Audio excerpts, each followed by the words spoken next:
Hey there kids, it's me, MrCreepyPasta, and before we get started on tonight's story, I'm going to let you know about a little book from tonight's author. Tripping Over Twilight, a collection of short horror stories and supernatural stories. Endless Halloween, Nightmares Unleashed. It's a series of dark tales by T.W. Grimm and Velox Books. If you guys would like to get your hands on the paperback, the Kindle edition, or the hardcover, you can do so in the link in the description down below. And now, on to tonight's story.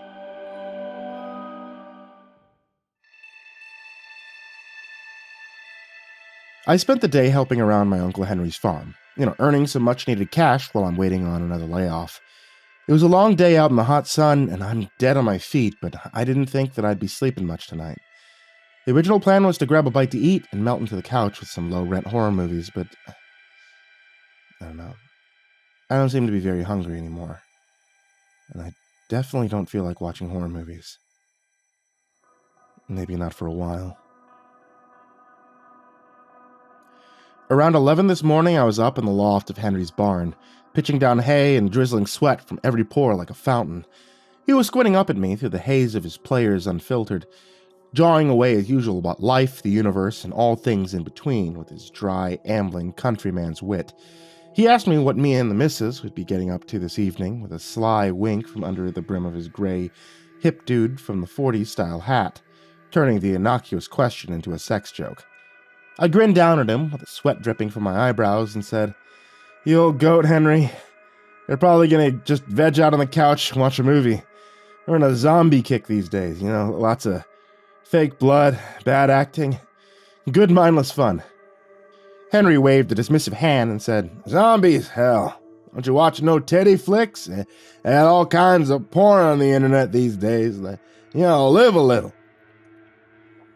I barked some surprised laughter and shook my head. My uncle is almost 83. "Throw me up a smoke?" "Don't start a fire in my hayloft, you done idiot," he grunted. "And just climb down here and take a break. Do I look like a shot-put champion to you?"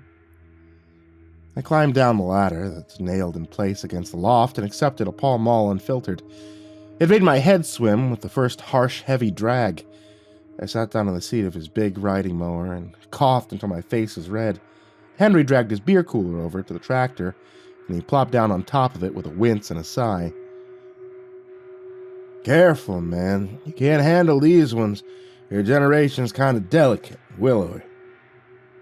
You can pitch the fucking hay yourself," I finished for him. Henry laughed at that and gave me a beer out of his old cooler. He was quiet for a few minutes, just leaning back against a tractor tire and staring off into his barnyard with a cigarette smoldering away between his fingers. He looked like he was deep in thought. I drank my beer and waited for him to say what was on his mind. Henry grunted. I saw some zombies once. Weren't like they were in the movies, but I guess you'd call them zombies." His customary to hell with the world grin abruptly faded and died. "He came over here from Romania. You know that? It was back in the early 30s. Yeah, I know all about that, but what's this about fucking zombies?" I've had many a beer-fueled discussion with Henry in various paranormal subjects, and he's rambled on about some pretty crazy stuff before, but this was on a whole new level. Henry's forehead wrinkled into a frown, and he suddenly looked older than I'd ever seen him. Old and tired. His roomy brown gaze was flat and completely humorless. Henry no longer resembled the cheerful, eccentric country character that I'd known my whole life.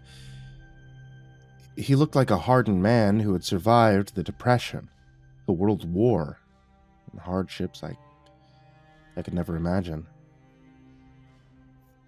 "It's important to the story," he said. What he meant was shut up, so I did exactly that and waited for him to continue. "We were supposed to board a train on the East Coast, make our way out to a community of Romanian folks out west. I was too young to remember what happened exactly, but there was a fuck-up.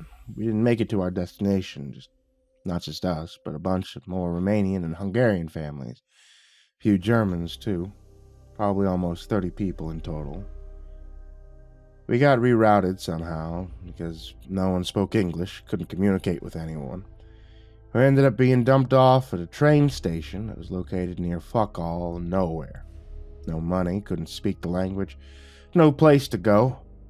We didn't even know where the hell we were. Top of that, it was late in the fall, it was getting cold. We sheltered in some abandoned train cars, barely made it through the winter. Holy shit, I whispered. I had no idea. Henry looked me in the eye. His gaze had weight. Somehow everybody survived that first winter. No one froze or starved. Remember, this was back in the dirty 30s. There weren't any social programs like nowadays. Not for a bunch of dirt farmers from across the pond, anyway. When spring came, it was decided that the able-bodied men, the older boys, he'd leave and try to find work somewhere. Never heard again from a lot of them, but after a while, money started finding its way back to us. We got by. Some German woman from Lutheran church, they heard about our situation. They were coming by with food and clothes and often as they could. We weren't thriving, but we got by. He lit another smoke. He offered me the pack, but I didn't want it. Problem was, we were stuck. Nowhere to go, no money to go nowhere with.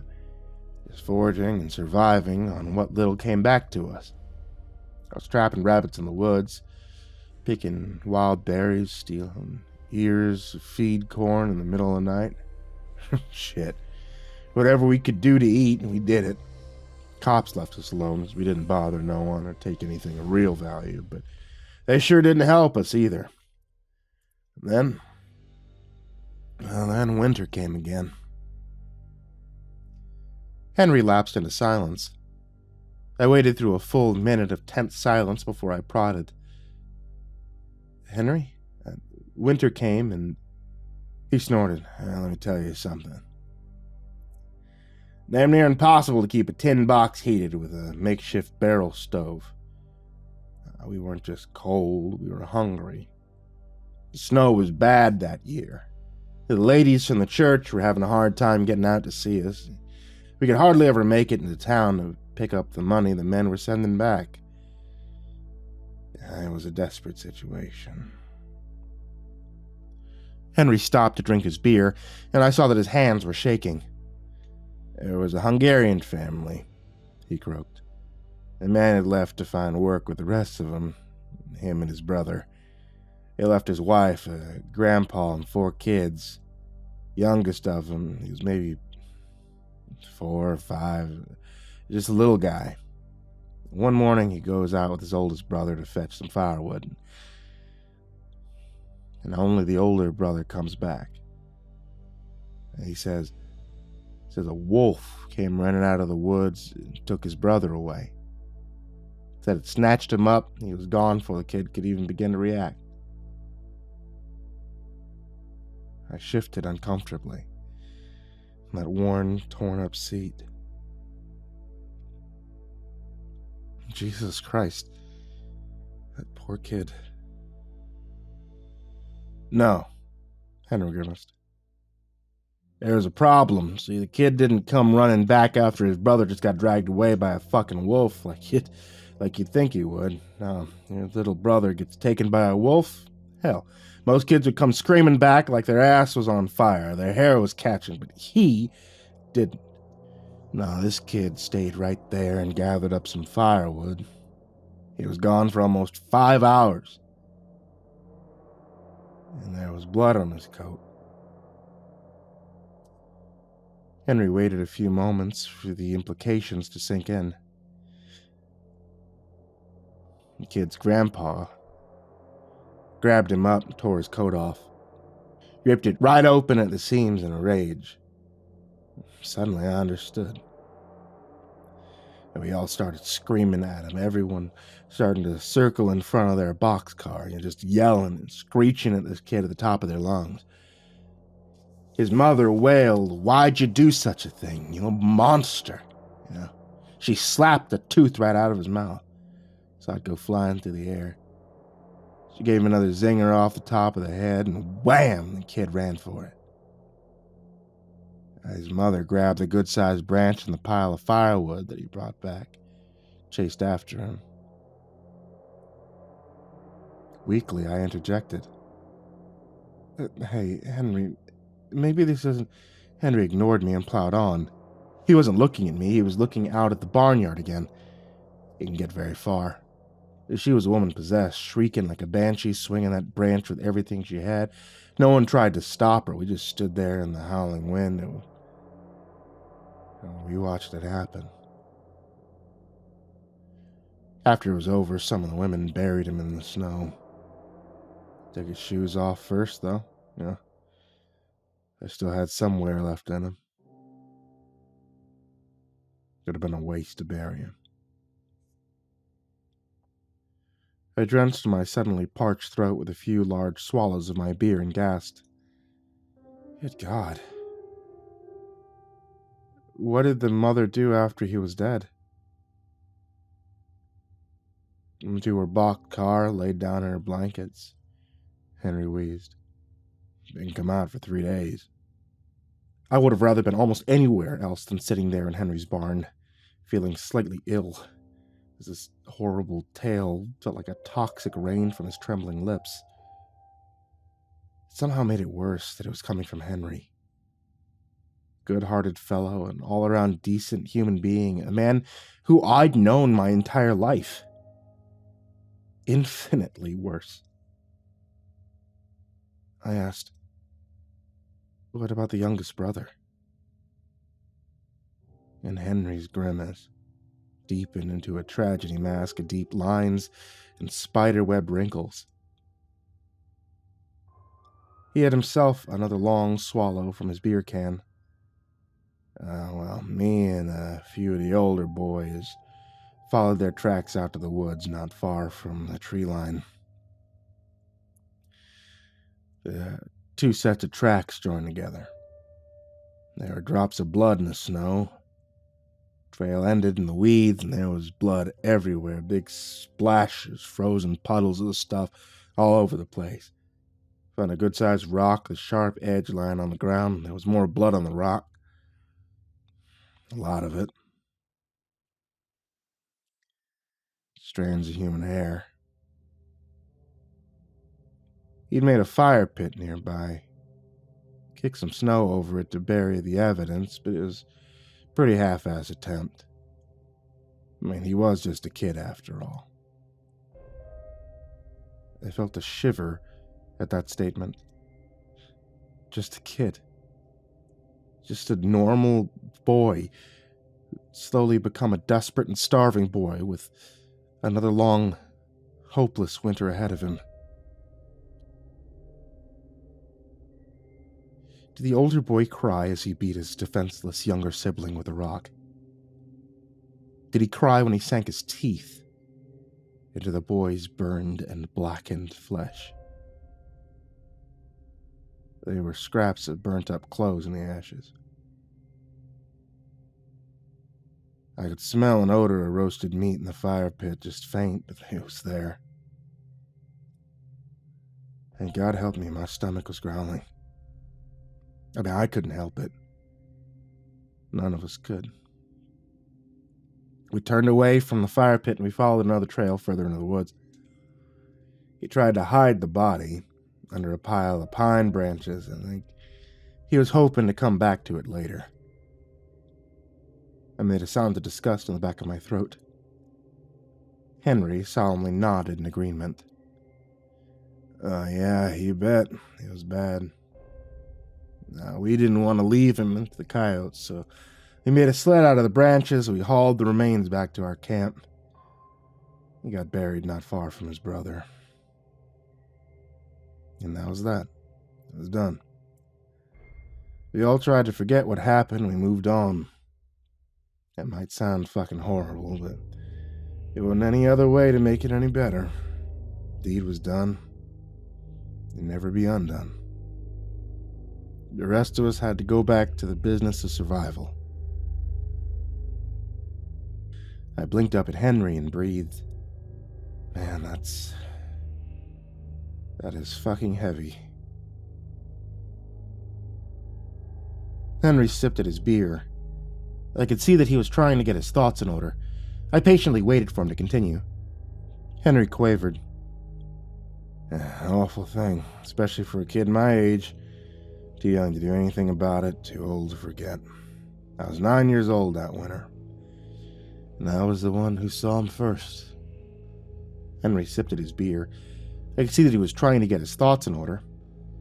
I patiently waited for him to continue. Right around dusk, Henry said. Maybe a couple weeks after we put the two of them under the snow. I was having a pee before bed. And I was standing just outside the door of the boxcar with my willies shivering in a frigid breeze. Just as I was finishing up, I realized I could feel something staring at me. I could actually feel it, you know? I could feel the eyes on me. Yeah, I know the feeling. My voice was thick. I didn't want to listen to even one more second of the story, but I didn't have any choice. Henry was going to let it all out, and it was far too late to stop him now. I looked up and I saw at the rear of the car, standing just as still as a mannequin. His forehead was dented in. One of his eyeballs was hanging from his socket. It's the Hungarian boy. His good eye was blazing a deep shade of red. This, I don't know how to explain it. It made me think of hellfire. I could see that his bare feet weren't touching the snow. I felt the beer can crumple as I involuntarily tightened my grip. Despite the heat, a sharp chill had raced up my spine. And I screamed. I ran back inside with both hands holding my pants up. Henry grinned. There was no humor in that grin, none at all.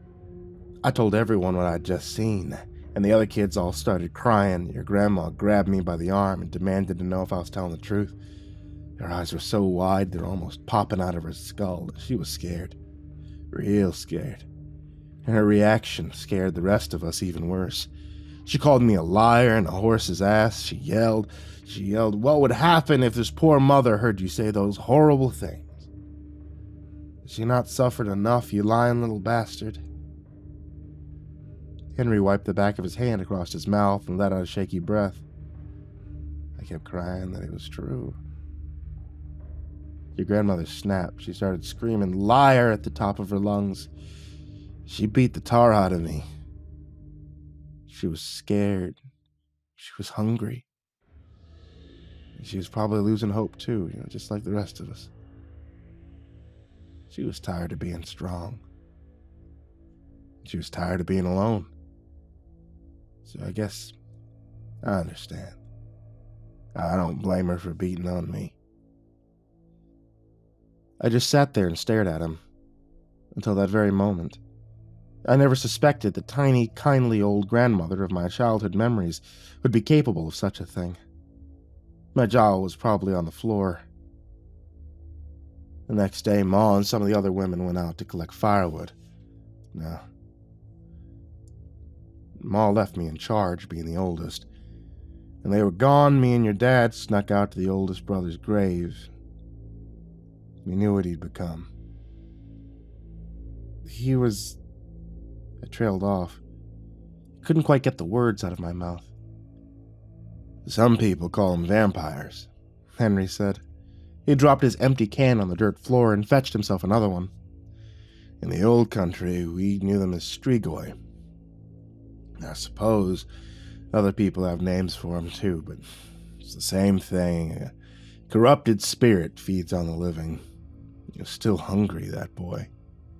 Cold, hungry for our warmth. And Ma knew it. She didn't want to believe it. I had a shovel and your dad was carrying his pocket knife. It was a cheap little thing with a blade maybe 3 inches long. He had no idea what we were doing, and I was scared shitless. Despite myself, I was on the edge of my seat. I asked for a cigarette. He lit it for me with his big tarnished Zippo. Lit himself another one, too. I dug through the snow all the way to the frozen ground, but he wasn't there. The snow hadn't been disturbed, but the boy was gone. The mother of the dead boy was the first one to disappear. She stepped out one night to scoop a pail of snow for water. She didn't come back. Her tracks stopped about 10 feet from the door to their boxcar. Just one pair of footprints, nothing more. The next night, a little girl went out for a pee after dark, and she was never seen again.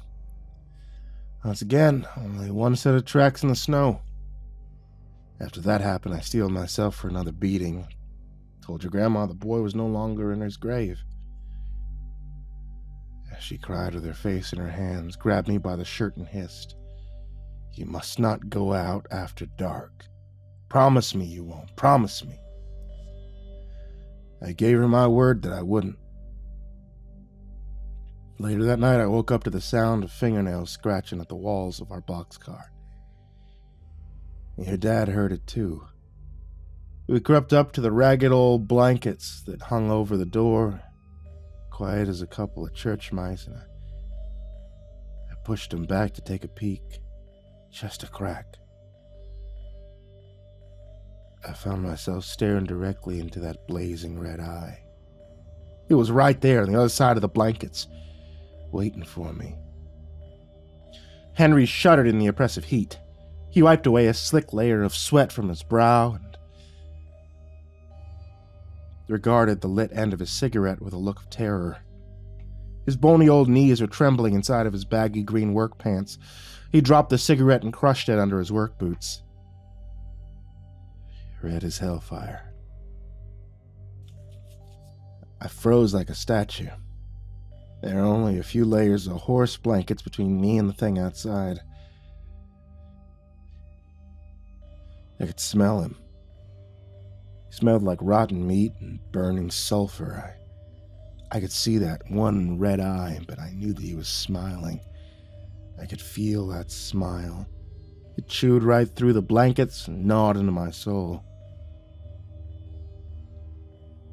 The thing let out a high-pitched whining sound, like a hungry animal begging for scraps, and it whispered, "Let me in, Henry. I'm cold. I'm lost." My mind went blank for a second or two. I felt like I was falling into that eye, sinking down, drowning into burning oblivion. Your dad whispered, "What is it?" from behind me, and I snapped out of it. I yanked the blankets closed and pushed him away. I snapped, "Nothing. There's nothing out there." We crawled back into our miserable little beds, and after I was sure he was asleep, I started crying as quietly as I could. I was shaking like a leaf. God help me, I wanted to let that thing in. Hell yes, just throw back those horse blankets and welcome that awful thing inside with open arms. It's probably seconds away from doing just that, and if your dad hadn't snapped me out of it, I reckon we wouldn't be having this conversation right now. Neither of us would be here. I sat up straight in my seat and interjected, "Okay, just a second, Henry. Where the hell was Grandpa while all this was going on? I mean, didn't he know? Couldn't you, send him a telegram or something? Write him a letter?" Henry snorted at the floor. He shook his head. "Nobody really knows for sure what happened to your Grandpa. He left us and we never saw him again. Didn't send one thin dime back to his family, not once. As far as I know, he was either in jail or he was dead. It's the only conclusion that makes any sense to me." I raised an eyebrow. I shook my head. I could see in his face that this was a lie. Never saw him again? Of course he came back at some point. How else would I have known the man during my childhood? Trying to keep my tone neutral, I said, "Well, obviously you all ended up being reunited at some point, right? I know this for a fact. I spent a lot of summers working on his farm. He was definitely alive and well." Henry gave me a look that I'd never seen from him before. A cynical and calculating assessment. After a moment or two, he chuckled. "Oh, you know it for a fact, do you? No, you never met your biological grandfather. The man you call Grandpa is actually your grandma's second husband. My stepfather, I guess, although I was already long gone by then. They married in the late 50s. Once again, my jaw was on the floor. I sputtered, "What? Why didn't I know this? Do any of my cousins know?" Henry cocked his head and drawled, "No, I doubt it. Ma and us kids, never talk about those days. No point in dredging up all those bad memories. I just, this story is pretty far out there, Henry, but I don't feel like you're just pulling my leg either. I just don't know." "And maybe you don't," Henry murmured, "but I do. The German family that lived in the train next to us are gone the next morning. All of them. Tarp they were using for a door was hanging wide open, their barrel stoves cold. No signs of a struggle, nothing missing. They were just gone. 6 kids, 4 women. Left everything behind and just vanished." Henry fumbled in his pack for another cigarette. I held out my hand and he passed one over. I squinted through the smoke and shook my head at him. "So you guys packed up and immediately got out of there, right? I would have been out of there so fucking fast, I'd leave a trail of smoke behind me. Fuck everything, just bundle up and go." "Go where?" Henry countered, and I threw my hands up in the air. "Go anywhere, man. Jesus Christ, who gives a shit where? There were fucking vampires scratching at the walls. It was a high time to put on your boogie shoes and go." "I have no boogie shoes," Henry wheezed. "I was wearing the Hungarian boy's shoes, the shoes they pulled off his feet before they buried him in the snowdrift. They were just about worn out, and my socks are full of holes, and once again, go fucking where? It was the Great Depression. We were in a foreign land. You think there was somewhere to go? Pull your head out of your ass." I looked down at my beer can to avoid making eye contact. I didn't know this version of Henry. I never even suspected that he existed. Meekly I answered, "No, I guess not." "I guess not," he repeated. "It's easy to say what you would have done. You weren't actually there, is it? There's only 2 options. We could stay there, pray to God that we'd be spared, or we could try and reach the nearest village and freeze to death. Snow's deep. Take the better part of a day for a healthy adult to make that journey. Almost 3/4 of the group were kids. Most of us weren't even 10 years old. Even if we made it there, there'd be nowhere for us to stay. People in the village had already made it known they wanted nothing to do with us. I hadn't even heard from those women from Lutheran church for almost 2 months. We're on our own." You could taste the panic in the air. They decided we'd cram everyone in just 3 of those boxcars in the sunset so we could all keep an eye on each other. It was cramped as a bitch in there. At least it was warmer than usual. No one said a word all night. Even the youngest kids were quiet as church mice. I was scared. But I thought we'd probably be safe as long as no one looked outside. Even so, no one really got any sleep. We heard voices in the wind. Sometimes it'd be a bang against the side of the car. My heart would start pounding. And right around 2 in the morning, we all heard a scream. Just one word. No. And then silence. Morning was a long time coming. When the sun finally came peeking over the horizon, we found the other 2 boxcars standing wide open. Everyone inside them was gone. I felt a shiver run up my spine. Henry got off the cooler with a loud pop in his knees, and he offered me another beer. I popped it open and drank deeply. Despite the oppressive heat shimmering in the air outside the barn door, I felt cold all over. You'd think that no one would be able to sleep the next night, but everyone was sawing logs by midnight. We had all been awake for at least 36 hours. I fell into this incredibly vivid dream that spring had arrived.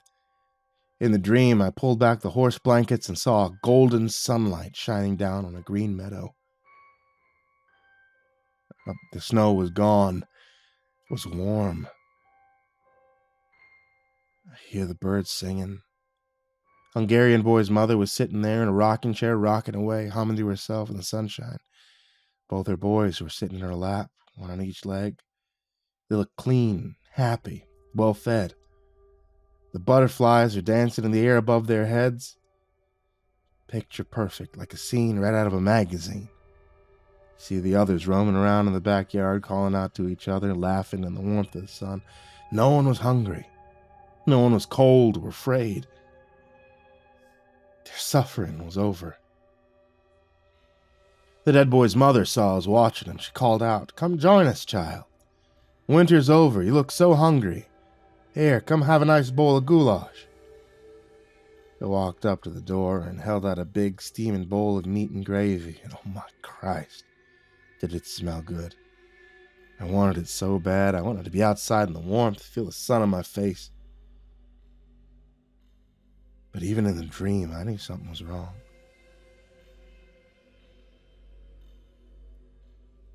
Her eyes weren't right. They were glowing that deep, ugly red. That hellfire red. She stood in front of our door with that steaming bowl of stew cradled in her hands, smiling up at me in the sunlight, and I realized that it smelled exactly like that burned body we found in the woods. Henry grinned his crooked, humorless grin at the floor between his feet. She almost got me. I almost reached for that bowl. It took everything I had to step away from that door and say, "No, go away, you can't come in." The next instant, someone was screaming in the dark, and I was fighting to throw off my blankets. My heart was racing a mile a minute. It was your grandma. She was screaming at the old Hungarian man, the grandfather of the boys that we'd buried in the snow. He was standing in front of the door with the blankets pushed aside, and I could see in the moonlight that he was still asleep. Ma grabbed his arm and he yelled, "Let me go, I want to feel the sun." I barely even saw what happened next, just a blur. The old boy hopped outside in his long johns, his arms spread out like he was about to give someone a hug. Then he was gone. He was yanked right off his feet and gone in the blink of an eye. Ma screamed again, pulled the blanket shut. But I caught a glimpse outside before she did, and I saw him. The people who went missing, I saw their eyes glowing in the dark. Henry was silent again. I finished my beer and waited for him to collect himself. When he was able to continue, he said, "Drama's a hell of a thing." I fell right back asleep after the old man was taken by the monsters outside. I'd like a light. I think I probably fainted. I woke up to voices outside. They were calling for us to come out. I thought it was them at first, the things with the red eyes, but it was the German woman from the church. Stolen a sleigh from a stable in town. Great big sleigh with a team of horses. They've been trying to come out to see us for weeks, but no one would help them. So they finally took matters in their own hands, helped themselves to the sleigh. They said that it was what Jesus would do. Henry chuckled to himself and took a long swallow from his beer can. Your grandma flung herself at their feet, begged him to take us back to town. They asked us where the rest of us were, but Ma just shook her head and kept saying, "Take us with you, please. You must take us away from here." In the end, they simply couldn't say no. We found ourselves staying in the basement of the Lutheran church. Townsfolk weren't too happy about it, but the German woman shamed them with Bible quotes. They finally shut the hell up and left us alone. What did Grandma say about the people who went missing? She had to tell them something. The truth, Henry grunted. They were church-going folks in a simpler time. They believed in forces of good and evil. When the spring thaw came, they took Ma back out to the junked-out boxcars with a few bags of salt. I went with them. We salted the earth and gave the little Hungarian boy a proper burial. I was the one who dug the hole. We planted an apple tree to mark his grave, and never came back. Henry looked at his watch and sighed. Yeah, that's pretty much it, kiddo. That's the story. Well, I don't know about you, but I'm getting hungry. Let's go over to the house, get some lunch. Henry's story had left me feeling like a wrung-out washcloth. It was fantastic and dreadful. There's no doubt in my mind that he was telling the truth. Except for one crucial detail. I cleared my throat and asked, "What really happened to Grandpa Henry?" I think you know the answer. Henry grimaced and scrubbed his hands over his eyes.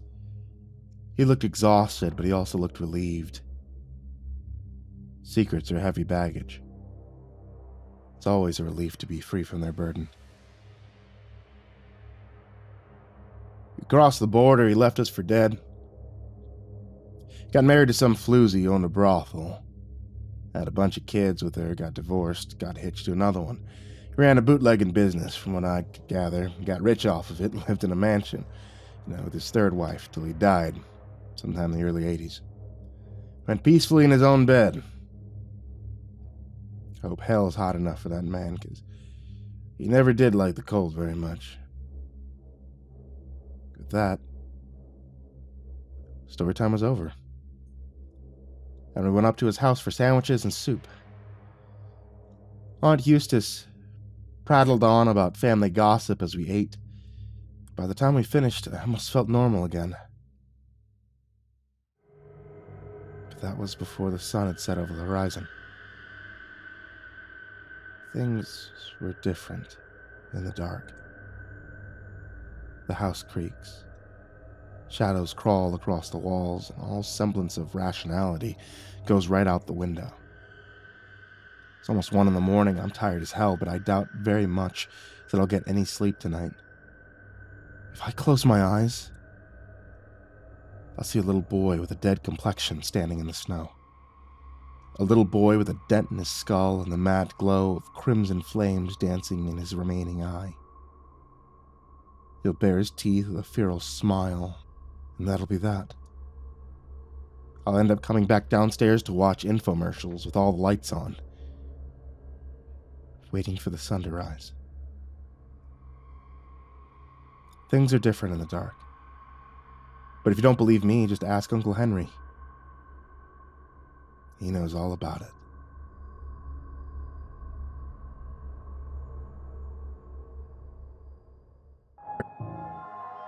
As a transplanted southerner, I know what it's like to roast in the summertime heat. But even up here in the Northeast, you'll get some days where the humidity is downright ignorant. That's how my Uncle Henry phrases it, turning the word into a dirty expletive. Sweet Jesus, he'll say, it's downright ignorant out here. Come July and August, Uncle Henry's farm is my sanctuary from the urban madness, the hot asphalt, shimmering glass. His property is an oasis where the sun sets early behind treetops, and the weather vane on the peak of the barn roof is always fluttering in the northwesterly breeze. The farmhouse is mostly shielded from the midday sun by his ancient oak trees, a quartet of towering sentinels that rise up to brush against the sky. Henry's farm's a good place, and old Uncle Henry is a good fella. Henry's led something of an interesting life, to put it mildly, and he's a lot of very unusual tales to tell. Sometimes they're whimsical in nature, sometimes they're thought-provoking and sobering.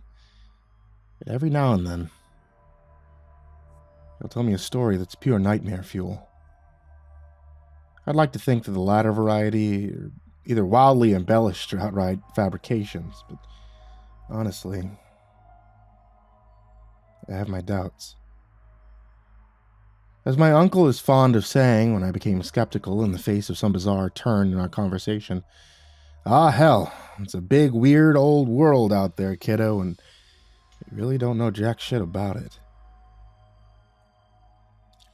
Uncle Henry had been rambling around the house by himself since my aunt passed last year, and he's always glad for some company, He'll toss a couple six-packs into his old cooler and we'll retreat to the comfort of the wooden swing chairs, the ones that face the valley. Chairs that Henry had built with his own hands in the same year Elvis was famously censored on the Ed Sullivan Show. Before long, we'll end up falling into our long-running conversation about all the world and everything in it. Just shooting the breeze, waxing philosophical as we pass away in a devastatingly hot Sunday afternoon. Last Sunday, as usual, our discussion veered into the 14 realms of the very strange. This time, with the claim that Henry had once seen a UFO floating above his very own field in June of 1955. Came out of the house after lunch, and there it was, hovering down in the valley beside the irrigation pond. It was floating 3 feet off the ground, so perfectly goddamn still. I could have been hanging from a string, like a giant ball bearing, no seams or rivets. Perfect globe made out of some kind of highly polished metal. Shone so bright in the sunlight I could hardly look at it. Didn't make any sound at all, this thing. It's craft. And yeah, I do believe it was a piloted craft, you understand? It was a spaceship. No doubt about it. Anyhow, I stood there with my jaw on the ground and stared at the craft for a minute, maybe 2, and then it shot straight up in the air. Poof. It was gone in a single second, just incredibly fast. I tell you right now, no one on this earth, living or dead, no one could have ever constructed such a marvelous machine from another world. Why didn't you take a picture of the thing, Henry? I demanded. You didn't think to run for your camera? I mean, come on, man. Henry flapped a dismissive hand and scowled. I couldn't have moved a muscle if my life depended on it. Sometimes people freeze up like a rabbit when they're scared. It happens to the best of us. I asked, why were you scared? And Henry thought about it carefully for a while before answering, taking time to mull it over while he tore the plastic off a fresh pack of smokes. "'Cause it wasn't right," he said. "No way in hell that thing would have been able to fly, let alone hover around in midair. How can a round lump of metal zoom around like that? It defied the laws of physics, the laws of every other goddamn thing. That craft really was alien in every sense of the word. It scared me." Henry looked thoughtful. He went quiet for a while, and I watched him from the corner of my eye. I had a feeling that Henry was about to push me down the proverbial rabbit hole once again. I thought, well, this should be interesting, and I patiently waited for him to start. "It's a big, weird old world out there," Henry mused. He lit a cigarette with his tarnished old Zippo and hacked into his fist. He wheezed. "So long ago, his land was still uncultivated and wild. Most of the farms on this road didn't even exist until the late 40s. Thousands of years, this whole area was nothing but woods, gullies. People who lived in these forests believed in the elemental forces, light and dark. They believed in magic." He blew out a swirling cloud of blue-tinted smoke, a luxurious exhalation that ended in a coughing fit. When he was done, Henry said, "It happened a few years after the UFO incident. It would have been sometime in the early 60s after I got let go by the electric company. Moved back to the farm. The whole thing started with me waking up early one morning saying to myself, 'Fuck it, I'm going rabbit hunting.' Scrubland at the back of the farm was always teeming with the little buggers. You could hunker down just about anywhere, bag one in no time." His lips twitched for a brief smile. There one second, gone the next. "Rabbit stew, kiddo. Used to love it. Your grandma made a great rabbit stew. I haven't had it in many years. Can't bring myself to shoot a living creature anymore. I don't know why. Maybe it's because my own time's coming." I grimaced at this and said, "No, don't say that. You got a lot of good years left." "I don't know about that." Anyway, I went out to the back of the property. I hid behind a clump of sumac, about 22. The sun was just barely peeking over the treetops where the light hit the morning mist made it feel like I was in a dream. Henry looked me in the eyes and said, "I'll tell you something, kiddo. Under the right circumstances, when light meets dark, there's magic in the air. Sometimes it's a good sort of magic. Sometimes it's bad. Either way, there's no denying it's real. If you don't believe that, go out in the fields tonight around 8 o'clock and maybe you'll see for yourself. If you stand there real quiet and just watch, maybe you'll see it happen. And you'll know that I'm right." So I'm sitting there as the light pushes back the dark, waiting and watching for a nice-sized rabbit. And I'll be damned if someone doesn't come crawling out of the gully. He's leaning on a stick to keep himself from falling over into the dirt. I sat perfectly still. I watched this dirty, bedraggle-looking apparition come hobbling into the daylight. There was a real bad feeling in the pit of my stomach. The only thought in my head was that he was tainted. His stick broke in two. He fell at the edge of the field. Sound of his body hitting the dirt snapped me out of my trance. I come running over. I saw it was a native fella, older guy with gray hair. His denim overalls were soaked through with blood. Uncle Henry reached into the old cooler that sat on the ground between us and fished out a fresh beer. He cracked it open slowly, taking a pause to gather his thoughts. I put my rifle down and rolled him over. The left side of his face was hanging in shreds. I could see his teeth through the hole in his cheek. He's torn up like he got mauled by a jungle cat. I say to him, "Holy Jesus, what done this to you?" And he was too far gone to speak. There's nothing I could do but lay him down in the dirt and let him die. Henry stopped to light another smoke. He was seized by another fit of coughing, one dragged closer to the grave. He squinted at me through the haze and gasped. I thought he was gone. I tried to close his eyelids. Heard somewhere you're supposed to do that when someone dies. They wouldn't stay closed. They kept sliding open again. I reached for a fresh beer of my own. I had a feeling I was going to need it. Yeah, I definitely never heard this one before. That's crazy. What happened to him? "Hush," Henry snapped. "I'm getting there." I made a zipper motion across my lips and motioned for him to continue. Henry speared me with a sour glance and continued. "I hightailed it back to the house and told your grandparents. Ma forced me to sit down and drink a mug of tea with some rum in there, calm my nerves. Your granddad, not your real one, mind you, but you already know that.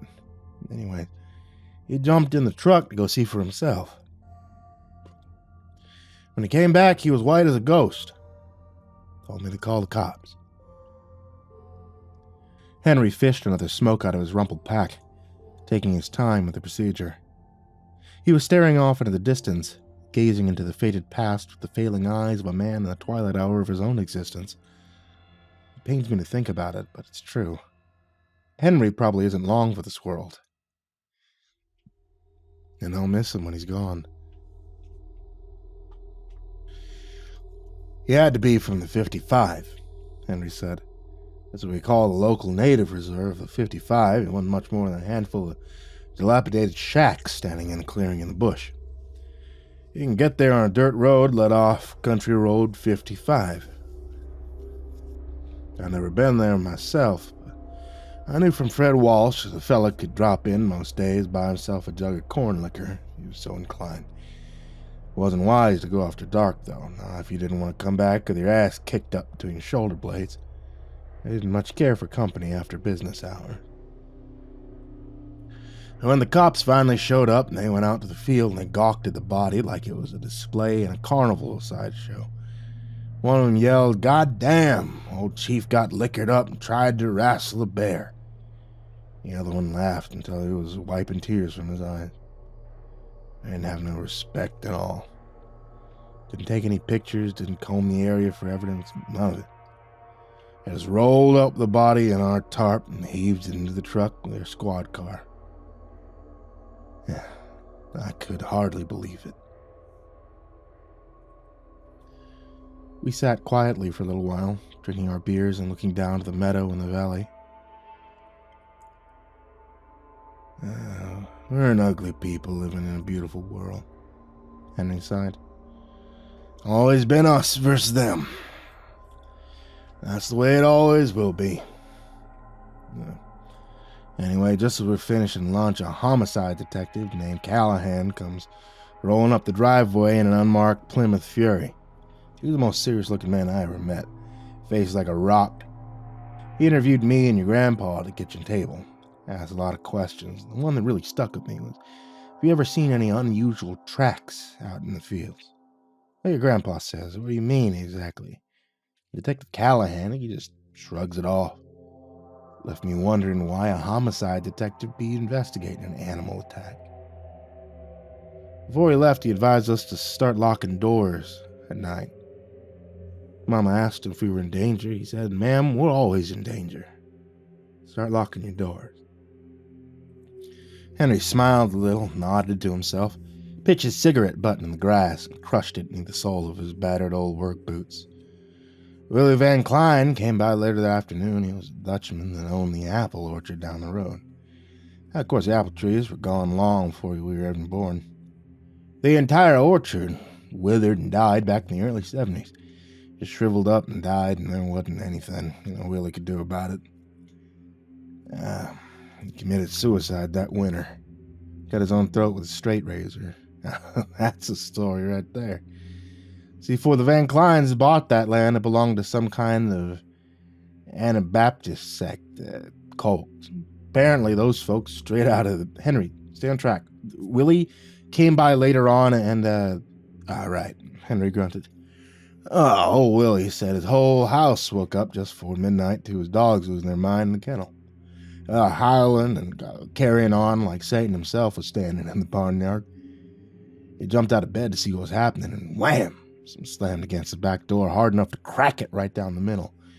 Now, he came running down the stairs in his nightshirt. He yelled, "Get away from my house or I'll shoot!" Whoever was outside screamed like a banshee and kept pounding away at the door. Willie said, "The hell with this." He blasted a hole through his own door with a shotgun. The thing outside let a yowl like nothing he ever heard before. Took off for the woods. He said it's moving too fast to get a good look at it through the window. He saw that it was big. It was running on all fours. It had a set of big twisting antlers on either side of its head like a mature buck. But deer ain't generally known to come knocking at your door. I didn't know any animal that could take both barrels of a shotgun and not even bleed. There wasn't a single drop of blood in this Porsche. Ran off without a scratch. Henry smirked crookedly at his beer can and shook his head. Now, everyone knew that Willie Van Klein wasn't a fan of law enforcement or rules in general. He would have made a damn fine Viking warrior, that man. Although Willie didn't call the cops, took matters into his own hands. Put his hound on the scent and followed the Curse trail into the woods.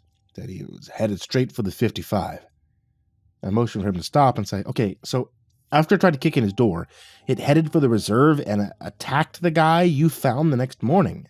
Right? I'm understanding this correctly. Henry shrugged and said, maybe he was heading back to the reserve where it came from. We had absolutely no proof of that. The more we talked about it, the more it seemed likely. See how fast it happened? It's us versus them. You don't have a question of what you're doing. We just do it.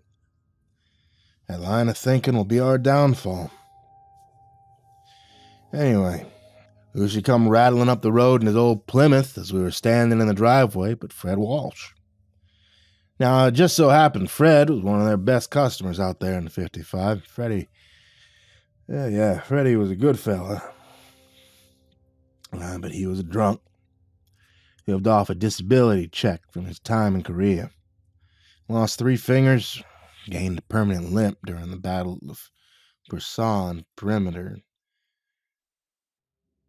Reddy said he drank to deal with the phantom pain in his missing fingers.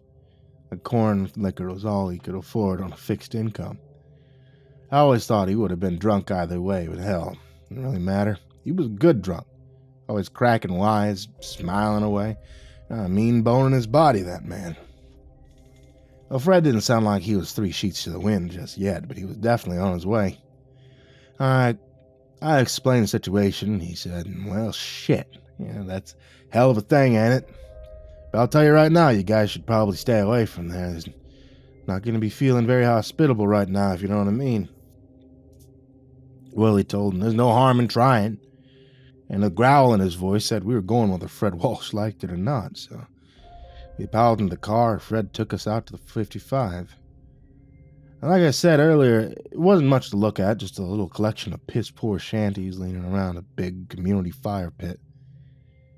When we pulled up, saw a few of the men sitting around a smoky fire in the pit. I didn't look very impressed, having visitors. Fred shaked his head at us and said, oh boy, here we go. Told you, didn't I? Just let me do the talking. These boys ain't in the mood to make new friends. Fred Walsh, he walked up to the fire with his hat in his hands. He said, I'm real sorry to be coming out like this, but we have a mutual problem on our hands. Whatever it is that attacked the old fella, St. Critter paid a visit to my friend here. Tried to break his door down, and damn near got inside. Said his dog got on the scent and followed it here. I'm not presuming anything, you understand? We're hoping you might be able to tell us what's going on. So they all sat there and they ignored us for a while, staring into the fire, sipping their whiskey. Finally, a big old boy with a scar on his cheek, some braided hair, looks up and he says, you're interrupting a wake. You need to get back to your car and fuck off right now. I say we were outnumbered 3-1, and I thought, yep, it's time to go. Big Willie wasn't going anywhere just yet. He walked up close to the fire. He said, you people know what he's talking about. I can see it in your faces. I don't want any trouble from you, but I won't leave until you tell us what you know about this thing. A big old boy with a scar gave Willie a grin like a knife. He says, you people. He said, what do you mean by that? Fred jumps in. He goes, now, Elwood. Willie didn't mean nothing by it. Oh, but it was already out there. Someone else sitting by the fire stands up, says he means Injuns, Redskins, Wahoo, isn't that right? Now, Henry paused to fish himself another beer from the slushy ice in the cooler. He grimaced as the cold carbonation hit his parched throat. I could see Willie getting mad. Crossed those tree trunk arms, said, you're putting words in my mouth. I didn't mean that. Look, I'm sorry we're disturbing you. I am, but I'm not going to leave till you tell me what I want to know. Something tried to kick in my door last night. It was big, it had antlers, but it wasn't a buck. It ran like a jungle cat. This thing walked right past my chickens and went for my house instead. I shot the son of a bitch. I didn't give a damn. The hell is it? The natives looked around at each other. One by one, they started to laugh. It was nervous laughter, right? They were scared. Willie didn't see that, of course. He just saw people laughing at him. He wasn't about to... Oh, shit. Henry's beer slipped out of his hand, hit the grass in an eruption of foam. He cursed under his breath and waved off my attempt to retrieve it. Fumble fingers, he grumbled, and he poured the rest out into a thunderous frown. Been dropping things lately. I hardly got feeling in my hands anymore. Give me another one, would you? I reluctantly passed him another beer. I could see that Henry was already getting drunk. I wondered about the condition of his liver. He had a hard time popping it open. I had to restrain the urge to pluck the can out of his hands to do it for him, which would have undoubtedly pissed him off to no end. I was swamped by another curling wave of that melancholic headache. It'd be hard to watch Henry go. He was one of the good ones. Oh. Willie looked like he had just about had enough, Henry said. And that Elwood character, well, he was more than ready to square up. Someone was about to get hurt. Fred Walsh waved his arms like a referee and hollered, calm down, come on now. This ain't gonna settle nothing, everybody relax. Elwood stared him down until Freddie looked away. He said, did you ever tell your buddies about those fingers you lost? Fred did a double take. got this look for a second. I don't know, he just looked different, like a different kind of person entirely. He was there and gone in a flash, but I caught it. And it was just Freddy again. All red in the face, grasping for a comeback, mumbled something like, "I don't know what you're talking about," and looked down at his feet. Elwood grinned that furious grin at him and said, "Sure you don't, Freddy, sure." He turned to the rest of us, said, "Let me tell you people something. Winter lives in our hearts. Your boogeyman is closer than you think." And he walked up right close to Freddy, still smiling away, and he said, "You come from me. I'll be waiting for you, Whitaco." We all stopped dead to that. Henry snorted. We didn't know what he was getting at. Something about the way he said it made the hair stand up on the back of my neck. And Freddy got all flustered and said, "What the hell is that supposed to mean?" Elwood was already walking away. He walked into his shack, slammed the door behind him. The rest of them got up from the fire and went to their own homes. Before you know it, we're standing there all by ourselves. It's time to go. Freddy threw his hands up and said, "See, I told you, didn't I? Come on." He all jumped in the car, and by Jesus, was I ever glad to be leaving. I had that real bad feeling in the pit of my stomach again. I was always starting to get gloomy in the woods. I don't want to be out there after dark. Henry looked at me with his lips pressed into a tight little line. His eyes were blank and shrouded by the past. He was living the memory.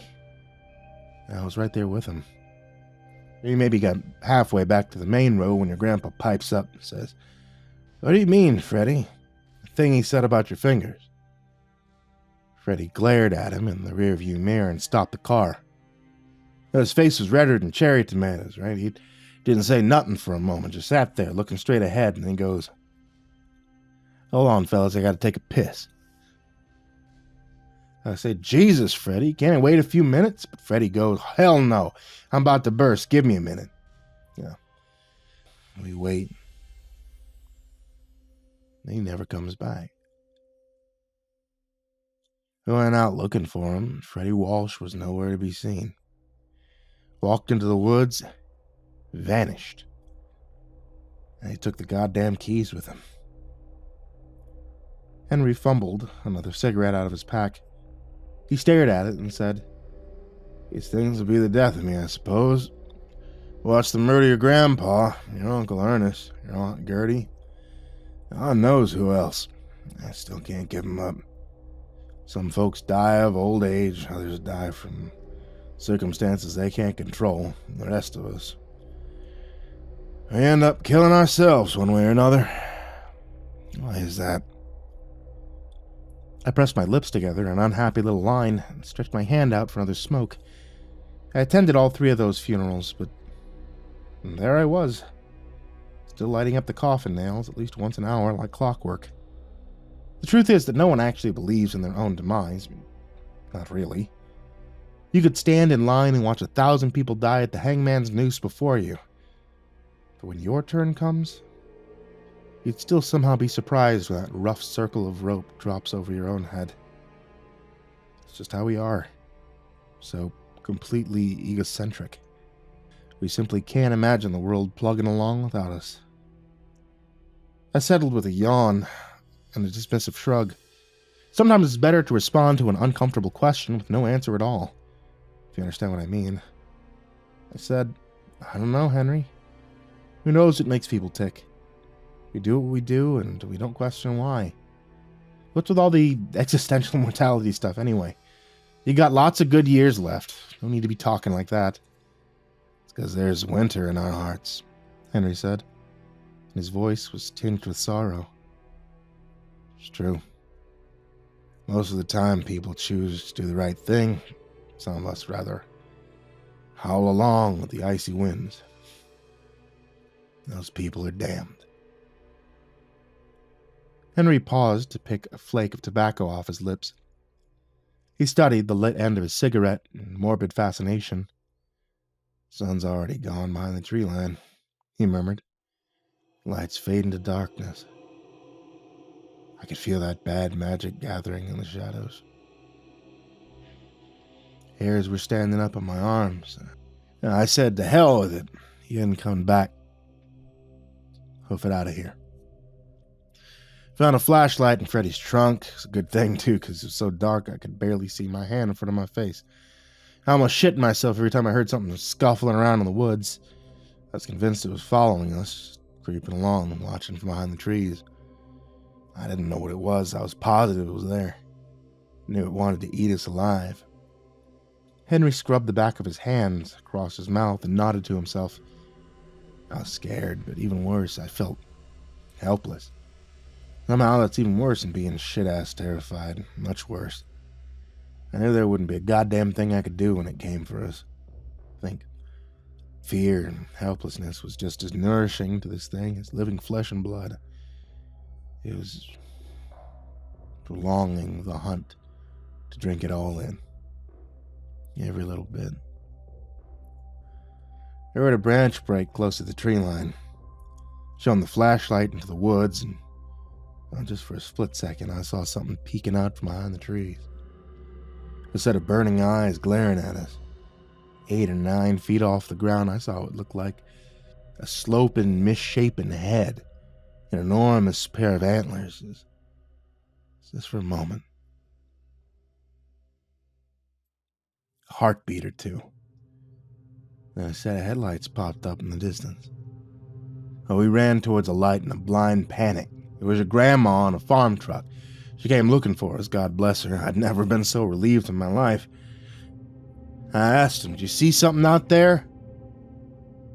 No one would admit to it. We dropped Willie off and burned straight home to call the police. I told him Freddy disappeared in the woods, left his car behind. They said I'd send someone out to look for him, and that's the last I heard of it till the next morning. I guess all the fear and adrenaline drove me right in, because I was out like a light as soon as my head hit the pillow. I woke up to your grandma hammering on my door like a goddamn cannon. She yelled, "Get up! The policeman's here, he wants to talk to you." Henry took a deep swallow from his beer and made a sour face. He poured out the rest and tossed the empty into the cooler. "Warm as piss," he grumbled. "I don't know. Guess I was about comatose that night because it was almost 10 o'clock. Your grandpa was already out in the fields. I came downstairs, found Callahan sitting at the kitchen table with a cup of coffee. He smiled at Ma, asked if he could speak to me alone for a while. She went outside to pick some peas for supper, and as soon as she stepped out the door, Callahan stopped smiling. He said, "Get yourself some coffee, have a seat, I need to talk to you." I asked him if it was about Freddy. Callahan just gave me a straight look. He says, "Go on, have a seat." He looked exhausted, like he'd been up all night. Watched him pull something from his pocket, set it down on the table. Silver letter opener. Callahan taps it with his fingers. He says, "We pulled this out of a dead man's hand last night. A fella named Elwood Allen, you know?" I nodded. I said, "I don't know him exactly, but I met him." Callahan looked like he was satisfied with that. He said, "Someone killed him last night. Kicked his door in. Butchered him. Mr. Allen stabbed his attacker with a letter opener during the struggle. Found them both laying on the floor of his shanty. Elwood and his murderer. Your missing pal, Frederick Walsh." Henry lit another cigarette and coughed out a lungful of smoke. "I just fell out of my chair," he said. "I says to the cop, 'Holy hell, what happened?'" Callahan shook his head. It looked like he was struggling to find the right words, and finally he says, "How well did you know Freddy Walsh?" I said, "I knew Freddy for 7 years. Pretty well, I guess." Callahan leaned in closer, asked, "Do you know why he left the service?" I said he left because he got hurt in the war. Callahan looked me in the eye and said, "Yeah. He lost 3 fingers in Korea, but it didn't happen the way you think it did. See, Freddy had himself a dishonorable discharge as he was caught doing something awful to a young girl. Caught red-handed by her father. The villagers were going to put his head on a chopping block right then and there, but another enlisted man heard the commotion, tried to make a deal with him. Take just a finger and spare Freddy's life. I dickered around it for a while. I ended up settling on 3 fingers, and a good hard kick to the kneecap. I winced and absently rubbed my own kneecap. It was no good spot to suffer a nasty fracture. But the patella was a particularly bad one. He was lucky to get out of there alive, though, wasn't he? Fucking scumbag. What happened to him after that? Freddy was court-martialed. Did 2 years in Portsmouth. Callahan said it should have been 20 as far as he was concerned, but somehow Freddy got lucky once again. Bad people often have the best luck. He was even awarded a disability check when he got released, so he ended up moving here, made some new friends. During that time, he moved on from hurting people to committing murder. Callahan said Freddy had a chest in his bedroom full of pictures, locks of hair, all kinds of mementos, but that wasn't enough for Freddy. He had to take it one step further. He started eating them. I grunted in disgust. Jesus Christ. And you had no idea? None at all, Henry said quietly. He had bags of human flesh in his icebox. I still wouldn't know. He became the monster that lurked on the inside. Lost himself to the winner in his heart, mind, body, and soul. Henry's voice dropped even lower, and I had to listen carefully to catch his quavering words. Callahan told me Elwood was still alive when they arrived on the scene. He said one word, Whitaco. And then he slipped away.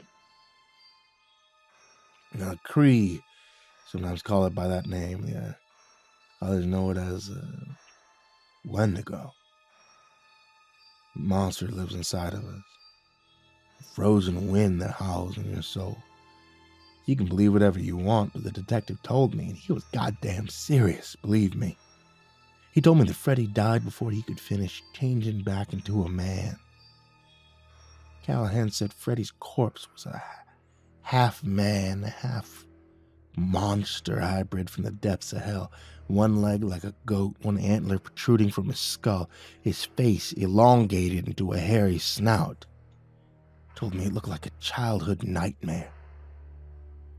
He said it was eating him alive while he stabbed it with his letter opener. Couldn't even imagine the horror that man experienced before he died.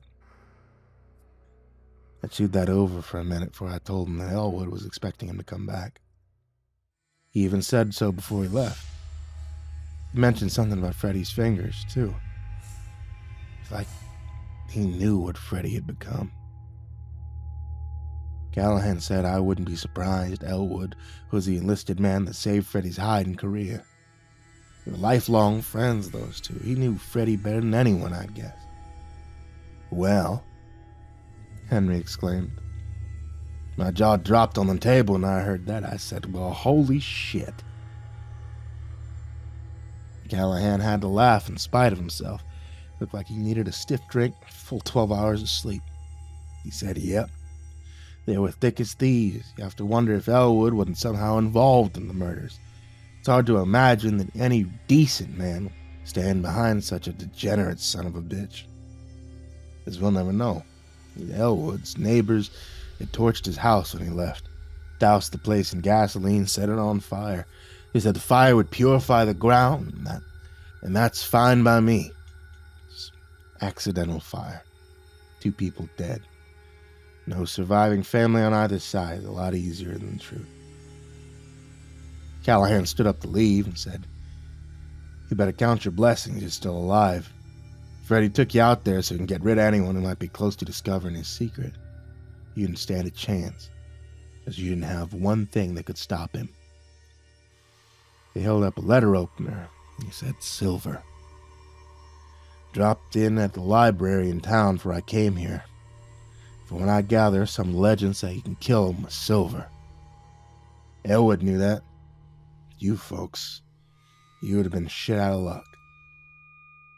Callahan started to leave, but he turned around at the door and gave me a real somber look. Says, the 2 patrolmen who came out here yesterday have been fired. A new world on the horizon, a better world. There'll be no room for people like that. Have yourself a good day. This conversation never happened.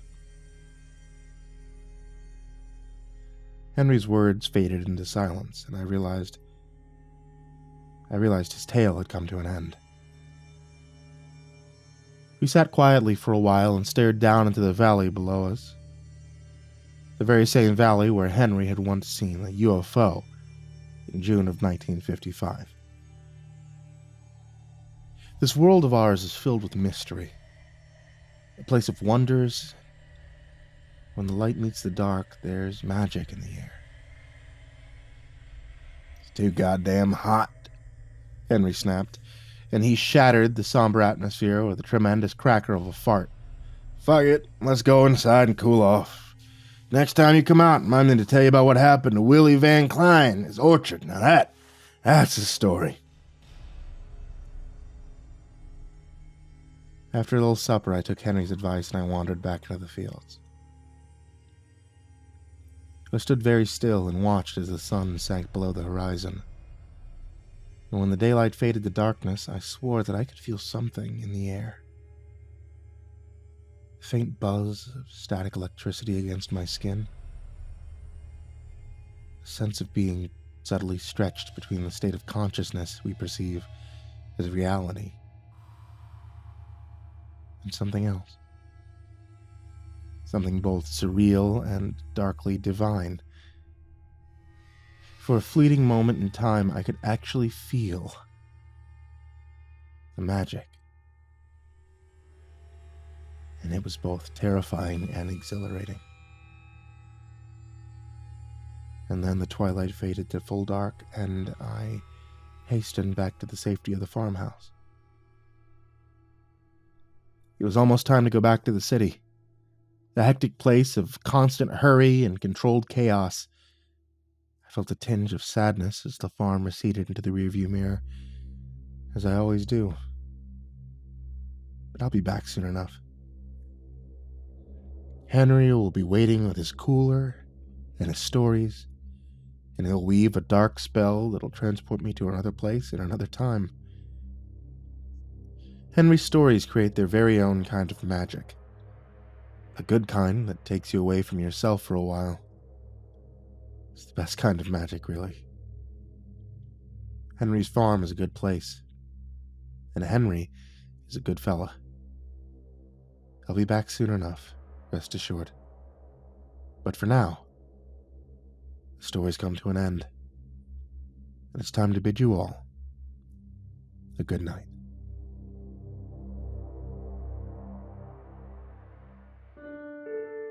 Hey there kids, it's me, MrCreepyPasta, and before we get started on tonight's story, I'm going to let you know about tonight's author, or that is to say, a book available from tonight's author.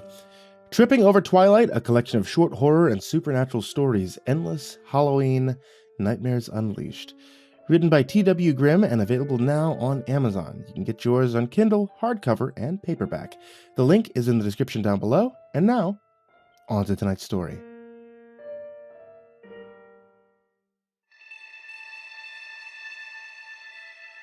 If there's one thing I hate, it's when a story ends on a cliffhanger. Damn it, I don't want to wait to find out how the story ends. I need to know right here and now. The last time I was out of the farm, Henry had rambled off on one of his tangents and mentioned the gruesome death of one Willie Van Klein, a longtime neighbor who ran an apple orchard down the road. I'd heard him mention someone named Willie Van Klein a time or two in the past, but I didn't know who he was.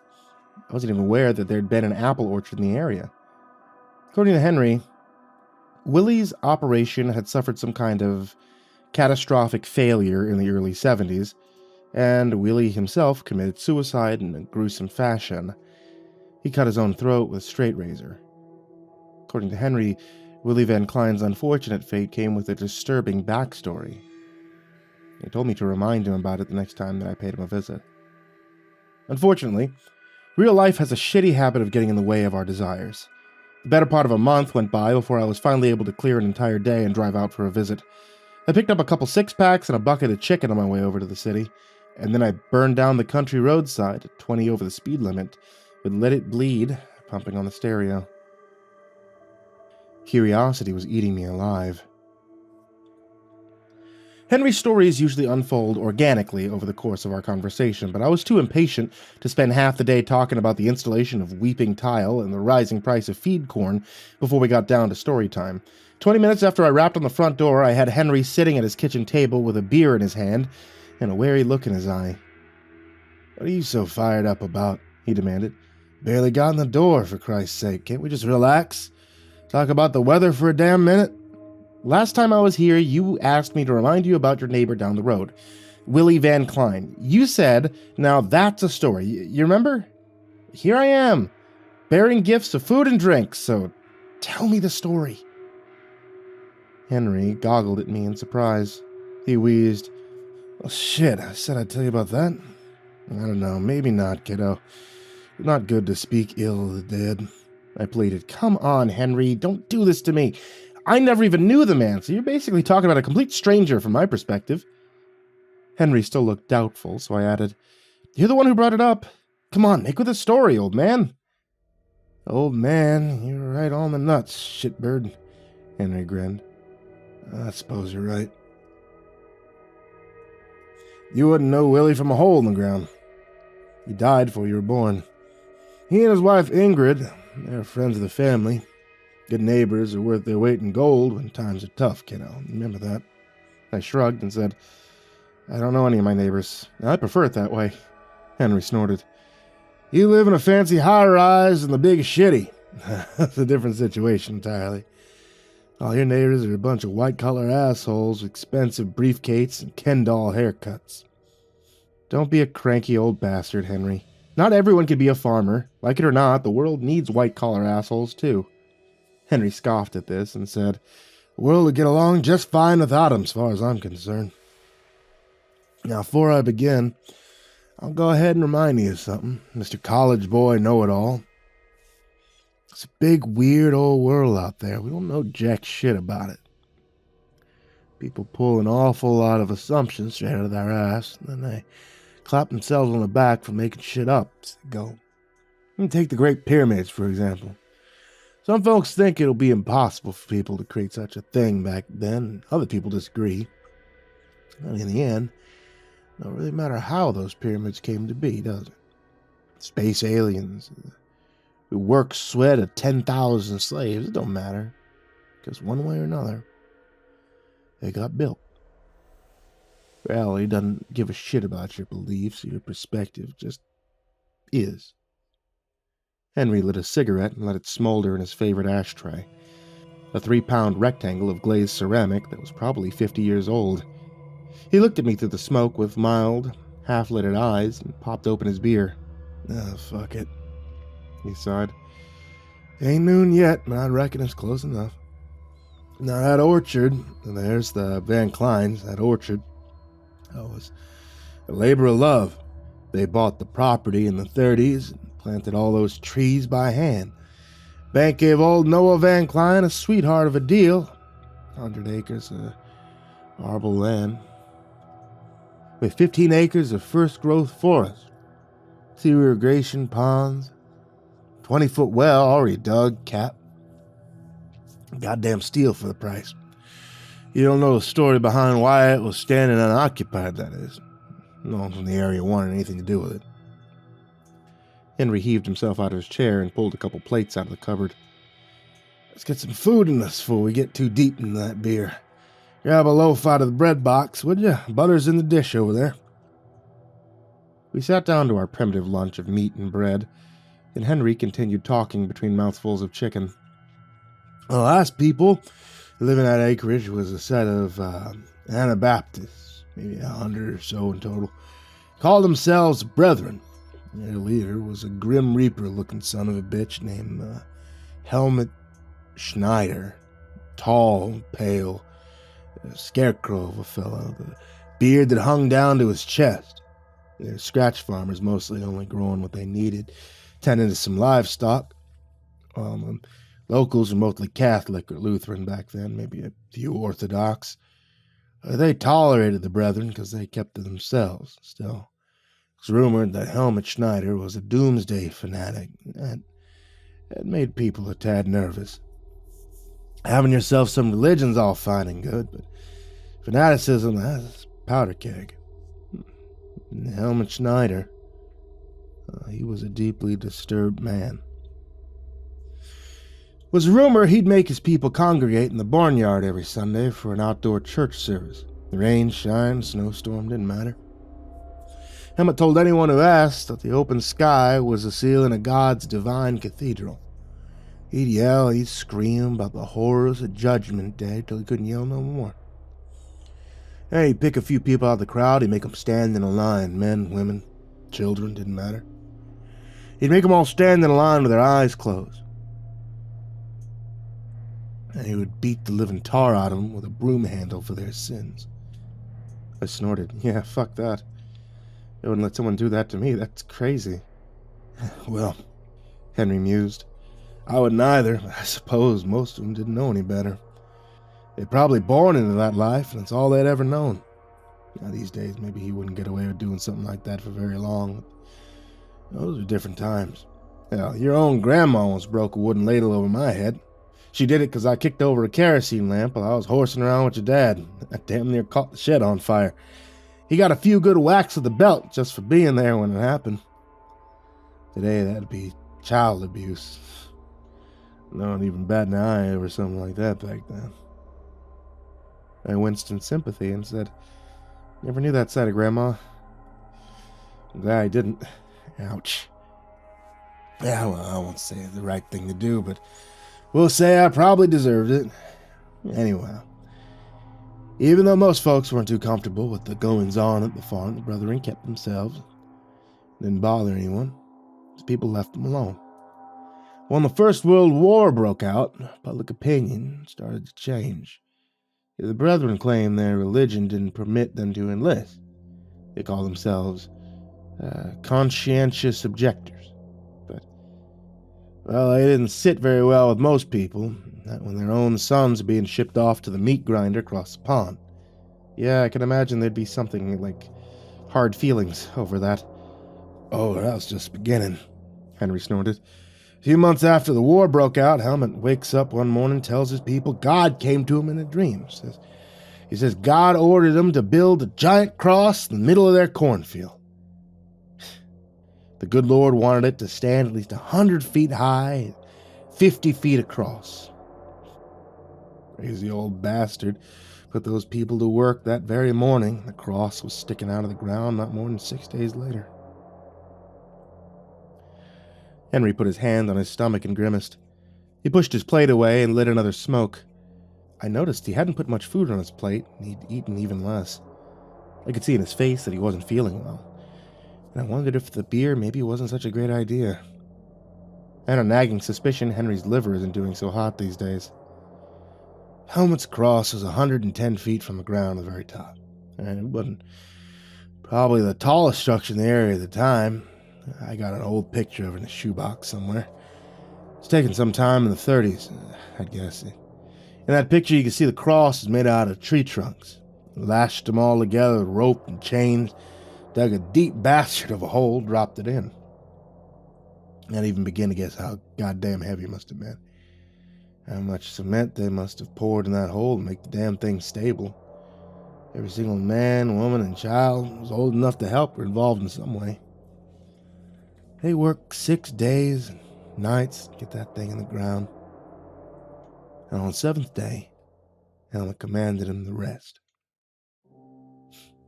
A lot of them just dropped where they stood and slept on the ground. I let out a low whistle and said, Holy shit, that's nuts. So why did this dude think God wanted a giant cross in their cornfield? Did he ever explain it to anyone? According to Helmut, the entire world was about to be submerged in a new flood.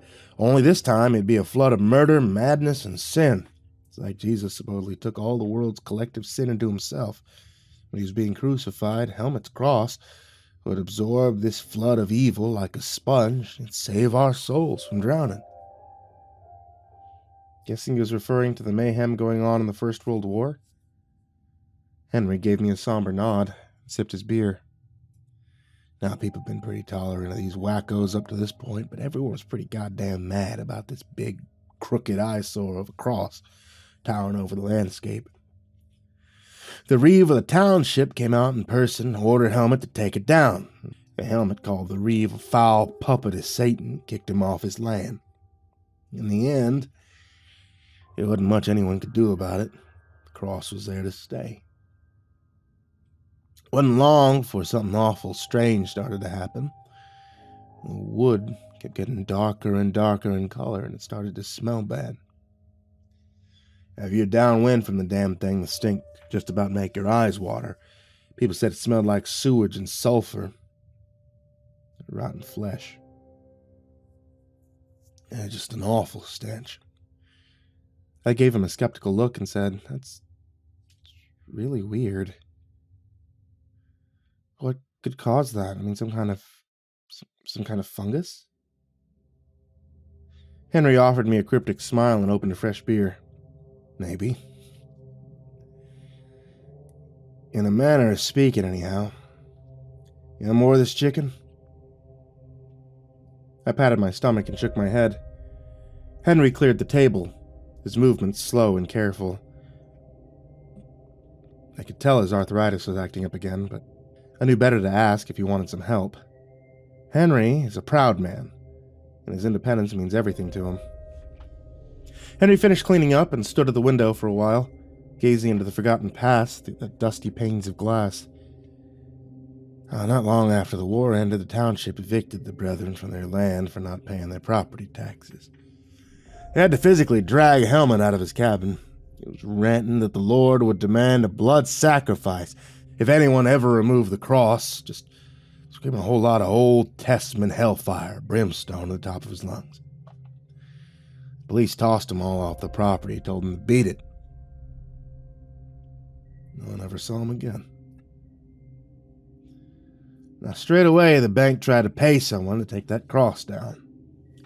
But every handyman and contractor in the entire country flatly refused to go anywhere near the damn thing. They had a hell of a time trying to sell the land. No one wanted anything to do with it. Not with that fucking nightmare looming all over the fields. After a while, everyone in the area just kind of got used to it.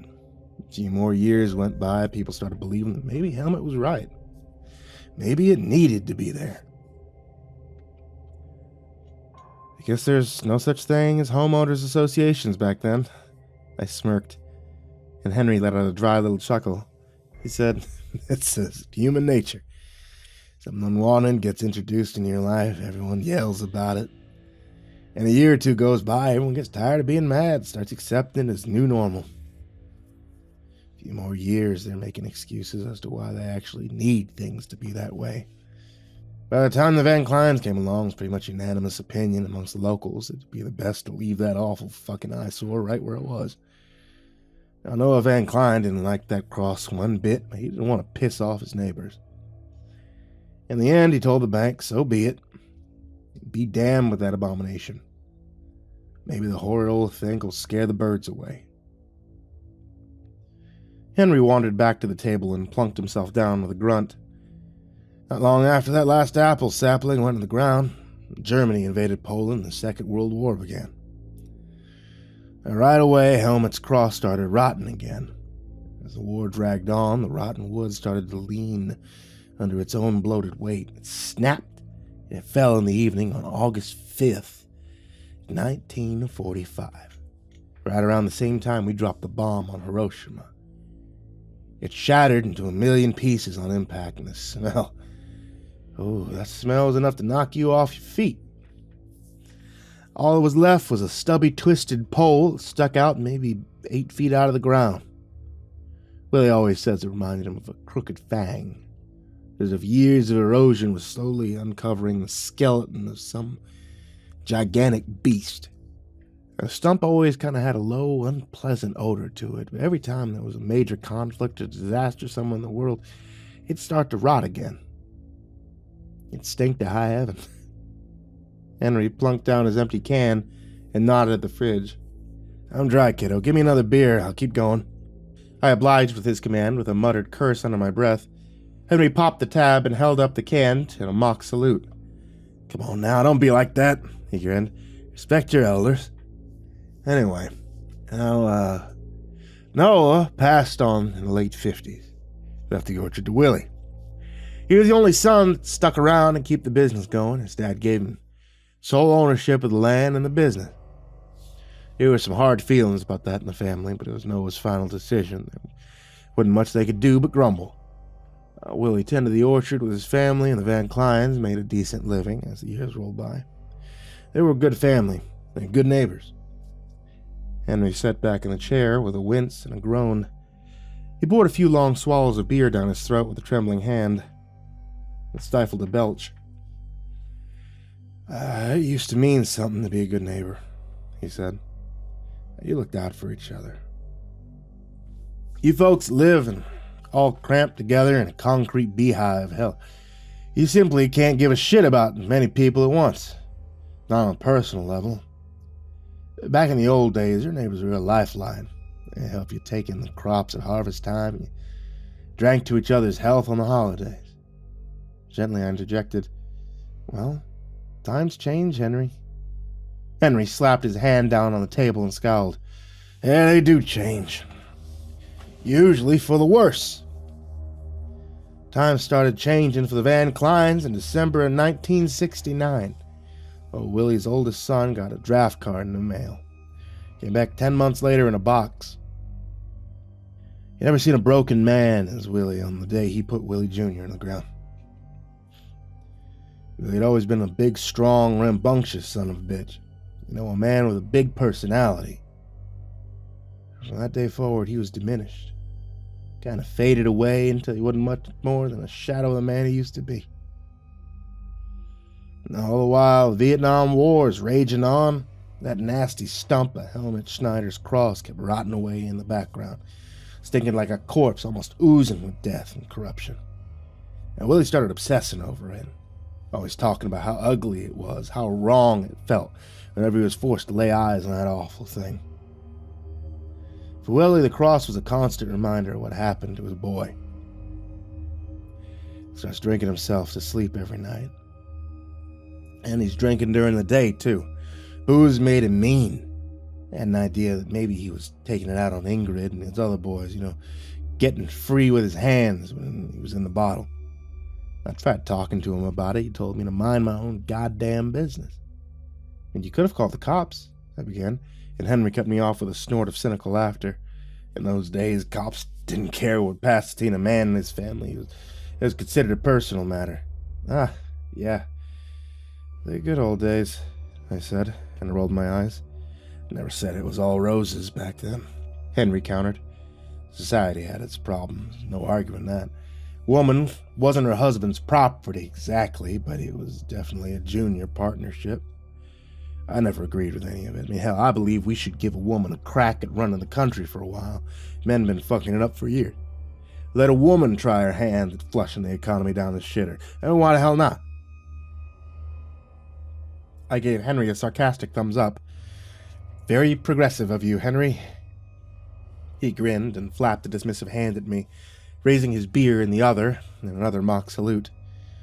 Yeah, the good old days, he said. I'm gonna be a jackass. No Archie Bunker type, you know that. You want to hear this story or not? I nodded, motioned for him to continue. Anyhow, Ingrid finally had enough of Willie's abuse. She took a kid. She left in December. Exactly 1 year after Will Jr. got his draft card. Oh, Willie was crushed. He came over here the day after she left and bawled his eyes out in my garage, drunk as a skunk, reeking like a distillery. I kept saying I never meant to hurt him. It's the goddamn cross, Henry. Can't even get it out of my mind, and I can feel my head every minute, every day. I told him, you gotta get yourself together. You gotta stop drinking. Maybe she'll come back if you get sober. He just turned away, started crying even harder. Didn't know what else to say to him, so I just stood there quietly, let him get it all out. When he was done, Willie straightened himself up, wiped his face on his sleeve, and said, all I got left is this orchard, Henry. That's all there is. The look on his face was awful, like a soul was decaying right along with the remains of Helmut Schneider's cross. He walked out into the night without another word. I didn't see him again for the rest of the winter. Henry stopped to light a smoke. I squashed the urge to ask for one, trying to quit. Pulled out a pack of Nicorette, and Henry made a sour face. That stuff's like mint-flavored dog shit, he wheezed. I'd rather chew on a goddamn battery. You trying to quit, are you? I said, yeah, it's time to give it up. It's hard. Well, good for you. No sense in paying good money to give yourself cancer. Henry regarded the cigarette clamp between his fingers with disgust. I can't give him up. I tried so many times, I can't do it. I'm gonna be running a marathon anytime soon. Now your dad, he could run like the wind when he was younger. He could run and jump like an antelope. I remember we were down at the gully one time, and I interrupted his tangent with a polite he added, "You're telling me about Willie Van Klein? Stay on course, Captain." All right, Willie. Well, I hadn't seen hide nor hair of him in months. So I dropped by one morning early May to check in on him. He wasn't in the barnyard. I heard his tractor running somewhere around the orchard, so I went looking for him. Found him out of the stump. He dug a deep hole around it with his shovel, came walking up just as he was looping the length of a chain around the base of the stump. The other end of the chain was hooked onto the tractor hitch. I waved my hands to get his attention. I yelled, "You sure you should do this?"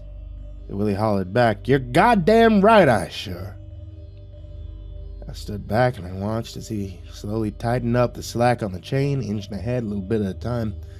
That chain sank into the rotten wood, and Willie gunned the tractor and snap! The stump broke off just above the big block of concrete Brethren had poured to anchor it into the ground. Disintegrated when it hit the dirt, just completely shattered into a million shreds of rotten splinters. Released a blast of stench that made me turn and gag. Smelled like the depths of hell. Henry tipped back his beer, plunked the empty can on the table, and jerked his head at the fridge. I jumped up and fetched us both another round. Henry struggled with the pull tab on the can. He mumbled, and attached the scraper blade to the tractor hitch, started filling the hole. Watched him do it with butterflies in my stomach. The ugly bastard of a cross had been there for as long as I could remember. Now it was gone. And I had a bad feeling that Willie had made a terrible mistake. And I thought, for Christ's sake, I can't open this fucking thing to save my life. Here, get that open for me, would you? He slid the can across the table, and I popped the tab with mixed emotions. Henry had been doing pretty bad. If he were lowering himself to ask someone else to open his beer for him, that is. I made a mental note to buy him a can tab opener. Yeah, thanks, kiddo. Well, a couple days later, Willie came over in a panic. Says, "Come back to the orchard. I have something you need to see." I go over there with him, and I'd be damned if there wasn't some kind of blight creeping over the ground where the cross used to stand. Vegetation was withered up, dying off in a rough circle, maybe 50 feet across. Everything inside the circle was curled up and dried out. There was a low, unpleasant stink in the air. Willie gives me this helpless look, says, "It started right after I pulled down the rest of that cross. It's spreading fast." I told him, "I don't know. Never seen anything like it. Probably fungus. Try spraying it down with a fungicide." Willie just shakes his head, says, "It's not fungus." I asked him what he thought it might be. He didn't answer. Just pointed at the freshly turned dirt and says, "Don't you see it?" Henry gave me a grim smile and said, "Jesus, I shit you not. That soil turned blacker than midnight." Realized I was standing inside a circle of diseased earth. I jumped right out of it like I had springs on my heels. And Willie ran his hand through his hair. He said, "God almighty, Henry, what have I done? I let it all out, all the misery and the death. I let it all out." We stared at each other for a few moments, then he pointed at the ground and said, "Look, you can see it spreading." And you could. You could actually see the weeds drooping and sagging for your very eyes. Full of life one second, dying the next. I stood there with my mouth open watching this thing spread, and all I could think was, I gotta get out of these boots right pronto. I didn't know what to tell him, Henry said, with his eyes mournful. He'd always been a good neighbor. I've felt awful about what was happening to him, but I had a powerful need to get home and get these goddamn contaminated boots off my feet. And I'll admit, a part of me wanted to sneer at him, say, I told you so, you big dumb bastard. But when other people suffer an unfortunate fate, it's comforting to believe it was their own damn fault in the first place. When you believe that, you could pretend such a terrible thing had never happened to you, because you know better. When other people are suffering, it's easier to be cruel and kind. I blinked at the simple, unflinching power of that statement. Slowly, I said, Henry, sometimes I think you need to write a book of your accumulated wisdom, you know? It'd fly off the shelves.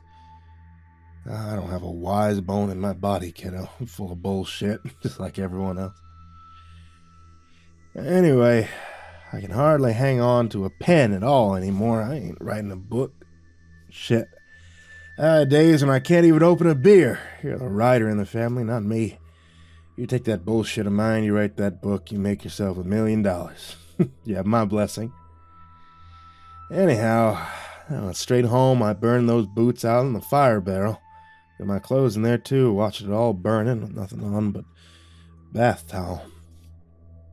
When it was all burned to ashes, I got in the tub and I scrubbed myself damn near raw. Couldn't stop thinking, how far will it go? I was scared to answer. At the rate it was spreading, the blight would take over Willie's entire property within a week. Then what? Crawl over the ditch, jump across the road, or reach our own farm? Farther even? I was scared shitless to find out. I didn't have a damn clue what to do about it. Willie called me a few days later, and all he said before he hung up the phone was, you need to come see this. I told your aunt I was heading over there to help him with some chores. She just scowled and said, he's a louse, drinking and carrying on. Slapping around his wife and kids. What happened to Will Jr. doesn't excuse any of that. Shouldn't even bother yourself with that man. Make him do it himself. I apologized to her, made up some bullshit excuse while I had to go. I drove over there in my truck. The first thing I noticed when I stepped out on his driveway was how silent it was. I mean, I couldn't get over it. Usually the barnyard would be boiling away with activity this time of year, but everything was still and quiet as a tomb. I knock on the front door. Willie comes shambling out onto the veranda with dirty overalls, pair of big, mirrored sunglasses. Hair looks like a bird's nest. He says, come out of the orchard. See my ruination.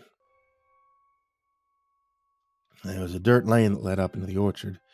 I drove us out there in my truck. I didn't get very far, for I jumped onto my brakes and yelled, hot damn, at the top of my lungs. I knew it was coming, but I still couldn't believe the sheer devastation I was looking at. Almost the entire 70 acres of fruit trees all gone. All those strong, healthy trees withered and shriveled into row upon row of black, mummified carcasses. It's horrific. Not just the trees either, but all the vegetation, grass, weeds, and all. Everything just as dead can be. All of it gone in just the space of a few days. I was speechless. I threw the truck in reverse, turned back for the house. I'd seen enough. Pulled up in his driveway and sat there in my truck for a while, not talking to anybody, just sitting there. I slowly realized that Willie wasn't smelling so good. In fact, he smelled downright awful. Thought about how fast the blight was spreading, how it killed everything in its path, and I turned to Willie and I said, I'm sorry, but I think you need to get out of my truck right now. I have to go. He smiled a little and went, you want me sitting so close to you. I don't blame you. He got out of the truck, he lumbered around the driver's side window. I watched him real close with my hand in my pocket. See, I got your grandpa's .38 special in there. The fact I brought a gun to see an old friend in dire need either says a lot about me or a lot about the situation at hand. Probably both. Henry struggled out of his chair and walked over to the big storage closet beside the front door. He hauled open the sliding doors and started digging around inside. Willie leaned down and looked me in the face. Henry said, his voice slightly muffled in the depths of his closet. He said, I'm not long for this world, Henry. It's in me. And he pulled down his sunglasses. Henry emerged from the closet with an old shoebox clutched in his bony arms. He dropped it on the table and pointed to his eye. The whites of Willie's eyes were all rotted with brown and yellow. Each iris had turned from blue to pure black. They were the eyes of a rotten corpse. He stuck out his tongue. By Jesus, I damn near fainted. It was covered in patches of black and purple and brown, like it was decaying in his mouth. His teeth were turning gray at the gum line. I drew back from the window. I said, Holy Mother of God, Willie, you need a doctor. But old Willie just shakes his head and he says, You saw my orchard. There's no cure for that. I fucked up, Henry. I thought I'd release my boy and set him free, but all I did was unleash a plague on this world. I could stop it, but this land will always be tainted. Willie starts crying then, and oh my Christ, his tears look like drops of pus from a septic infection. I bit down on a scream and threw the truck in reverse and gunned it down the driveway. He yelled, You know what I have to do? As I whipped out into the road, but I didn't stop to answer him. I just stomp on that gas pedal and I get the hell out of here. When I get home, I scrub the passenger side of the bench seat with hot water and bleach. Henry sat down and started rifling through the contents of the shoebox. It was filled with stacks of old photographs and Ziploc bags, along with a few miscellaneous trinkets from our family's past. I didn't tell Eustace what happened over there, but couldn't stop thinking about those thick green tears running down to Willie's beard. I was getting ready for bed when it finally dawned on me what Willie had meant when he yelled, You know what I have to do? I said, Oh, hell. I told Eustace I had to go check on something out in the field. I drove down the road to Willie's orchard with my heart in my throat. He wouldn't answer the door, it wasn't locked. On the line on the floor in the bathroom, he'd cut his own throat wide open with a straight razor. He was surrounded by a big dark puddle of foulest smelling crap I'd ever encountered before or since. And I just thought, Holy Jesus, what the hell is that? That's when I realized it was Willie's blood. Henry uttered a satisfied grunt, thrust a black and white photo into my hands. Here's a picture I was talking about. It's a helmet's cross. The picture was smudged and grainy, but it clearly depicted an enormous cross rising out of a sparse-looking cornfield. I squinted at it closely, and I saw that the cross had indeed been constructed from a patchwork of multiple tree trunks. Comparing it to the rows of cornstalks nearby, the cross must have been close to 4 feet in diameter. A crude and darkly sinister monolith of staggering proportions. There appeared to be a tiny figure standing in the foreground, a solitary speck of humanity wearing a long black overcoat and a hat with a round brim. I wondered if the figure might actually be Helmut Schneider himself. And even though I knew it couldn't have been him, I still felt goosebumps pop out of my arm. The cross was the product of a union between an otherworldly influence and Helmut's own disturbed imagination. Even if he was no longer physically present at the time the picture was taken, Helmut Schneider was a part of the cross, and the cross was a part of him. Henry blew out a deep sigh that ended in a nasty coughing fit. When he was done, he croaked, Willie left a message for me on the mirror. Wrote it in shaving soap. I guess he was counting on me being the one to find his body, not someone from a utility company.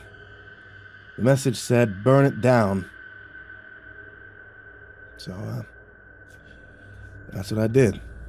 Put a lit candle beside the old sofa in his living room, and then I made a torch out of 2x4 and some old rags I found in his garage.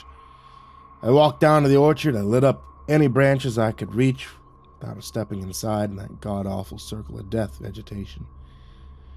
The trees were dry as cardboard. They went up instantly. And by the time the blight had taken over the entire orchard, Henry said, as he started to draw an invisible map on the table, he was creeping into the woods on one side and was damn near into the ditch beside the road on the other. Wouldn't have been long before it infested the whole country block. And beyond. How far beyond? Who the hell knows? All that concentrated evil, so much madness and death, all bottled up, just waiting to be released into the world. The entity that spoke to Helmut Schneider in his dreams demanded a sacrifice to stop the flood. That's exactly what it got. Sacrifice of blood? A sacrifice of hope. Henry lit a smoke and gazed off into the distance.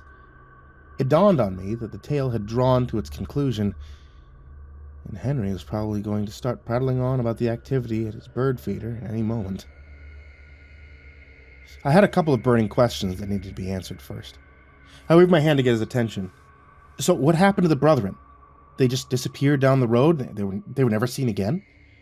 Henry shrugged and said, kind of. They moved to another county somewhere close by, and from what I can gather, not long after that, one of Helmut's wives attacked him in his sleep, put a knitting needle through his eyeball. He chased her after with a knife, and she shoved him down a flight of stairs.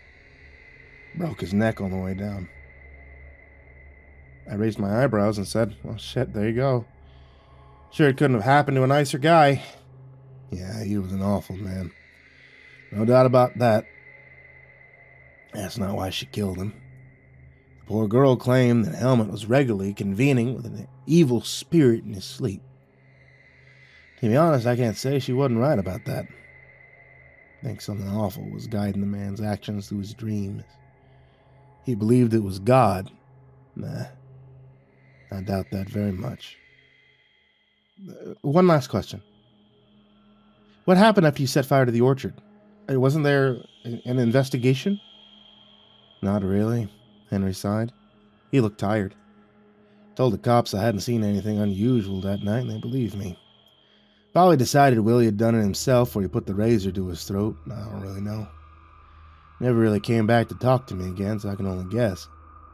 I heard Ingrid got the insurance money, so at least some good came out of the horrible mess. Henry put out his half-smoked cigarette and shot a glance at the grandfather clock in the corner. He pressed his lips together in an unhappy line and said, Listen, I appreciate you coming out here like this, kiddo, but I'm not feeling so hot today. I think I want to lay down for a while. Here, did you grab something out of that box before you head out? Keepsake, you know? I said, sure, of course, and blindly reached into the box.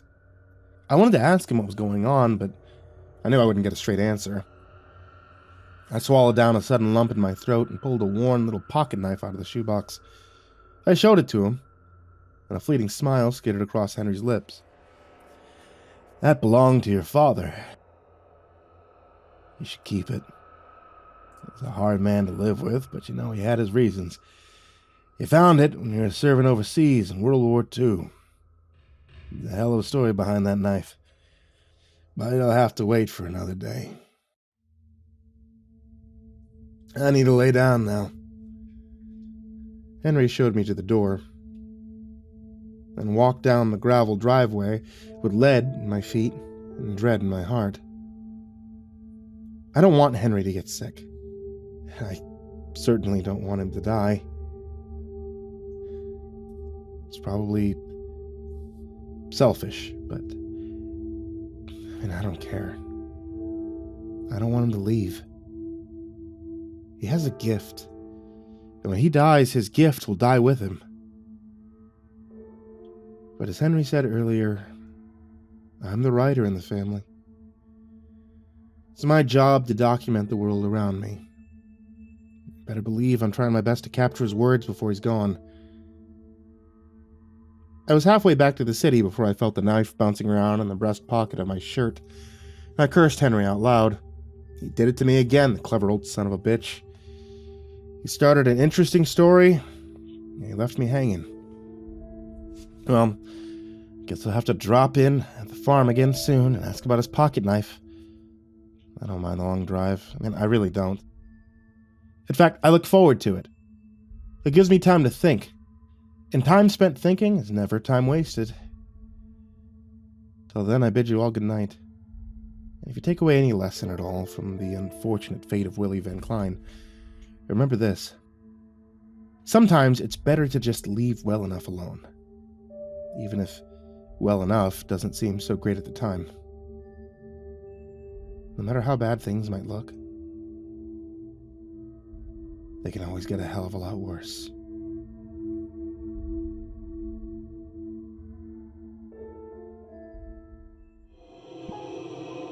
If you know anything at all about life on a farm, you know that a farmer spends as much time on the upkeep of his property as the actual business of farming. Groundskeeping duty is a full-time job all by itself. There are hundreds of yards of fencing to mend, endless acres of grass to mow, and multiple leaks in multiple roofs that should have been repaired back in the spring. Possibly the spring of last year. There are barns that need a good sweeping, gardens that need good watering, and numerous walls that should probably get a new coat of paint before winter rolls in. No matter how hard you try to get it all done, there's always another chore or two lurking around the corner. Well, Uncle Henry has his good days and his not-so-good days, but even on his best days, he simply isn't physically capable of managing the farm anymore. His fields are being sharecropped by a neighboring farm this year. Corn, of course. There's always either beans or corn around this neck of the woods. But the bulk of the menial chores around the property have fallen squarely on the aching shoulders of yours truly, a very stupid nephew who can't say no to literally save his own damn life.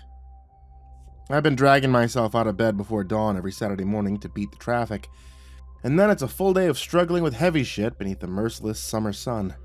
I crash on Henry's old fold-out sofa after a few beers on Saturday night, then I'm back on my way to the city on Sunday morning. Usually with blisters on my palms and aching muscles in my back. I'm not exactly a young man myself anymore, and it shows.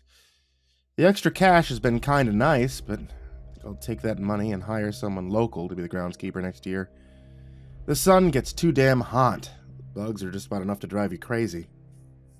Henry was having one of his good days last weekend, so he volunteered to tag along and keep me company. My task for the day was to cut up and dispose of a fallen tree. A fair chunk of Henry's property is first-growth forest, and after a good storm, it's a safe bet that there will be at least one tree blocking an access road to one of the fields at the back of the farm. Other times, they'll get caught on another tree on the way down, creating a hazardous trap. Either way, it needs to be dealt with as soon as possible. Now, I'll readily confess that I'm not very fond of operating a chainsaw. I mean, not since I had one kick back on me and come within a hair of ripping my face off. Despite my misgivings with operating a whirling chain of death, however, it was a job that had to get done. And Henry isn't in any condition to be working a saw these days. I was just glad that Henry was feeling well enough to spend the day outside.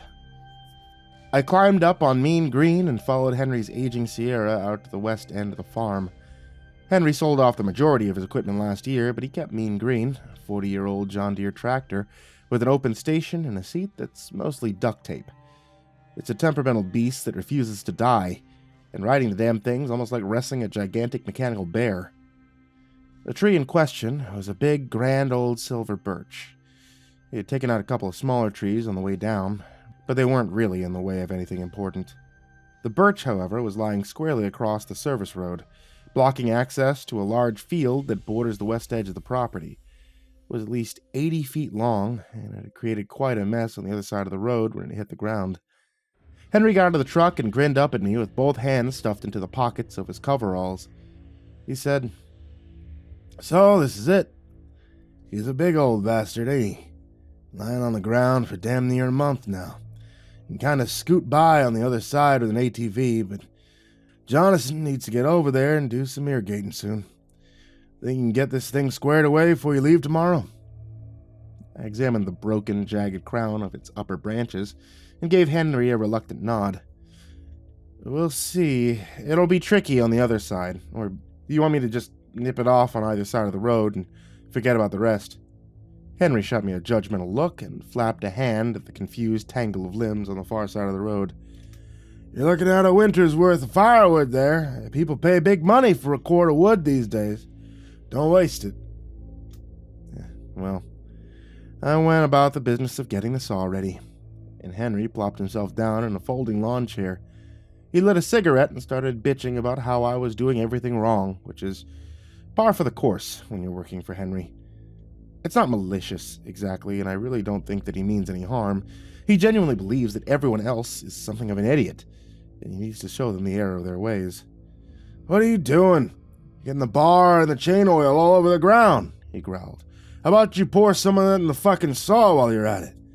Jesus almighty, boy." "Well, golly, am I ever glad you came out with me today," I smiled. "How about I put this piece of shit tractor in gear and let it roll down the gully? How about that, you mean old bastard?" Henry chuckled. "Yeah, you'll probably do that anyway, just out of sheer incompetence. Hey, make sure that chain's good and tight. Don't leave a lot of slack." I shot him a dirty look and snapped, "Do you want to do this?" "I might have to," Henry grinned. "You're fucking it all up. You haven't even started yet."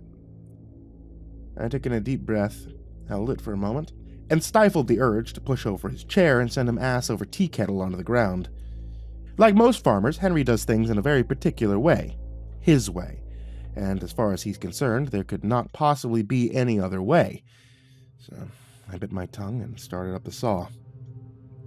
Thankfully, it caught on the second pull, or Henry would have gleefully ripped me a new one with that dry and understated countryman's wit. He may not be the best of health these days, but Henry's tongue is as sharp as ever. I had no desire to operate a saw for 2 days in a row, so I worked at a feverish pace and had the majority of the upper branches chopped down by 2 o'clock. By this time, I had a dripping mess of sweat and simmering resentment. Henry is a great guy to sit down and drink some beers with, but he's definitely not my favorite supervisor. Henry squinted up at my red, scowling face and said, "You can leave all them logs right where they are. They're not in the way over here. Pull the trunk off the road, we can go drink some goddamn beer. That sound good?" I mopped the sweat off my face with a towel. "Hell yes. Sounds just dandy to me."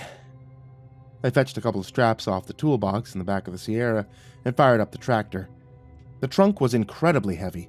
It dug a deep groove in the road as the John Deere rumbled against its massive weight. I thought, fuck the stupid road, I'll fix it with a scraper blade in the morning. And I kept right on pulling. Henry stabbed a finger at the damage and shouted, "See, I told you should have cut it up first, you damn idiot!" I ignored his outrage and focused on finishing the task at hand. The black flies were swarming around my head in a bloodthirsty cloud. My shirt was covered in blotchy salt stains, and my poor arms felt like they were made out of poorly set jello. I didn't give a goddamn about the road at that point. I just wanted the ordeal to be over with. I was more than ready to go back to the house for a cold one. Henry cupped his hands around his mouth and yelled, "Stay on the tractor! I'll untie the strap!" He frowned at the knot and hollered, "You call this a bowline knot? What the hell did you do? Hercules himself couldn't untie this fucking thing. Shut the tractor off!" I cut the engine and started to apologize, but Henry waved me off and started searching his pockets. He groaned. "Oh, hell, I left my knife sitting on the night table. You got that knife on you, kid? The one you took home with you a little while back? Or did you lose it already?" "No, Henry," I grunted. "I didn't lose it already. I'm not a 5-year-old, for Christ's sake. I'm a grown man." I fished out the pocket knife and dropped it into his hands. Henry laboriously sawed through the strap and grumbled, "This blade could be a lot sharper, you know. Dad's always kept it real sharp. Here, I'm done with it. We'll sharpen up that blade tonight, and don't let me forget." Henry stood up with a grimace and waved a hand in the direction of the barnyard. "That's it for today, kiddo. Listen, I need to check on something before I leave. Just head on back to park the tractor somewhere near the barn. Help yourself to a beer while you wait." I said, "Sure thing, boss. See you when you get back." I left him to attend to his secretive errand in the bush. I walked Mean Green up into the third gear and gunned it back to the barn, bouncing around in the seat like a cowboy at a rodeo while I jounced and bounced across the uneven terrain. I parked the tractor and stood in front of the open door of the mini-fridge in the garage, luxuriating in a wave of frigid air as I poured a gloriously, shockingly cold can of beer down the arid canyon of my throat. It was ecstasy. I tossed the empty can into the recycle bin and immediately popped open another one. I was halfway through my second beer by the time Henry pulled up in front of the garage in his pickup. He joined me at the fridge and said, Shove over, let me get in there, kid. I'm melting over here. He took the cold one back and gasped. That's something, ain't it? Anyhow, you did a good job today. Don't worry about the road, fuck it. Jonasons can take care of that on Monday. Here, take this. Thank you very much, my boy. He reached into his breast pocket of his overalls and thrust a folded wad of 20s into my hand. Without counting, I could tell that it was at least twice the amount we'd agreed upon for the day's labor. I started to protest, and Henry shook his head. You take the money. I won't miss it. It's expensive living in the city. Take it. I said, I don't know, Henry. You sure? I mean, call it an asshole tax. Henry laughed. Because I can be a right son of a bitch to work for. Lots of people tell you that. Well, you could bet on it. He took a look at his watch and said, Thinking we should get supper started early. I'd use some grub right about now. How about you? Supper was a foot long on the barbecue, piled high with fried onions, served on a paper plate. We sat in the wooden swing chairs at the side of the house and looked down in the valley as we ate. Summer was in full swing, and the valley was a vibrant rolling mosaic of greens and yellows, blues and reds, an astonishing palette of colors waving through the breeze. I could tell Henry had something on his mind, and I was pretty sure that I knew what it was. He was thinking about my pocket knife, 3-inch folding blade that had once belonged to my father. Or rather, he was thinking about the story behind the knife, ordering his thoughts in his unhurried, meticulous manner as he ate his hot dog and sipped away at his beer. I kept quiet, and I let Henry mull it over in peace. My father is a difficult subject for anyone who knew him, and I spent most of my adulthood trying to distract myself from his memory. He was a hard man, harsh and unforgiving. He was also a very troubled man. Soldiers are expected to return from war and simply forget about the awful things that they had seen and done while fighting in a foreign land. The results can be disastrous. Henry put down his hot dog and said, Uh-oh, look over there. Better pack it up. He pointed at some ominous-looking clouds that were gathering to the west. They were talking about maybe getting some rain on the news this morning. I think it's coming. 15 minutes later, we were sitting at the kitchen table with the rain pounding a droning tempo on the roof above our heads. We cracked a fresh beer and shot the shit for a while, our conversation drifting back and forth from small matters to global concerns, and all things in between. I fetched us another round, and when I got back to the table, Henry sighed. I suppose it's time. Let me have a look at that knife of yours, kid. I passed it over, and Henry fetched a magnifying glass out of the junk drawer in his kitchen counter. He squinted at the faux pearl handle and the fluorescent light above the sink and said, Come here, look at this. Right here, just above the rivet. He dropped the knife into my hand and gave me the magnifying glass. I took a peek at it myself and said, Looks like a J, a P, and a D. Is this someone's initials? Henry popped open his beer with the tab opener I bought for him a while back and nodded. He pulled a whetstone kit out of the junk drawer and started sharpening the tarnished blade with painstaking care, meticulously working the cutting edge against the stone in careful, patient little circles. I sipped my beer and waited for him to begin. The war, Henry murmured. It's always a goddamn war with your dad. He never left it behind. I was exempted from service on agricultural deferment, but Wally wasn't so lucky. The draft board snatched him right up. Off he went overseas. He came back an entirely different person. I know you might not believe this, but before he left, your dad was a hell of a nice fella. Joke around and laugh, never had a bad word to say about anyone. He came back meaner than a rattlesnake. He was drunk. Now, it's not exactly news to you. It was worse when he was young. He'd drink hard liquor from noon to night every day of the week except Sunday. On Sunday, he'd start drinking right after breakfast. A lot of them came back like that, you know. It was the only way that they could sleep at night. I nodded and said, He kept it up for 50 years. always somewhere between feeling no pain and completely shit-faced. I don't condone it, but he had his reasons, Henry interjected. Like I said, Wally was a completely different person when we got back home. Didn't laugh no more, didn't hardly even talk to anyone. He'd work on the farm all day, and he'd sit out there in the swinging chairs in the evening with a bottle, drinking and staring at nothing. Always playing around with that pocket knife, turning it on his hands, rubbing it with his thumb. He always made sure it was razor sharp. I never saw him use it. Not once. Yeah, well, nobody knew what was wrong with him. Your grandparents were scared of him. Your own son. Remember your grandma took me aside once, said they killed him, Henry. Because this isn't my son. My son is dead. I leaned back in my chair and grunted. I could only imagine what he was like when he first came back. That was hard to deal with. Henry chuckled a little and shrugged, a gesture that spoke of an old and enduring sadness. Oh, he's quite a handful when he got mad, that's a fact. Actually, this all started with your dad losing his temper.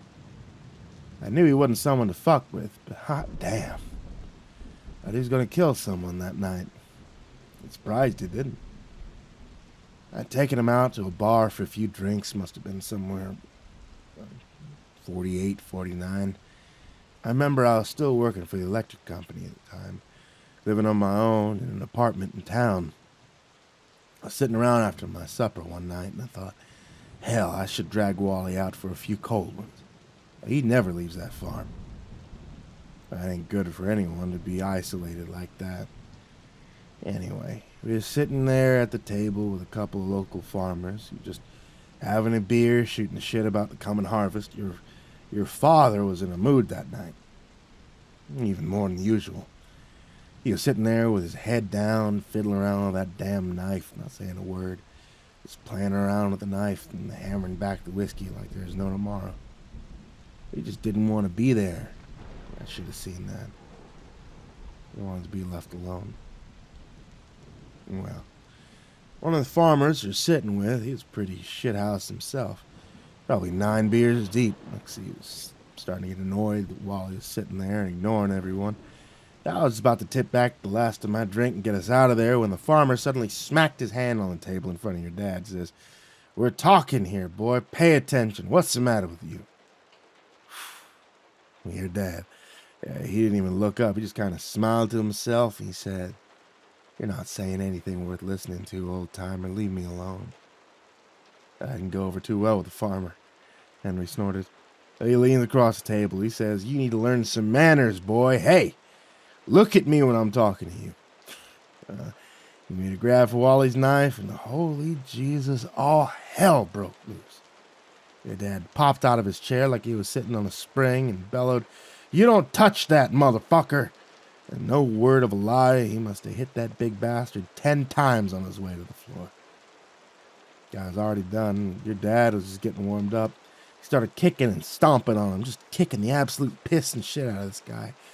Tried to crawl away. The other farmers jumped up, grabbed him from behind, and Wally gave him a judo flip clear over the pool table. He hit the wall on the other side so goddamn hard I heard the beer glasses rattle around the bar. Henry paused and wet his whistle. He shook his head and let a flat, humorless little wheeze of laughter. Now, the bouncer's pretty drunk, too. When the second farmer hit the wall, he finally noticed what was happening. He came in swinging haymakers. Wally just kind of bats him out of the air, kicks a guy square in the kneecap. Heard the snap from clear across the bar. Bouncer fell square on his ass, started squealing like a stuck hog. Your dad screams down at him, "You want some more, big man?" He hauls off and boots him right in the face. I sigh. He'd always tell me, if you get a chance, kick him in the face. Can't tell themselves they could have won the fight if you kicked their face in. Henry blinked at this and muttered, "That's one way to look at it, I guess. Yeah, I'm not sure there's much honor in kicking a man when he's down. These poor bastards, they were definitely down for the count. First guy was trying to worm his way under a table. Second guy was running out the door. Everyone else was scrambling to get the hell out of the way. Bartender starts yelling that he was going to call the cops, so your dad gave the guy under the table one last kick in the ribs. He walked out of there with a without so much as a backwards glance, just cold as ice. I ran after him, yelling, "Jesus Christ, Wally! You want to go to jail? The hell's wrong with you?" Your dad glared at me from under those bushy eyebrows and says, "Stupid sons of bitches are lucky I didn't kill him. Take me back to the farm." Now, we didn't talk on the way back. I was kind of scared I might say the wrong thing, and Wally didn't seem like he was in much of a mood for small talk. When I pulled into the driveway, Wally didn't get out of my truck. He rolled down the window, he fired up a cigarette. He sat there for a while, just still, listening to the night. Henry paused then, and added, "Things look different in the dark, don't they? They look different. They sound different, too. The world around you always seemed like a bit strange after nightfall. I was sitting there looking across the barnyard in the night, and I realized I couldn't really tell where we were anymore, or where we were even supposed to be. Reality's so fragile, you know. All it takes is the absence of light for a whole thing to start coming apart." Wally pitched his smoke and said, "I don't know what came over me, Henry.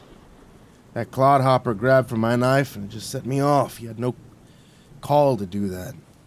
And I said, "No, he didn't, but neither did you, Wally. Damn near killed him, and that bouncer, hell, he'll be eating soup and walking with a cane for a good long while. Someone might be coming to talk to you, Wally. Better pray none of those men died tonight." Wally sort of huffed and scowled out the window. He knew I was right. And he says, "I want you to tell me something, okay? Now, I want to know the truth, Wally, so be straight with me." Your dad thought about it for a moment. He goes, "I won't lie to you, Henry. You're my brother." So I ask him, "The hell is it with this little pocket knife of yours anyway? Why are you so obsessed with the damn thing?" Henry stopped to fumble with his cigarette out of his breast pocket. He absent-mindedly offered me one. I shook my head in irritation. "I'm done with cigarettes, Henry, remember? Had my last smoke 3 weeks ago. You kept trying to give me one." "Oh, hell, that's right," he smirked. "He's got so used to you bumming all my goddamn smokes. It's automatic now." Henry lit up and coughed harshly on the first drag. "What?" he wheezed at me. "Don't I look glamorous?" He saw the way I was looking at him, and he rolled his eyes. "Did you look at me like that? There's nothing worse than an ex-smoker or an ex-drinker. Bunch of zealots, the whole lot of you." "I don't know. I think lung cancer might be worse," I shot back, and Henry offered me a sour smile. "Shut your pie hole, smartass. I'm telling a story over here. Anyways," Wally lays his knife on the dashboard. He says, "I never told you nothing about what happened overseas.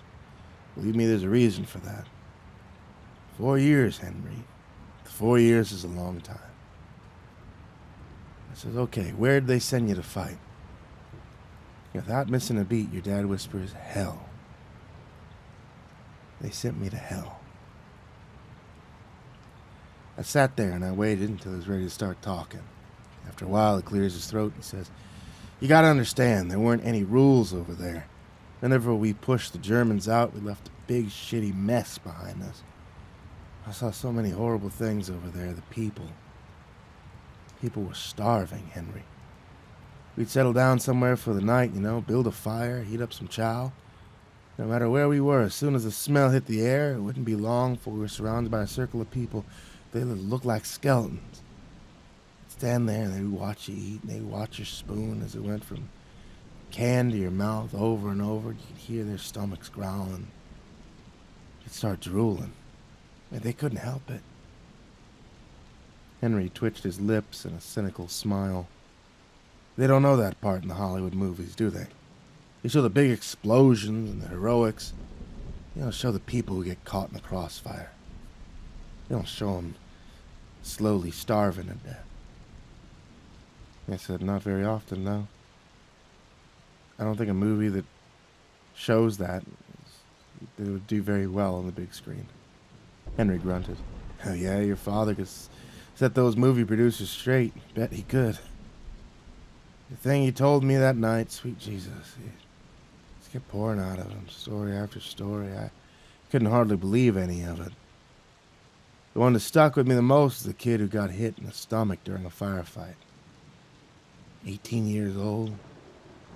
Didn't even shave yet, this kid. And there's his innards spread all over the ground. Kid kept screaming, "I don't want to die." Wally yelled back, "You ain't getting out of this, you stupid bastard. You don't get to die." Then he gathered up all the kid's guts, crawling around on his hands and knees, taking the boy's innards out of the mud. He tried to stuff them back in the kid's body. He was already dead. I nodded mutely, staring at the table as I remembered the taste of cheap rum in the darkness. Sickly sweet and acrid as it burned its way down my throat.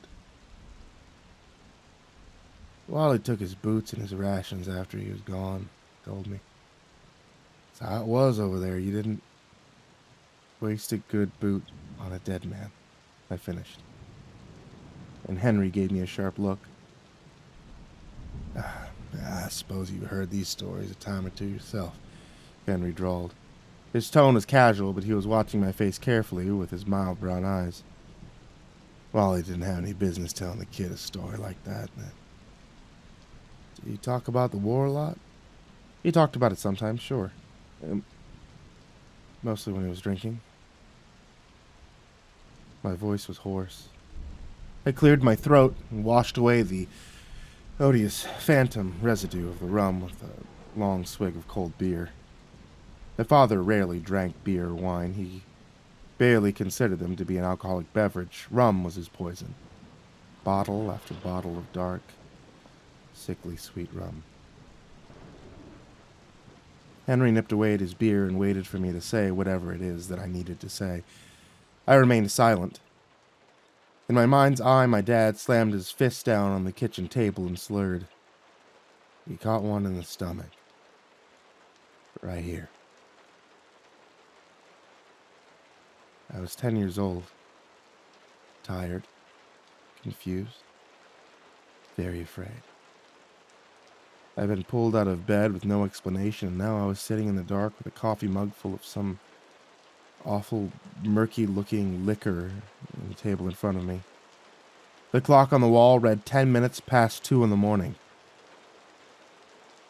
Dad was glaring at me from across the table, slowly working himself into a fury as he gave voice to the demons. Henry studied the expression on my face, and he briefly looked like he was about to ask a question that would lead to some very uncomfortable answers.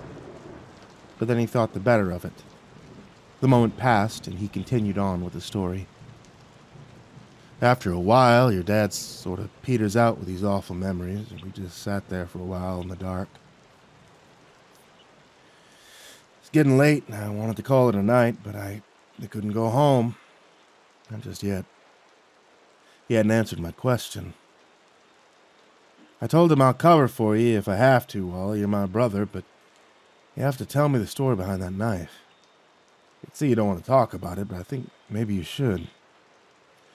Your dad lets out this big long sigh, and he says, "Do me a favor, Henry. Go in the house. Get us both a drink. Take whatever you got, and we'll need it." I abruptly found myself wishing for a smoke. The cigarette goes so goddamn good with the beer. I popped some nicotine gum instead and made a sour face at the package. You're right, Henry. This does taste like mint-flavored dog shit. Henry smirked and said, "Stick to your guns, young fella. You're smoke-free. Enjoy it." Anyhow, your dad was in France at the time. They were cleaning up whatever was left of the Germans after D-Day invasion. Most of the time, they threw down their rusty old rifles and they surrendered on sight. They were starving, almost as bad as the peasants. Well, he said most of them were either teenagers or old men. Some of them didn't even have any ammunition left, for Christ's sake. Now, don't get me wrong. Still dangerous work. When the Nazis retreated, they left all kinds of booby traps behind. A GI would lean down to pick up a German helmet off the ground and get blown to smithereens. He'd get fired on by snipers and set on landmines, and every now and then someone who started screaming and just not be able to stop. Everywhere they looked, there's nothing but death and destruction. Everywhere they went, there were just bodies lying in the mud and buzzards wheeling around in the sky. The wind slapped the window with a sudden blast of rain, making me jump a bit in my chair. I said, it's getting pretty wild out there. I'm glad I'm not driving home tonight. I might end up losing power, Henry scowled. Yeah, I should hunt up some candles soon. Anyway, they captured some Germans after a battle near a village called St. Michael. One of them turned out to be an officer. I mean, not just an officer. He was a major. When they marched the officer and his boys into the village at gunpoint, the villagers all gathered around and started screaming for his blood. Their dad said they had to point their rifles at the mob to get them to back off. They were in a frenzy. Started throwing rocks and yelling death to the monsters, cut off their heads.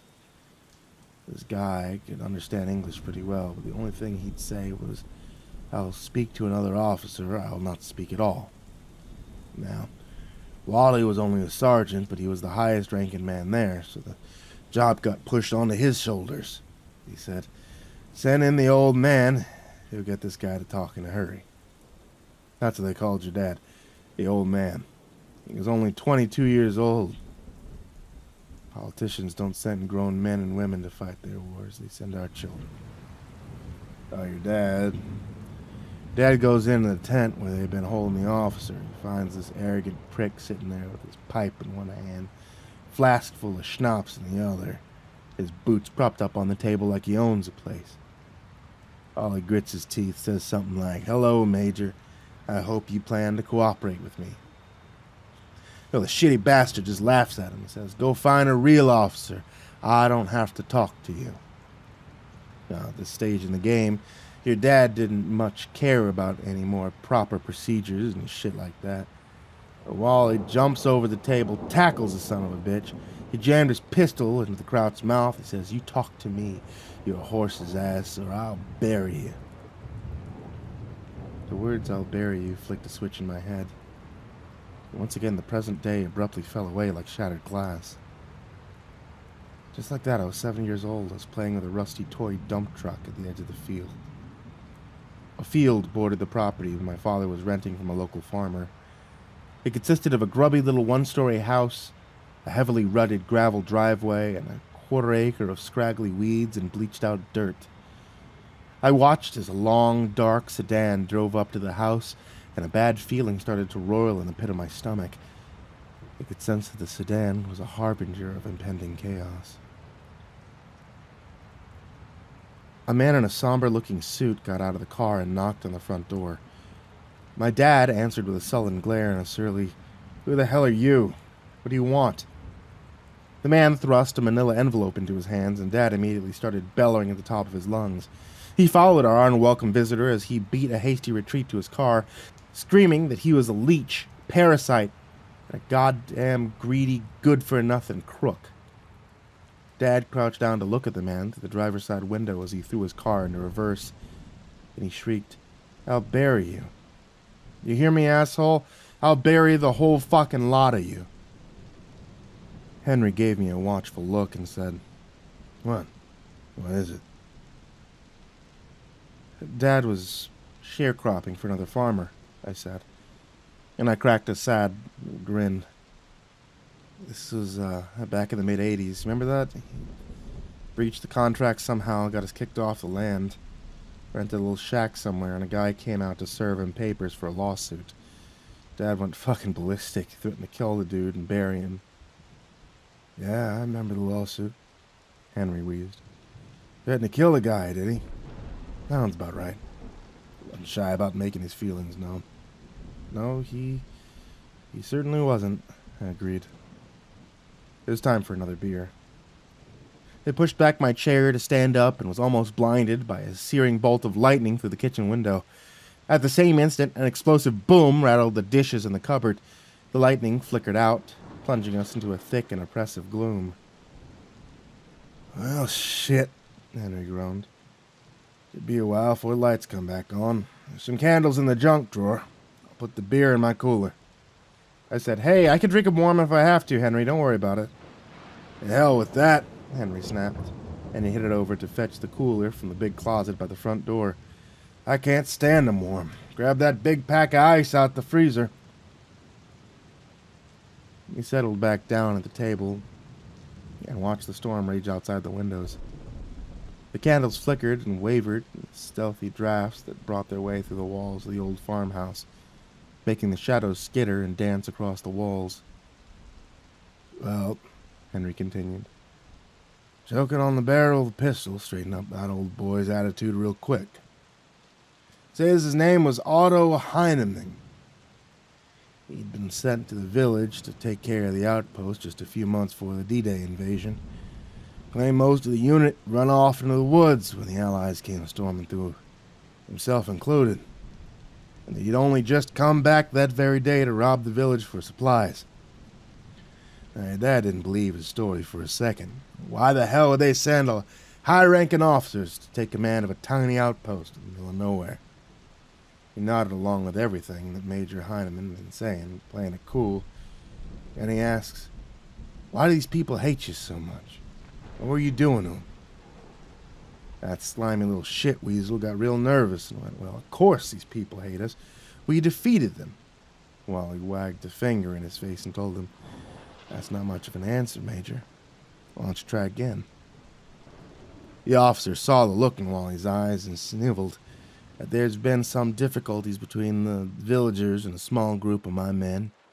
I investigated the situation and sent the troublemakers away. Henry reached into his trusty old cooler and pulled out a fresh beer. He managed to pop it open without using the tab opener, and he flashed a cheerful grin. "Look at that," he crowed. "Opening cans and everything tonight. What do you think of that, kid? Maybe I'm turning the corner on this old age bullshit." I smiled and said, "Well, maybe. Have to see how you feel tomorrow. It's a long day." Anyway, that German soldier was obviously full of shit. "Right up to his eyeballs," Henry agreed. Down him for a while, let him squirm his chair, and then he says, "There's some difficulties." "Well, you don't say. What kind of difficulties are we talking about here, fella? You gonna rape and murder and those kinds of difficulties?" The officer tried to say that he'd never done anything wrong, and Wally gave the bastard a good hard whack in the noggin with his pistol. Blood started running down his face. He covered his hand. Wally said that he had to walk outside right then and there, or he wouldn't have been able to stop himself from killing the son of a bitch. He found his men talking with a few of the villagers. One was a kid barely in his teens, a boy named Jean-Paul Desjardins. I tapped my knife and said, "The initials. This knife belonged to the kid?" "I'm getting there," Henry snorted. "Hold your horses now. Jean-Paul could speak some English. One of the Wally's boys could speak some French. Now, between them, they were able to hammer out one hell of a tale to everyone. And it turns out Major Otto Heinemann was actually Corporal Otto Heinemann. He led a revolt against the sergeant who was in charge of the outpost, and they shot him out in the field. Now, I imagine something like that probably would have ended with a swift round of executions back in the heyday of the French occupation. The communications and the orders was breaking down. They were pretty much on their own out there." "Heart of darkness," I said, and Henry gave me a blank stare. "Heart of what? The hell are you talking about over there?" "It's an old book. Never mind. I can imagine the kind of horrible shit that was going on after the revolt." "Well, Otto had himself an obsession with the occult.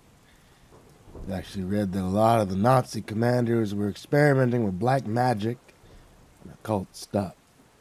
But they were dabbling with pretty much anything that might give them an advantage in the war. I don't know if it's true, but I read that they tried to build themselves a goddamn UFO. That's for Otto Heinemann. He was convinced he could use human sacrifices to communicate with the dead. Torture and murder people in a barn on the outskirts of the village. Him and his circle of followers, and he'd try to speak with the departed, or with the things that had never been alive. In the night before the invasion,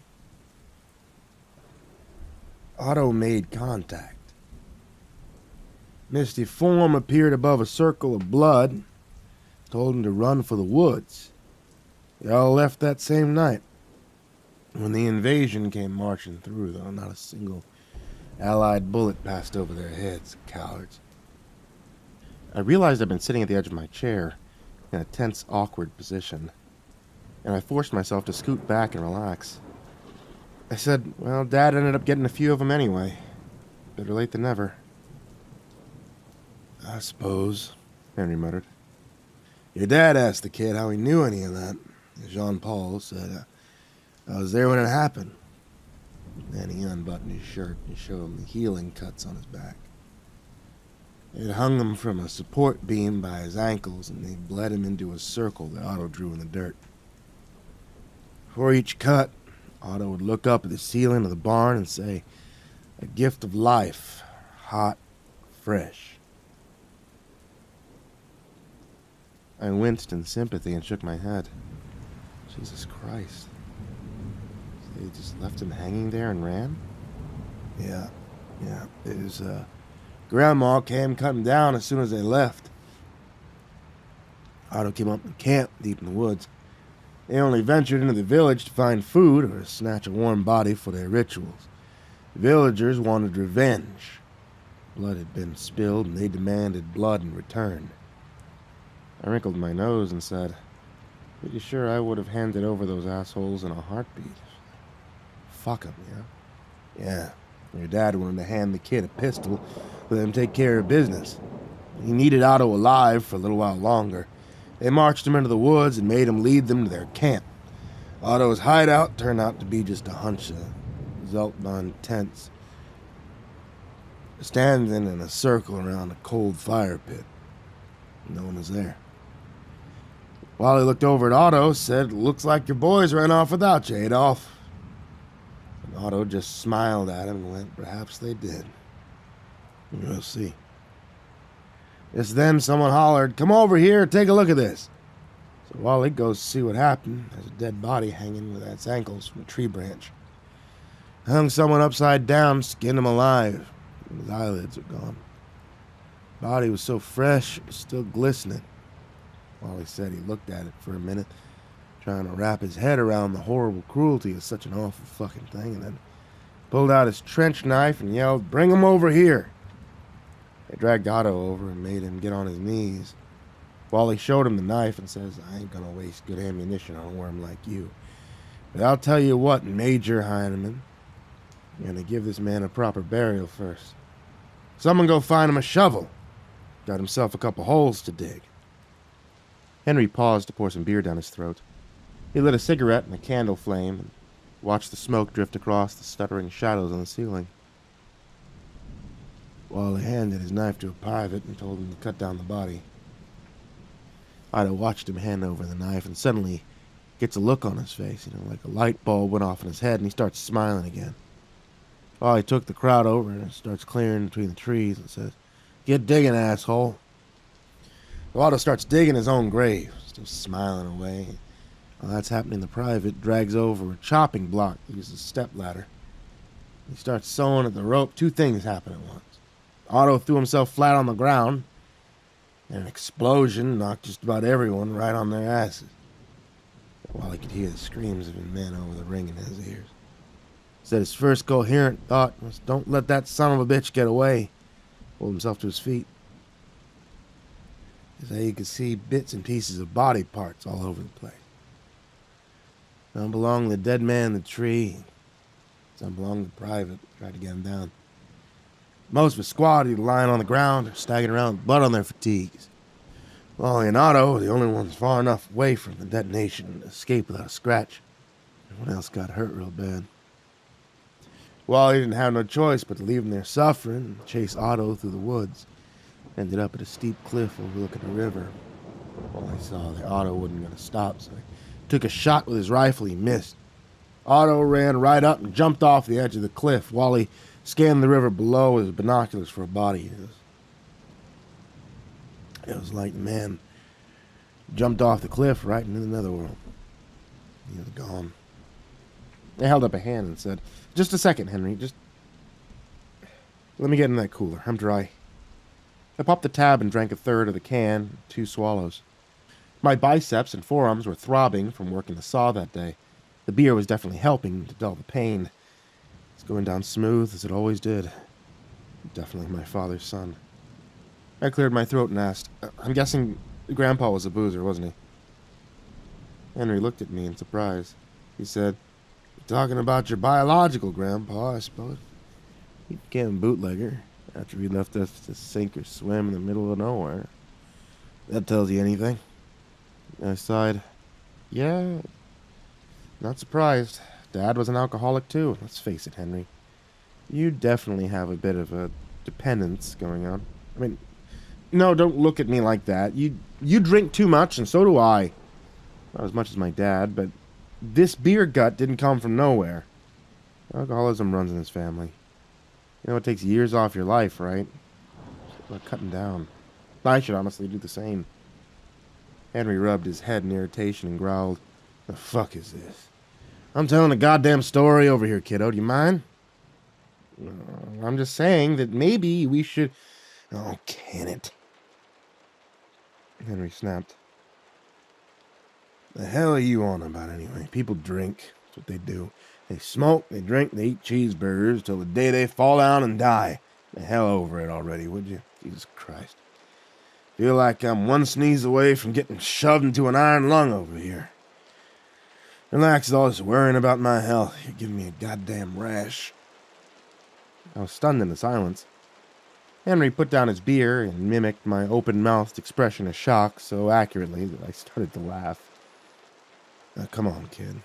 What do you want from me? Lay off with the weird looks and the questions all the time. I'll die when I die, and I promise it won't be a moment sooner. Till then, I'll drink my beer, I'll smoke my cigarettes. I'll live my life as I damn well please." I looked down at the table and said, "I won't stop being concerned about you, but I'll try to put a lid on it, I guess."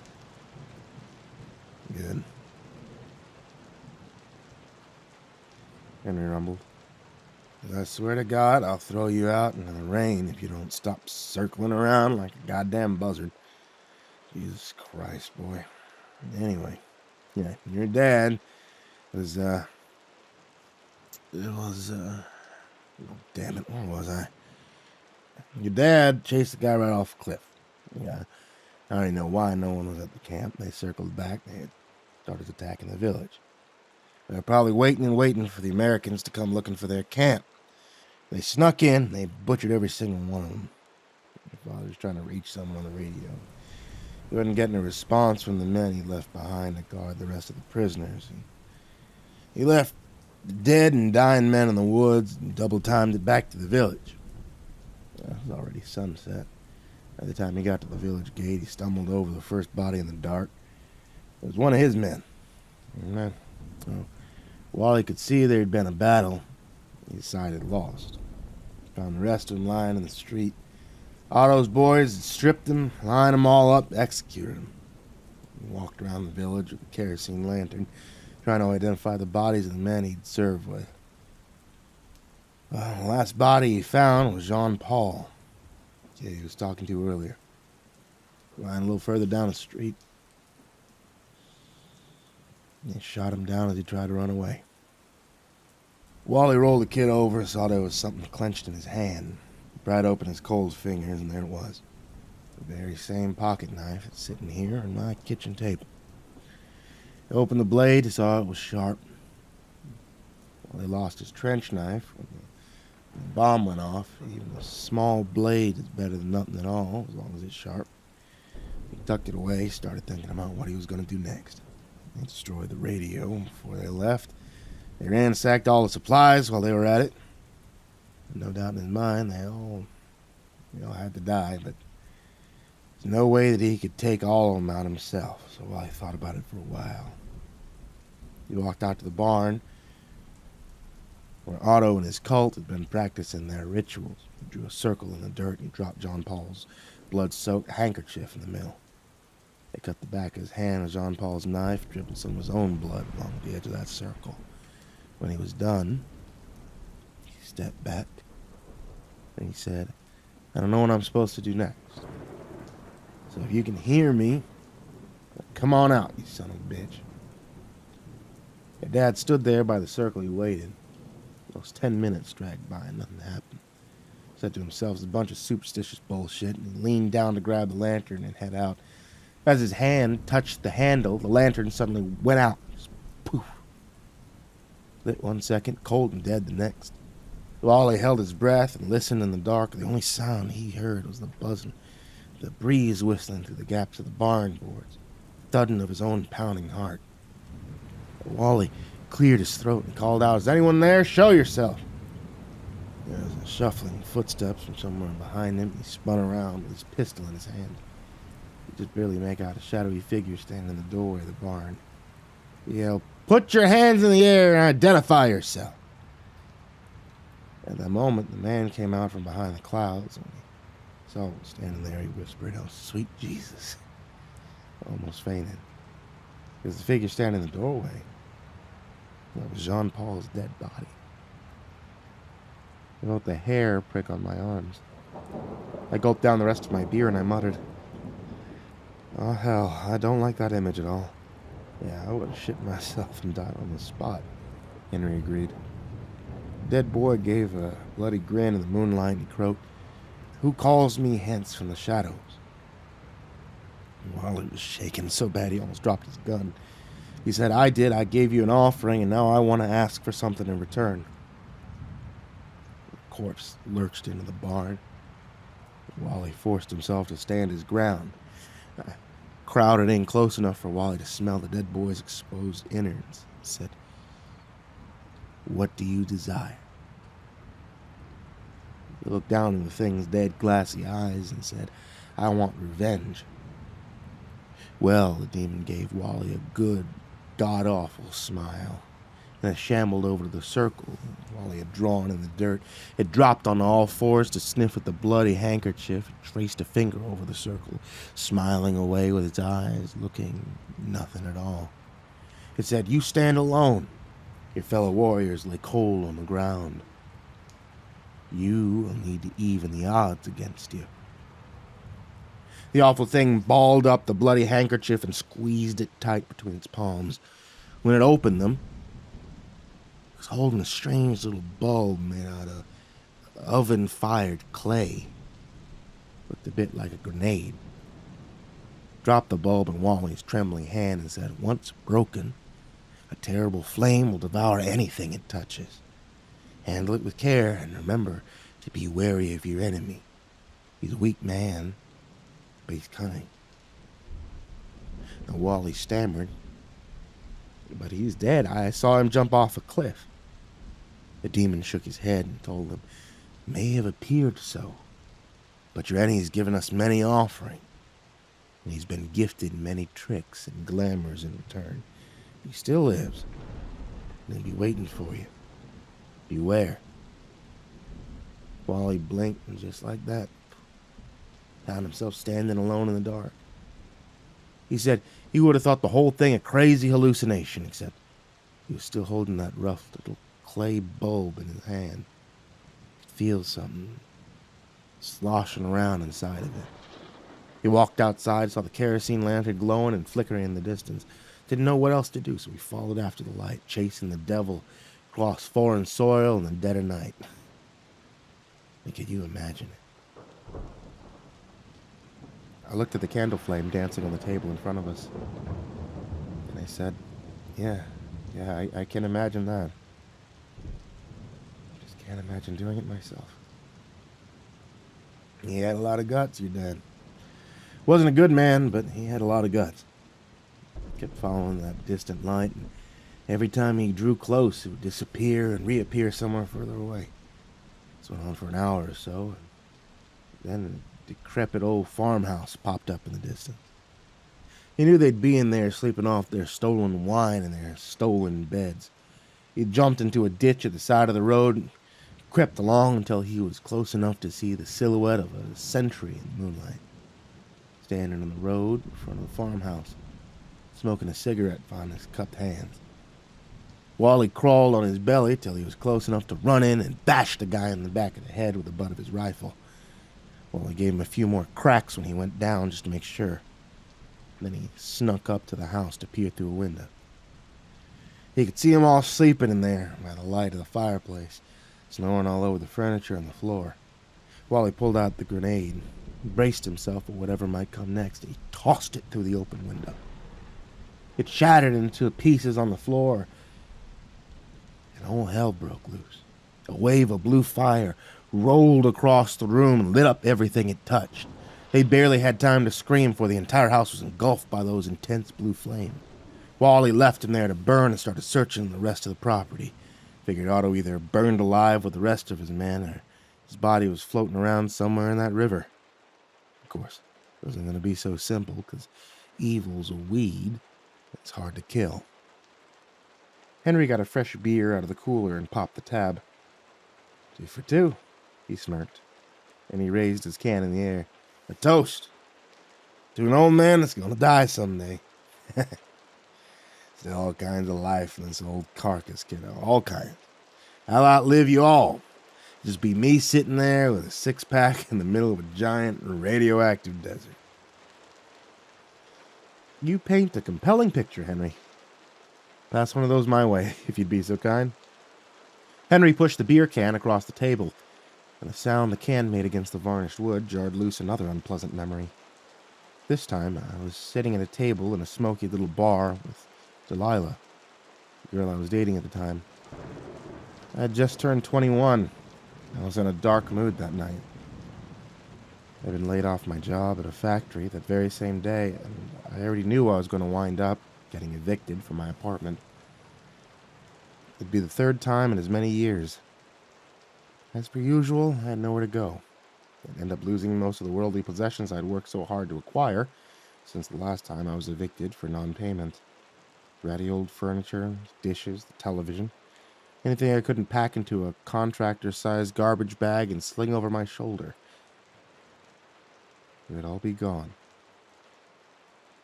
Delilah was in the middle of a long, rambling speech about why she couldn't let me stay with her, and I was barely listening. It didn't matter. I already knew the relationship was over. I knew it as soon as I told her I'd been laid off from my job. That didn't matter either. I knew there'd be other girls, other minimum wage labor jobs, other bar rooms, and other beers. What mattered was the hard days that lay ahead.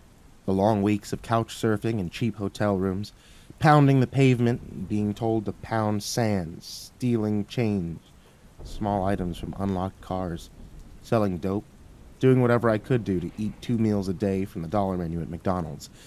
It was my 21st birthday, and Jesus H. Christ, I was already so fucking tired of it. All of it. As far as I was concerned, my fair-weather fling could gather up her bullshit excuses and go jump off the Boston Bridge. She could cram the entire rotten planet up her ass and shit a cosmic diamond, for all I cared. It simply didn't matter. The waitress plunked a fresh beer on the table and slid it over. I reached for it and misread. It slid clear off the table and sailed off the edge, hitting the floor and spattering over the work boots of a big red-faced man in denim overalls and a grubby-looking Hooters t-shirt. He stopped walking, looked down at his feet, and slurred, "What the fuck are you doing, asshole? The fuck is that? You got it all over my boots." I blinked up at his bearded, furious face and said, "It's not my fault, man. I tried to grab it and missed. Sorry." My new acquaintance gave me a yellow-toothed smile and repeated, "You're sorry? Sorry for what, being a pussy? If y'all can't hold on to your beer, don't come out to the bar, you little pussy-ass bitch. Trying to start some shit?" The world around me went murky and distant. I grinned back at him and turned my head to grin over at the waitress and Delilah before snaking my arm out and seizing him by the crotch. He bellowed in pain and surprise and tried to pry my hand off his groin. I yanked him in close by his nutsack and jumped up to launch a headbutt into his mouth. Delilah screamed, "No, what are you doing?" But her voice was distant and unimportant. I tackled my new friend to the floor and scrambled to rain down a flurry of punches before the big, lumbering bastard could throw me off and gain the upper hand. I hammered on his face until a thick arm suddenly encircled my neck, instantly squeezing off my air. I was dragged to the side exit by the bouncer, who promptly shoved me through the door and hurled me onto the sidewalk. The bouncer snarled, "Get the fuck out of here, moron. We're gonna call the cops." I threw back my head and laughed at his scowling face from the prone position on the sidewalk. Delilah came bursting past him and started yelling at me. I rolled onto my hands and knees and hauled myself to my feet with the pole of a streetlight, laughing my ass off the entire time. I buried my face against my arm, still leaning against the pole, and chuckled, "Shut up, would you? We're done. There, feel better now? I did it for you. You're a free bird, babe." "Get the fuck away from me." She was shocked into silence. I turned around and saw tears swimming in her eyes. All at once it dawned on me that I was turning into a drunken fucking asshole. Just like my dad. And it made me start laughing again. I laughed right in her face. Then I laughed at her back as she walked away from me. I was still laughing when the cops picked me up a little ways down the street. Even as they were snapping on the handcuffs and reading me my rights, I couldn't stop laughing. Once the cops looked at me in disgust and said, "What's so funny, bud? Going to jail tonight." I just shook my head and giggled. "It doesn't matter. None of it matters. Just put me in the car, take me away, Flatfoot. Just do your fucking job." The cop skinned his lips back from his teeth, pulled out his heavy flashlight. Next thing I can remember is waking up to one of my cellmates shaking me and whispering, "You dead or something, man? Come on, homie. Don't be no dead body in here with me." I realized Henry was staring at me expectantly. I said, "What? What are you staring at? Tell me the damn story already. Dad burned down the farmhouse with the magic grenade. Then what?" Henry snorted and leaned back in his chair. He said, "You don't believe a word of this, do you?" I shook my head. "You got some mighty tall tales, Henry. I enjoy them very much. And I'm doing my very best to get it all down because I intend to put together a goddamn cracker of a short story collection someday. How's that for an answer?" Henry inhaled deeply and sighed. "You're mad at me, ain't you? You're mad I'm not taking the whole getting old and dying thing more seriously." I thought my words over carefully before I allowed them to exit my mouth. I said, "I care about you, Henry. I had a hard time after I left home. You bailed me out, saved me. You were more of a dad to me than my real dad ever was. And that's the truth. I was glad you felt good enough to get out there with me today. Days like this are coming fewer and farther between all the time. I worry about your health. I want you to go to the doctor, get a full physical done, blood work, the whole 9 yards. Can you do that for me, Henry? Please?" Henry gave me a kindly smile and said, "Listen, kid. There ain't no easy way to say this, so I'll just say it. I got cancer." I gaped at him for a moment, then blurted, "No. Cancer? Where's the tumor?" "Oh, there's more than one," he murmured.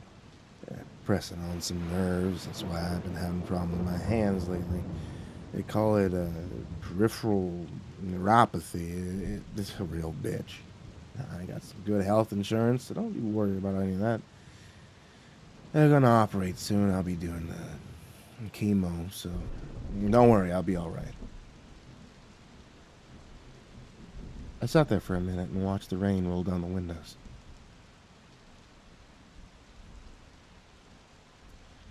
Finally, I cleared the thickness in my throat and that threatened to make my voice hoarse and quavery. I said, to answer your question from before, no, I don't believe your stories. Not exactly. I think they're fucking fabulous and super entertaining, but I don't think they're the truth." Henry waved a dismissive hand and said, "Big weird world out there, kiddo. You and me, we don't know jack shit about it. I can only tell you what I've seen and heard, and you can do whatever you want to with it from there. Keep listening before you call bullshit, 'cause the story ain't done yet. No. Otto Heinemann did have a few tricks and glamours up his sleeve, just like the dead boy told your dad. He didn't die when he jumped off that cliff, because he never jumped at all. Probably no magic that can let someone jump off a cliff and disappear into thin air, but they can make someone else think they did. Like a bully, Otto was a coward at heart.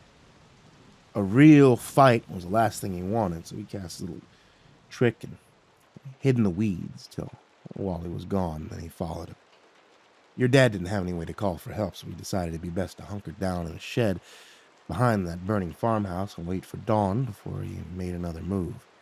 It had been a long, awful day and a long, awful war, and sheer exhaustion got the better of him.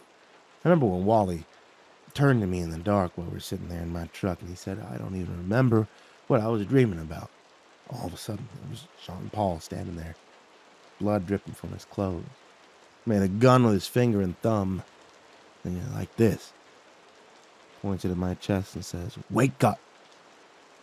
No word of a lie. I opened my eyes just in time to see the barrel of a rifle poking in through the doorway. Now, Wally rolled out of the way and around punched a hole in the floorboards where he'd been sleeping just seconds before. He pulled out his pistol. He fired a couple shots through the door, but Otto had already dropped his rifle and was running away. Wally chased after him, fired another shot. This time, Otto dropped like a stone on the barren field beside the barnyard. Wally walked up close enough to put another one in his back. He didn't get any reaction. Otto was dead. He knelt down beside the body and let out a scream. It wasn't Otto Heinemann he'd been looking at, it was himself. It was the hole the size of his fist where his forehead used to be. His own dead body looking up with him with blood in his eyes, wheezed. He has many tricks and glamours. It grabbed him by the neck and it started strangling him. He struggled with this horrible thing in the dirt for a few seconds, fighting for his life. Then he realized he was rolling around and strangling himself with his own two hands. Because there was nothing there. Wally got up, panting for breath, with dirt in his hair, and he screamed, "Show yourself, goddamn you, show yourself!" He heard laughter in the wind, and he fired a few more shots in the night before it dawned on him that Otto was trying to get him to waste the last of his ammunition. In his mind, the voice of a dead boy told him to drop his pistol, and he pulled out Jean-Paul's pocket knife instead. He held it up by the blade in the moonlight, so Otto could see it from wherever he was hiding in the shadows. He slowly started spinning in a circle on his heel, and he called out, "Maybe I made a deal too, fucker. Maybe I got a few tricks of my own, you goddamn kraut. Maybe I'll do something like this." He threw the knife at some random spot in the dark. It whistled through the air. It appeared to stick right into nothing at all. There was a shriek of pain, and suddenly, there was Otto, reeling around and screaming with Jean-Paul's knife sticking out of his eyeball. He dropped his own knife and tried to run, but your dad was already on him. Wally took him down and pinned his head into the dirt with his knee. Otto begged for mercy, but might as well have been talking to a brick wall. Wally pulled the knife out of that bastard's eye, slit his throat from ear to ear. I muttered, "Holy Jesus," and drank some more beer. And that was that, I guess. Henry shook his head grimly and said, "Oh, not quite." Well, Otto was flopping around and choking on his own blood while he saw something come floating out of the darkness. Wispy shape out of moths and mosquitoes, swirling motes of dust. More of a suggestion of a form than actual shape, if that makes sense. Otto saw it coming too, tried to crawl away, but the figure swept over him like a wave. Well, he said that for just a brief second, it felt like Otto was being dragged down into the dirt, and then he was gone. Wally thought he heard a scream somewhere in the distance, and after that all he could hear was the wind. He knew it was over.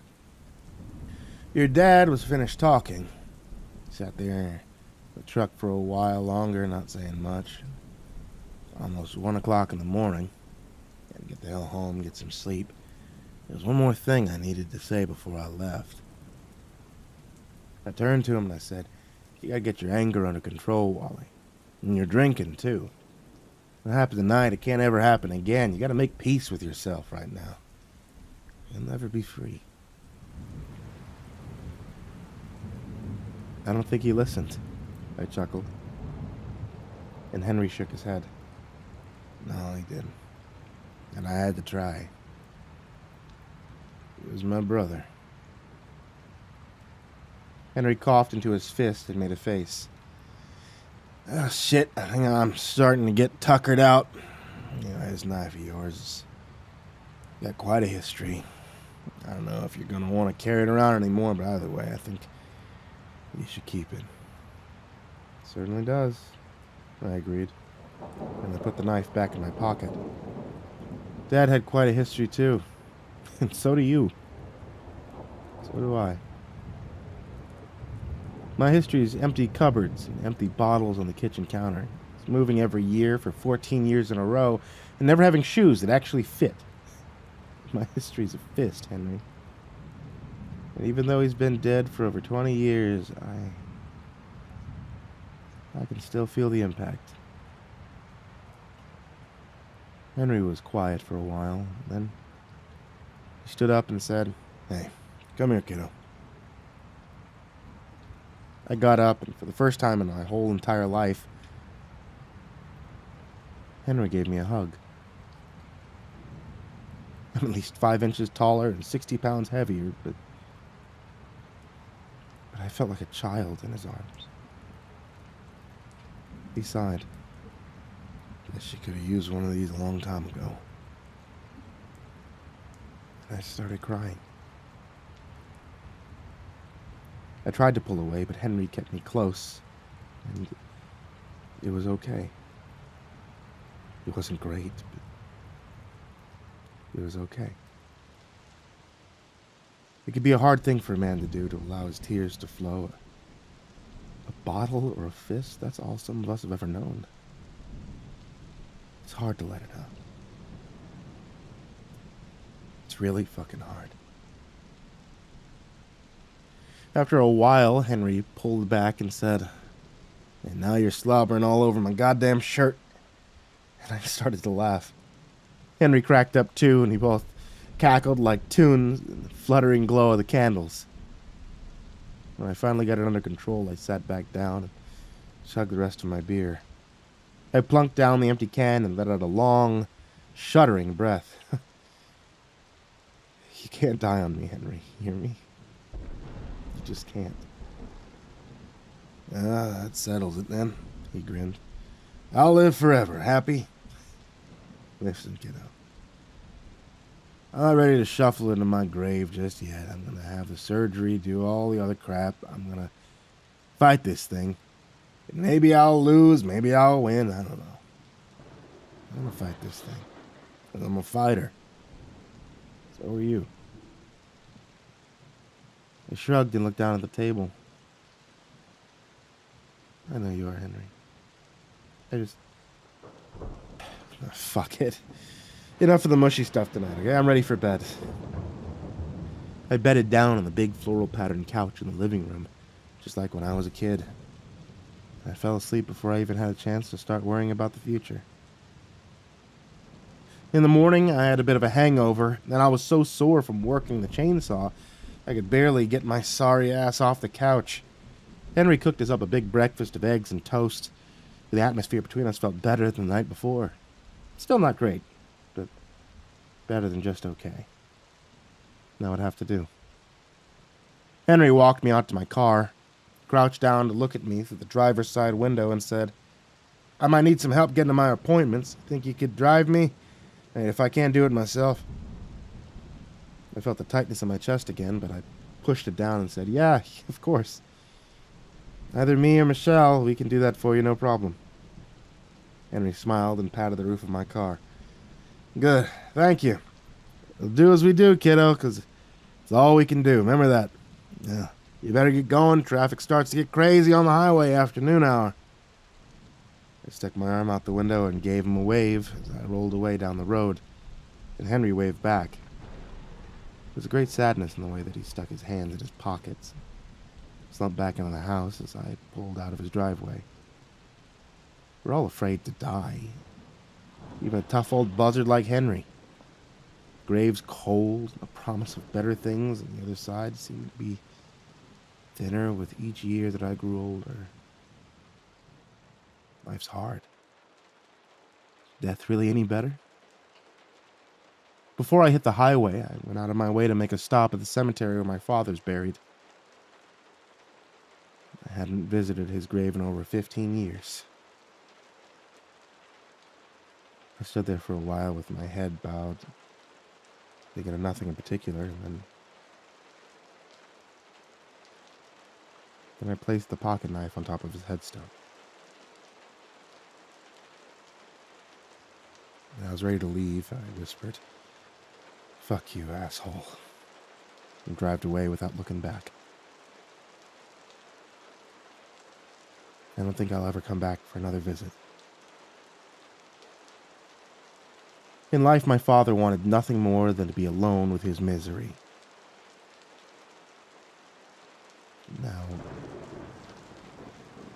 he can have his wish for the rest of eternity. As for Henry and I, well, we'll do as we do because that's all we can do. Henry's a fighter, as am I. As we all are. Those of us who still live and draw a breath anyway. Still. I have to wonder, is death the final rest? Do our trials and tribulations come in the afterlife? I like to think we're allowed to lay peacefully in our graves, but then I think of Otto. That last scream in the darkness. And I'm honestly not so sure anymore.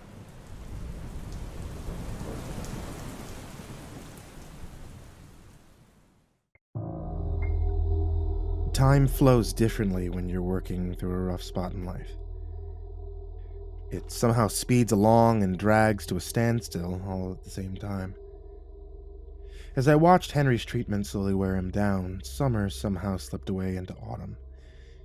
And before I knew it, autumn had withered and curled up into winter. I bore witness to his suffering. And I suffered along with him.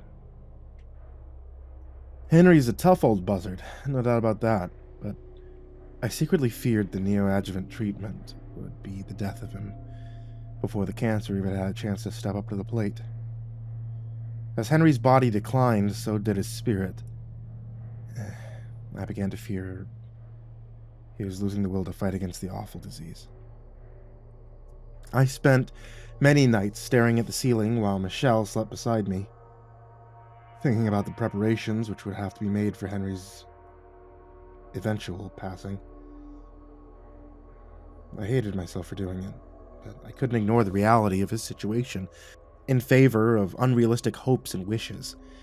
Henry had made me the executor of his estate, so it would be my responsibility to oversee the ghastly business of disassembling the remnants of his earthly existence, piece by piece, until no trace of him was left. As it turns out, Henry had the granddaddy of loose ends waiting for me at the farmhouse. A nasty bit of unfinished business that'll definitely have me lying awake on many nights to come. I'll admit, I used to doubt some of the wilder details of my uncle's tall tales, but after what happened out at the farm, on the weekend of Henry's surgery, I'm not so sure anymore.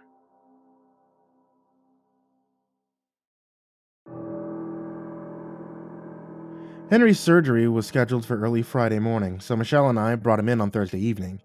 Henry put up a tough front as always, but the fear in his eyes was heartbreaking. Michelle could barely look at him without tearing up. Two of my cousins ended up taking a few minutes in the bathroom to compose themselves in privacy. Henry is much loved in our family. Some of them couldn't even bring themselves to acknowledge the gravity of the situation. They spoke in terms of hope and recovery, ignoring the grim reality that was laid out in stark detail by the specialists in favor of waxing poetic about the huge party they'd be thrown when Henry returns from the hospital. He was irritating as hell, but I understand that some people have to whistle in the dark. It's the only way they can cope with the shadows. About a week before the eve of the surgery, Henry had asked me, in a hushed and somber tone, if I'd be able to stay at the farm that weekend and take care of something for him. Given my recent state of mind, it isn't surprising that I had agreed and then promptly forgot all about it. As we were saying our goodbyes that night, Henry clasped my hand in a weak two-handed grip and looked me in the eye. He said, "Don't forget, there's something I need you to do out on the farm this weekend. I wrote it all down for you in a notebook and left it on my nightstand." I winced internally and then smiled and assured him, "Oh, yeah, I remember, sure. No problem." Henry looked me in the eyes and said, "The sooner the better." He hesitated, and then added, "You should probably plan to stay the night. You could still do that for me, right?" I shot a pleading look at Michelle and said, "Sure, of course. We don't mind helping you out, right, hon?" Michelle forced a cheerful smile and said, "Oh yeah, it's no problem. Don't worry about a thing. He'll take care of it. I have to work Saturday morning, though, so I guess he'll be on his own." Henry didn't smile back. He nodded very slightly and murmured, "Probably for the best if he handles it by himself. Well, wish me luck, kids. This old man's gonna be in the belly of the beast tomorrow." We kept our goodbyes brief. It would have been too hard to leave if we didn't, and Henry needed to get some rest. I was pretty wiped out myself, but I wasn't so tired that I couldn't pick up on Michelle's sudden mood swing. I could feel the tension coming off of her in waves. After we hit the highway, I turned down the radio and asked her what was wrong. As I expected, Michelle hated the idea of not being there for each other for moral support during the days immediately following Henry's surgery. However, she also made it clear there was no way in hell she would ever consider spending the night at Henry's house, and it had nothing to do with the long drive to work in the morning. Not only that, but she didn't want me to spend the weekend at the farm either. Not one bit. When I asked her why, she snapped, "What? Come on, are you completely oblivious? That place is haunted." I looked over at her and snorted, "Haunted? No, it's not. Why would you say that?" She rolled her eyes and said, "Oh, come on. You're telling me you've never felt it?" "That house is haunted as fuck. Are you kidding me?" I reminded her that I don't believe in that kind of thing, and she pointed out that the ghosts probably didn't care if I believed in them or not. We bickered back and forth until I finally sighed, "Look, let's just agree to disagree, okay?" Michelle wasn't having any of it. She snapped, "Let's not! I can't believe you! You're that idiot in every shitty horror movie who ends up dying in the first half hour. Stop being dumb and listen to me. I'm telling you, there's a very weird and haunted vibe going on over in there in that house. That nasty root cellar? Yeah, no thanks." I was completely taken off guard by her anger. I took a deep breath and asked, "Where is this coming from? I mean, I've slept under that roof countless times over the years, and I've never seen anything weird going on, not once. Have you?" "Oh, not exactly," she grumbled. "But I've always felt it, you know? There's nothing new. I just never had a reason to bring it up before." "So what's the reason?" Michelle shook her head and looked away. I reached over and gently squeezed her shoulder. "Look, I don't know where this is coming from, but I promise I won't be murdered by ghosts. Scout's honor." She frowned at me and pulled away. "It's not funny. Look, it probably sounds stupid or whatever, but I had a bad dream a few nights ago. A nightmare. It was really crazy, but I can only remember the worst part." Michelle pursed her lips and shook her head. I prompted, "What happened in the dream?" And she was suddenly wiping tears from her eyes.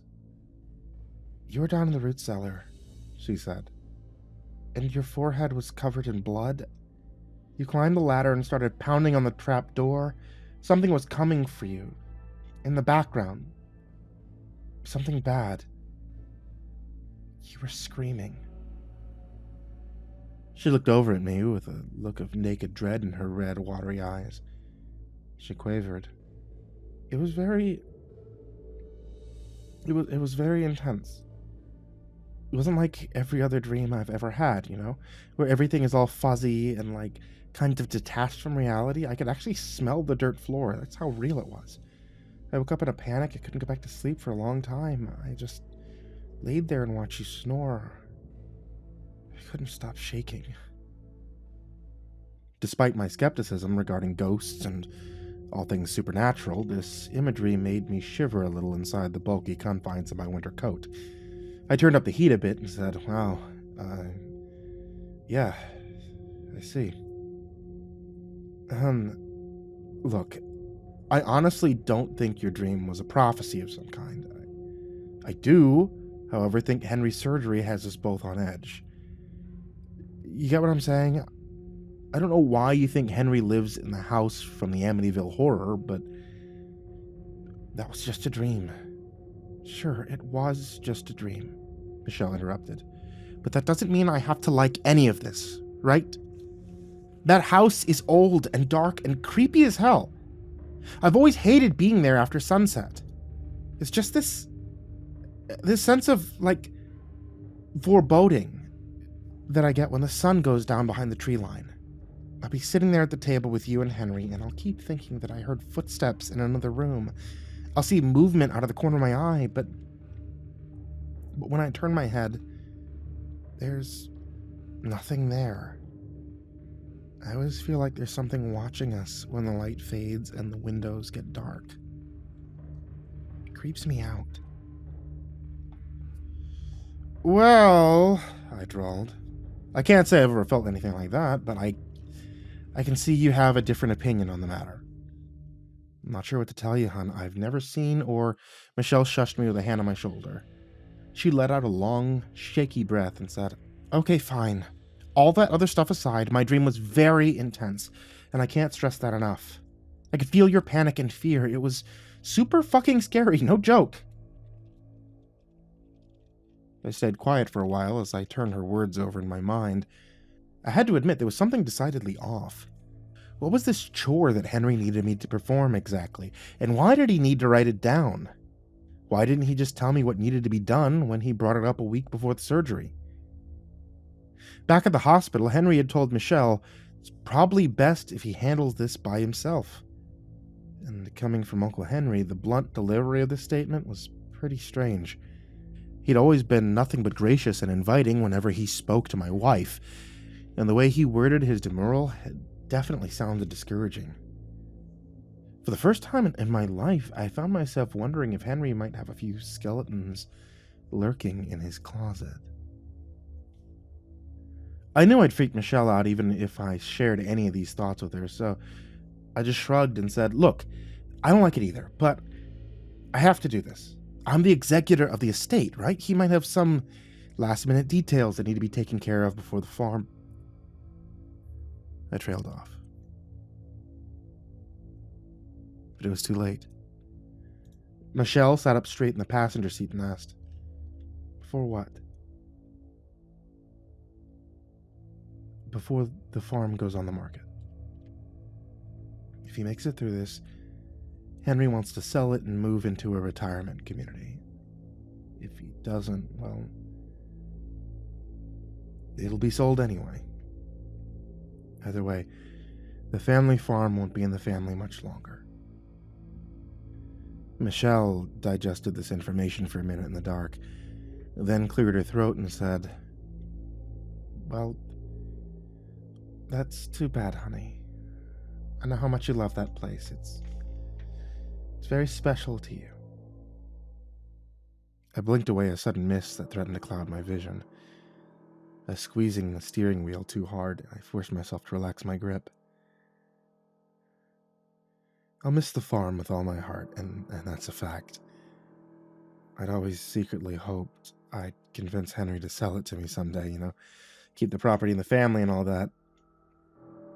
I'm no farmer, but I could have let Jonathan's share crop the fields, and the harvest would have paid the property taxes. Probably a good chunk of the mortgage, too. Shit. We could have just torn the old house down, built a new one, if that's what you wanted. But it's not the house I care about. It's the land itself, We We could have... Gently, Michelle said, we can't afford it. And I gritted my teeth in a sudden flash of white-hot fury. I felt small, helpless, profoundly ashamed of my failure. Before long, the farm would pass into the hands of a stranger, and the very thought... It was intolerable. The farm didn't belong to some hypothetical dickhead with money to burn. It belonged to us, goddammit. My family had wrestled a difficult living from that soil for many, many decades, struggling through droughts and floods, bad harvests, and personal tragedies, forever toiling in the dirt as we labored towards building a better future. It was unfathomable that someone could just swoop in and snatch away our history with a few scrawled signatures and a pile of cash. It was almost obscene.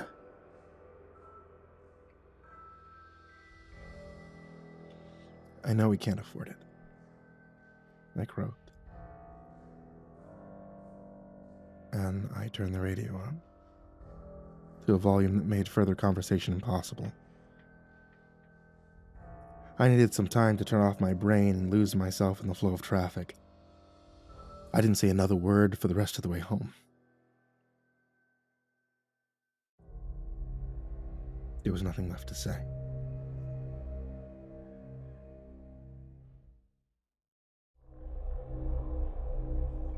We both slept poorly that night, and we dragged ourselves out of bed early in the morning for the long trek back to the hospital. We were directed to a waiting room full of anxious-looking strangers. Everyone was pale and exhausted. There was some murmured conversation, but most of them sat in silence. It wasn't long before my eyelids started getting heavy. I gave Michelle a pleading look, and she patted her shoulder. I whispered, "Thank you." I nestled up against her for a little nap. She rubbed my hand and went back to her book. Some grisly thing about a serial killer in the Midwest. She may be deathly afraid of ghosts, but my wife sure does love her true-life horror stories. I woke up in a state of deep confusion.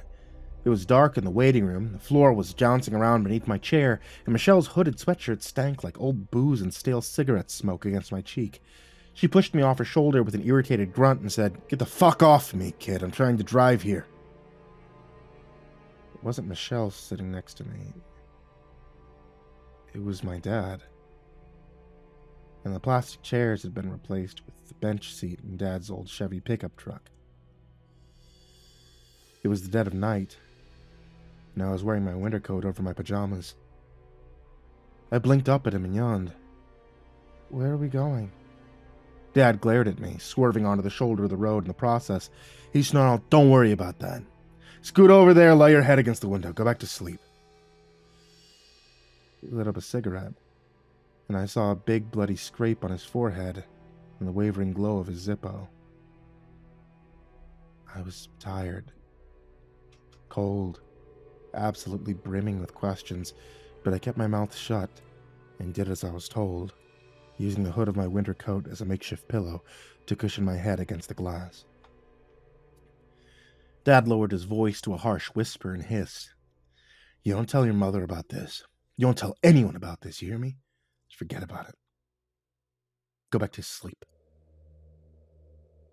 I murmured, "I won't tell," and closed my eyes. I fell asleep to the dull rumble of the road beneath the tires. When I opened them again, I was back in the present, slumped over in a chair in a hospital waiting room. Michelle was gently shaking me by the shoulder. "Wake up," she whispered. "The doctor's here." We followed the doctor to a small meeting room where she sat us down and calmly explained the next few days would be critical. "I feel your uncle's chances of long-term recovery are pretty decent," she said. "But we did encounter some complications during the operation. It was nothing out of the ordinary, but Henry's condition is very delicate at the moment." I leaned forward in my chair and told her very firmly that Henry would make it, because Henry is a fighter. I was faintly aware that my hands were clenched together in my lap. I nodded a little too vigorously and added, "There's no way he'd let this thing win. Not Henry. He's a force of nature." "Absolutely," she said. and I saw in her eyes that it didn't matter. The outcome would be determined with a roll of the dice by the hand of blind fate. We could only stand by and hope. Michelle volunteered to drive on the way home, and I spent most of the ride staring out my window with a lump of lead in my stomach. The dream I had in the waiting room was actually an old and mostly forgotten memory from my early childhood. I examined this fragment from my past as the miles slipped beneath us, and I realized I could remember a little bit more. I could recall looking out of my bedroom window and seeing Henry standing with my dad in the driveway. Henry looked like he was extremely agitated, his breath streaming from his mouth in long plumes of white as he waved his arms in the air. He helped my dad drag something out of the bed of Dad's old pickup, and they loaded it into the back of Henry's truck. It was a long, cylindrical object, wrapped tightly in a canvas tarp, bound the length of rope. Afterwards, Dad came upstairs, packed some of my old clothes, and bundled me in a coat. And then we went... Where? And why?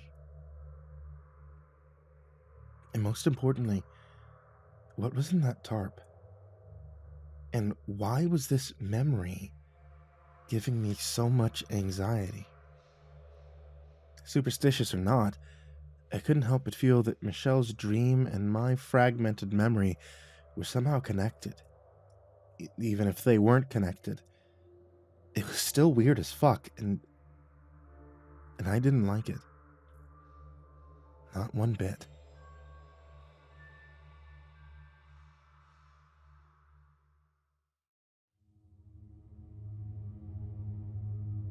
It was after 4 by the time we pulled into our driveway. Despite a last-ditch effort from my wife to convince me to stay, I filled my travel mug with coffee, packed a few things in my overnight bag, and gave her a hug goodbye. She seized me by the arm and demanded, "You must have your phone turned on within reach at all times. I know that sounds stupid, and I don't care. I'm not fucking around here. Do it." "I know you aren't. And I will. I promise. Let me know right away if the hospital calls about Henry. Bye, hon." Michelle came out to our balcony and watched me back out of our parking spot, something she hasn't done in a very long time. I waved to her as I started to drive away, but she didn't wave back.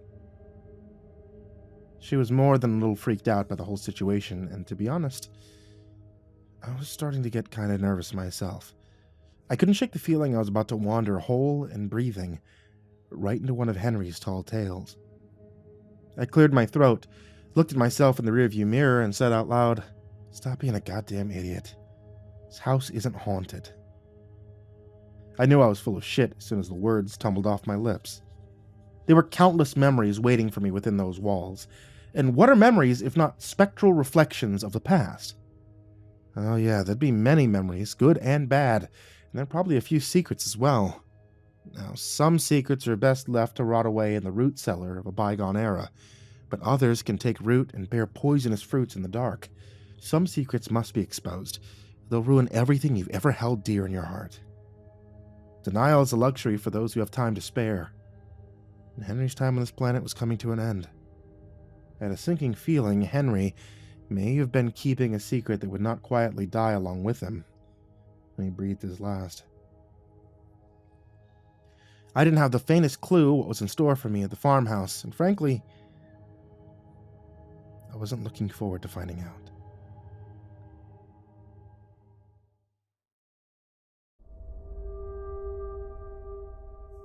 It was late afternoon by the time I pulled into the laneway, and the sky was just beginning to turn red in the west as the sun sank below the tree line.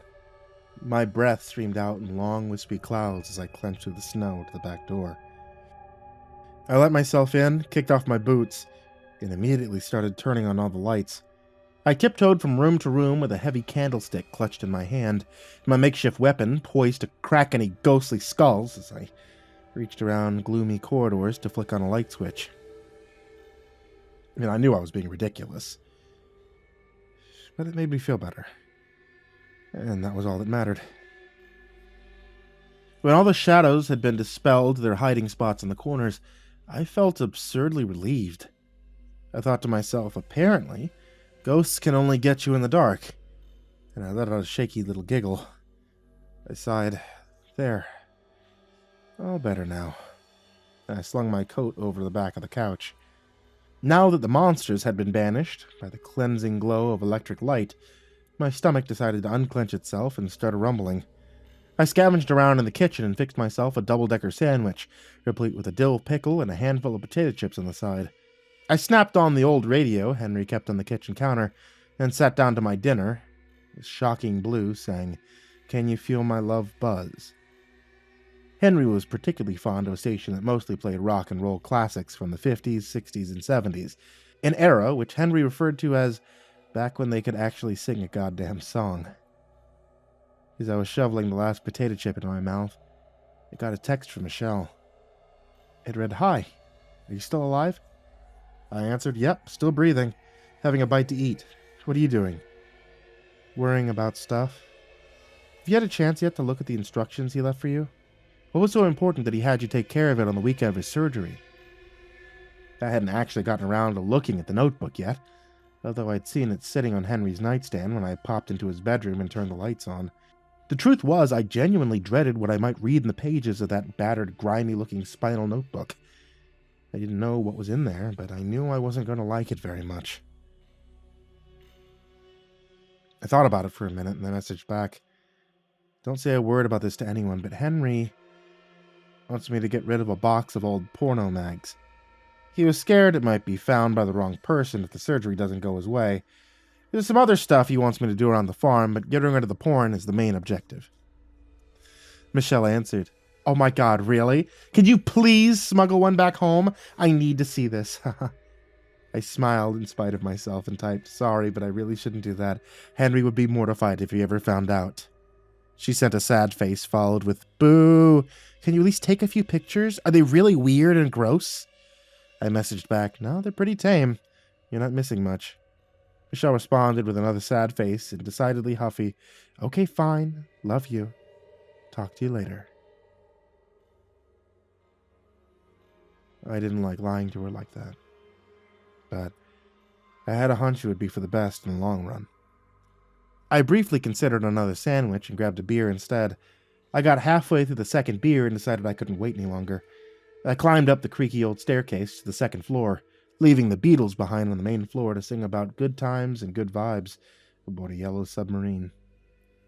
I stood beside Henry's bed for a while, looking down at the spiral notebook on his nightstand, with the pins and needles feeling in my guts. The front cover was printed with a black line that was labeled Subject. Across the line, Henry had printed in capital letters, "Tear to pieces, burn, and destroy." I stared at those words and I thought, maybe I should toss this thing in the garbage and just not worry about it. Maybe that would be better for everyone. But I knew that wasn't true.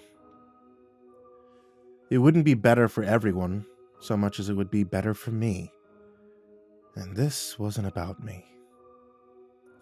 It was about Uncle Henry, and I owed it to him to see this thing through to the end. I took the notebook down to the kitchen table, drained my beer, and grabbed another one from the fridge.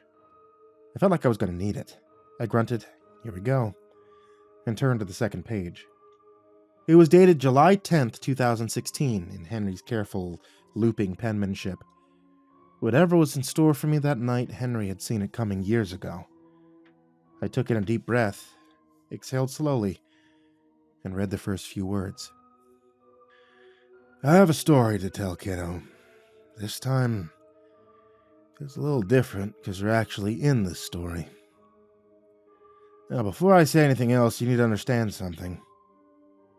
You're not alone here. This house is full of restless spirits." I sat back and I contemplated the pros and cons of just grabbing my coat, pulling on my boots, and heading home. I was already on edge, and that sentence was looking like a giant red flag. I downed a long swallow of my beer and grumbled. It's like Michelle was right. Fuck my life. I knew that leaving wasn't really an option, so I steeled myself for what might come next and kept on reading.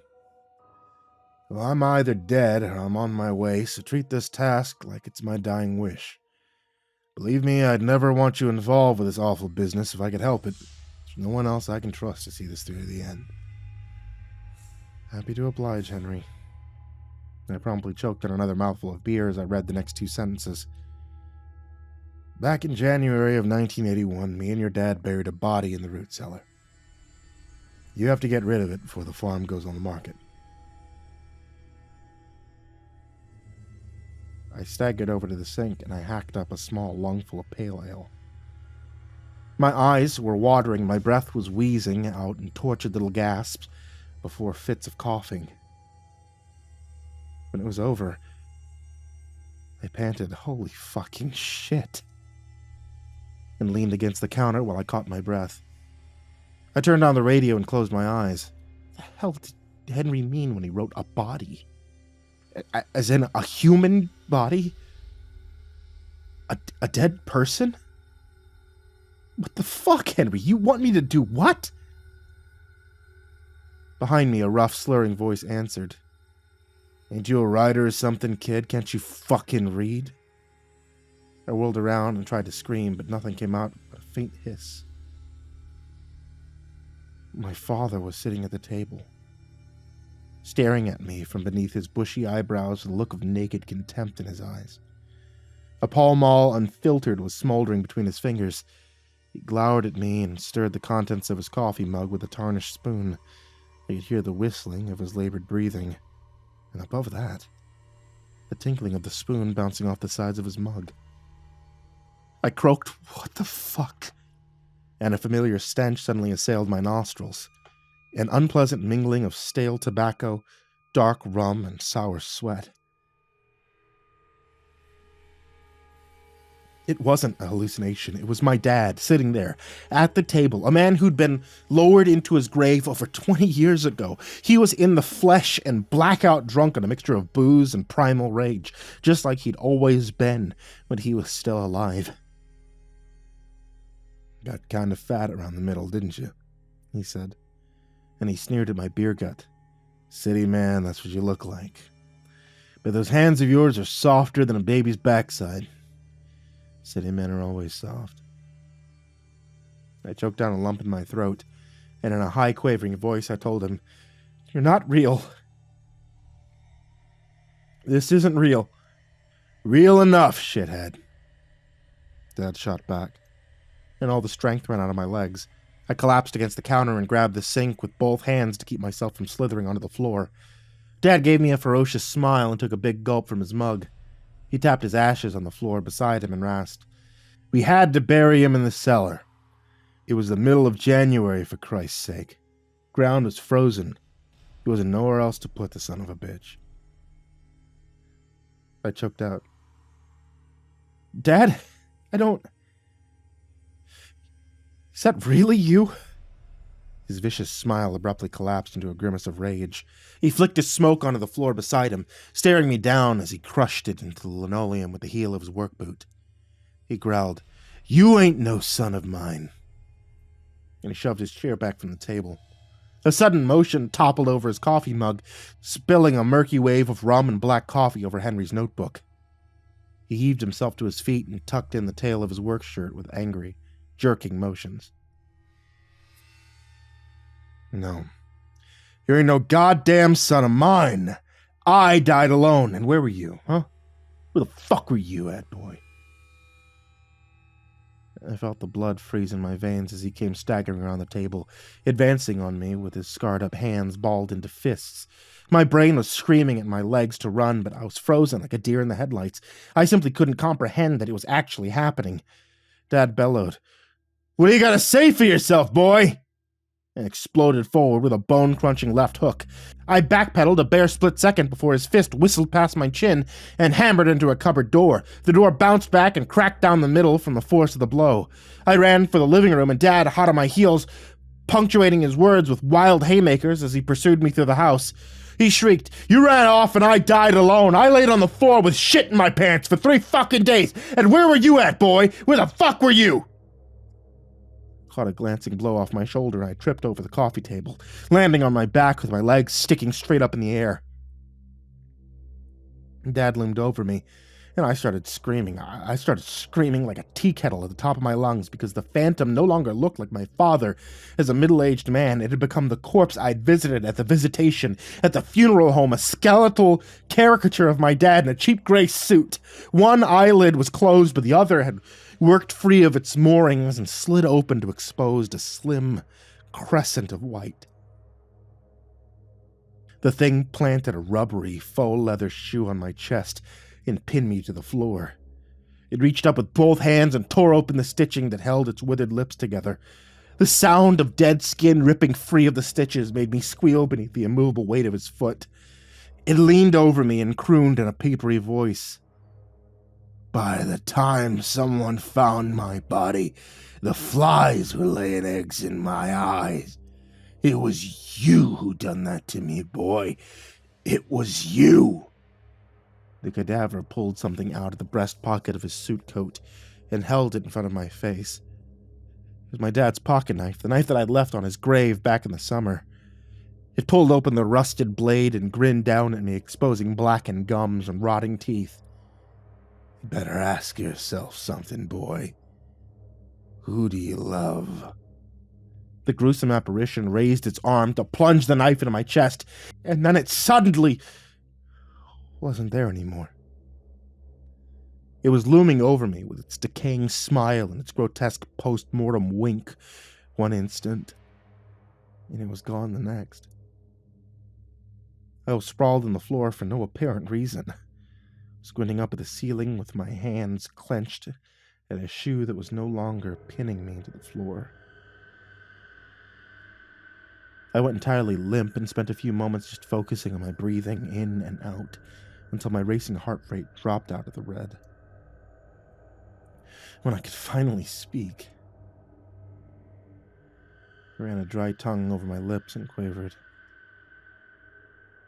"What in the almighty fuck was that?" I suspected the incident would not be my last encounter with the unknown that evening. The old house was full of restless spirits, silent and unseen for many years. Tonight, they intended to be heard. I rubbed the painful knot in the back of my head and hauled myself to my feet, trying my best to look in all directions at once. The living room was a mess of broken knickknacks and toppled furniture. My only coherent thought was, it's time to get the fuck out of here, isn't it? Like, right now. I grabbed my coat off the floor with shaking hands. I got as far as shoving one arm into a sleeve, and then I froze as still as a statue. I could hear the tap running in the kitchen. I approached the door with my coat still dangling from one arm, my neck prickling into goose flesh, the sound of heavy footsteps clomping across the kitchen floor. I peeked around the doorframe, bracing myself for whatever fresh hell was waiting for me, and I let out a surprised gasp. It wasn't some horrible boogeyman, after all. It was Uncle Henry, but not as I'd seen him in the hospital, sick and sallow and thin as a rail. It was Henry as he'd been many years ago. Still hearty and physically capable in the prime of his middle years, Henry was mopping up the puddle of coffee and booze on the table with a dish towel, scowling and grumbling, a string of curses under his breath. He looked up at me and he shook his head. "Look at this place," he grunted. "What a god-awful mess.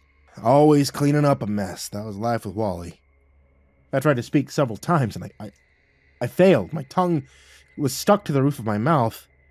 Finally, I managed to ask, "Are you a ghost?" Henry chuckled at me and waved the question away with his free hand. He snorted, "No, I'm not a ghost." He bustled over to the sink to rinse out the towel. "I don't look so good lying in that hospital bed, but I'm still breathing. Now you, on the other hand, look like you could use another beer. Come here. Have a seat." Henry tossed the dripping spiral notebook into the trash and plopped a couple of cans on the table. He sat down across from me and said, Well, my notebook got ruined, so I guess I'll just pick up the story where you left off. Now, Wally, I just saw him, I interrupted, and I let out a weak little laugh. Michelle always thought this place was haunted. Did you know that? I guess she's right. I saw him, and he blamed me, for his death. Sternly, Henry asked, was that him saying that, or was it you?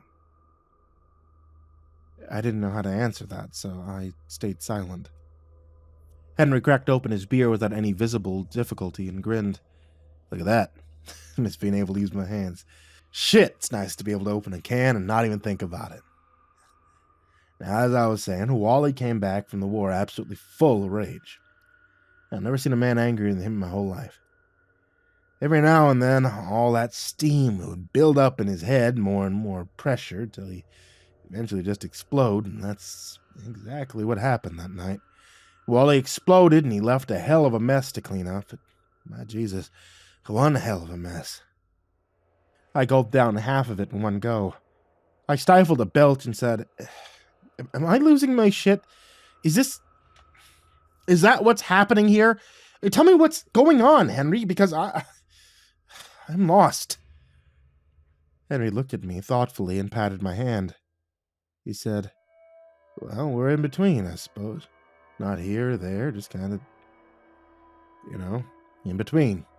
One foot in the past, one foot in the present. And what about the future? I asked. Henry gave me a rueful shake of his head and lit a cigarette with his old Zippo. The future, he said, can only be seen in dreams. Henry drank deeply from his can and groaned. Oh, and that's something. Shit. Hadn't had a beer in a month. God damn, I missed it. Anyhow, I was sitting out here in the living room while I was watching TV with your aunt. I think your grandpa was snoring away in his chair beside us. I don't know where your grandma was. Probably in bed. Anyway. Phone starts ringing, and it's your dad. Right away I can hear in his voice that something's wrong. He says, look, I'm calling from a gas station near the highway. I can't talk long. I need you to come to the Trenton Road. About a mile off Fairmount Drive. You see my truck parked at the side of the road. Don't tell nobody where you're going. Just come out here right away. I need your help. It was getting on towards 11 o'clock at night. Shit. Got a half-hour drive from here. I said to him, why? Way out there? Now? What's going on? He goes, I can't talk about it right now. Just get out here, quick as you can. Bring a tarp with you. Big one. Nah, I didn't much feel like going out into a bitter cold, but I didn't have much choice. Well, there was more trouble than he was worth, but he was still my brother. I told Eustace that old Jonathan Sr. got his tractor stuck in a ditch. She just shook her head at me. I don't know if she believed me or not. I suppose she trusted I wasn't going to go get up to anything bad. Any other time, she would have been right. Not this time.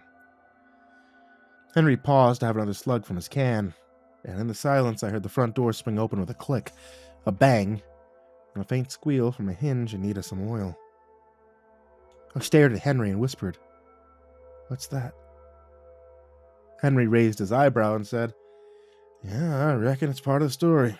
Go have a look." I reluctantly slid out of my chair and took a peek into the living room.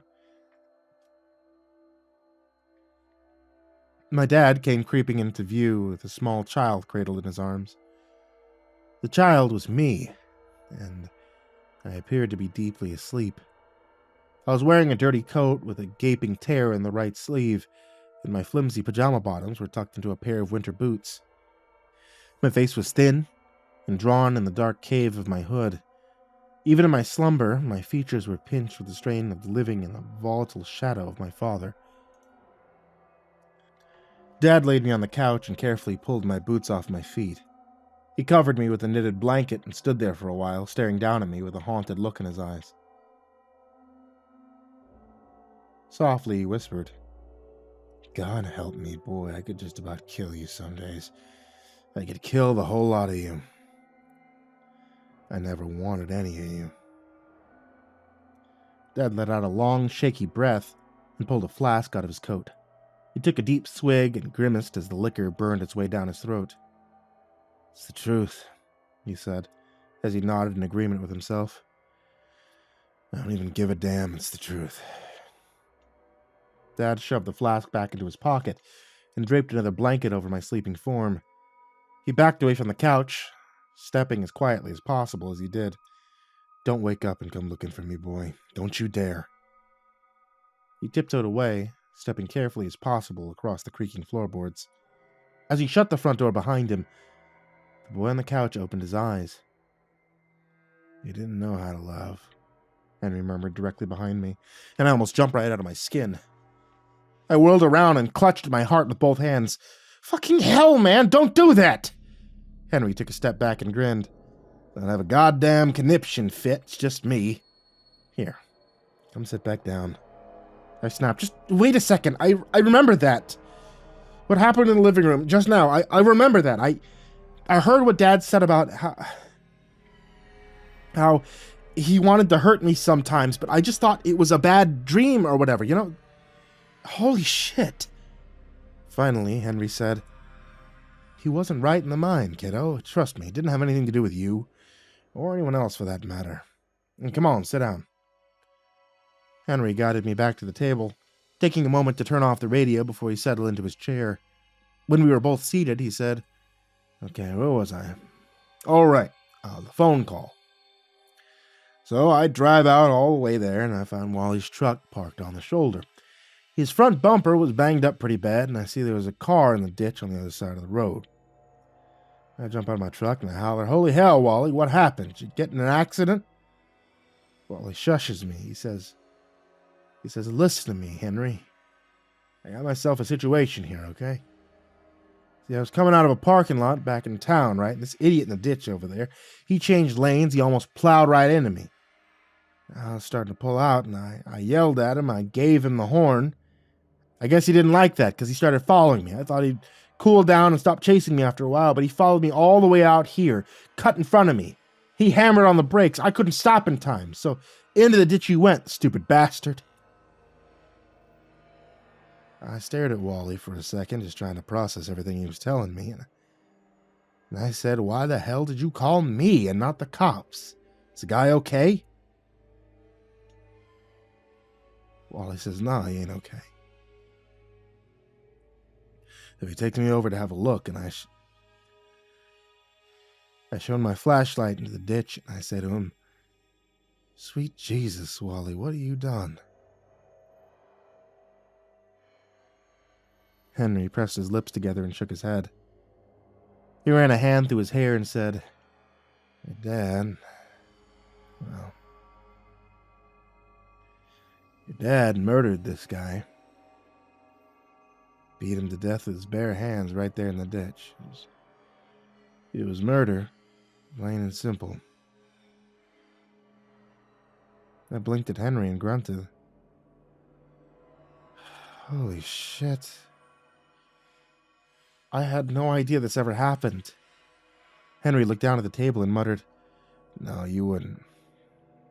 Anyhow, I looked away from the mess down in the ditch and I yelled, 'Fuck's sake, Wally, you really did it this time, didn't you?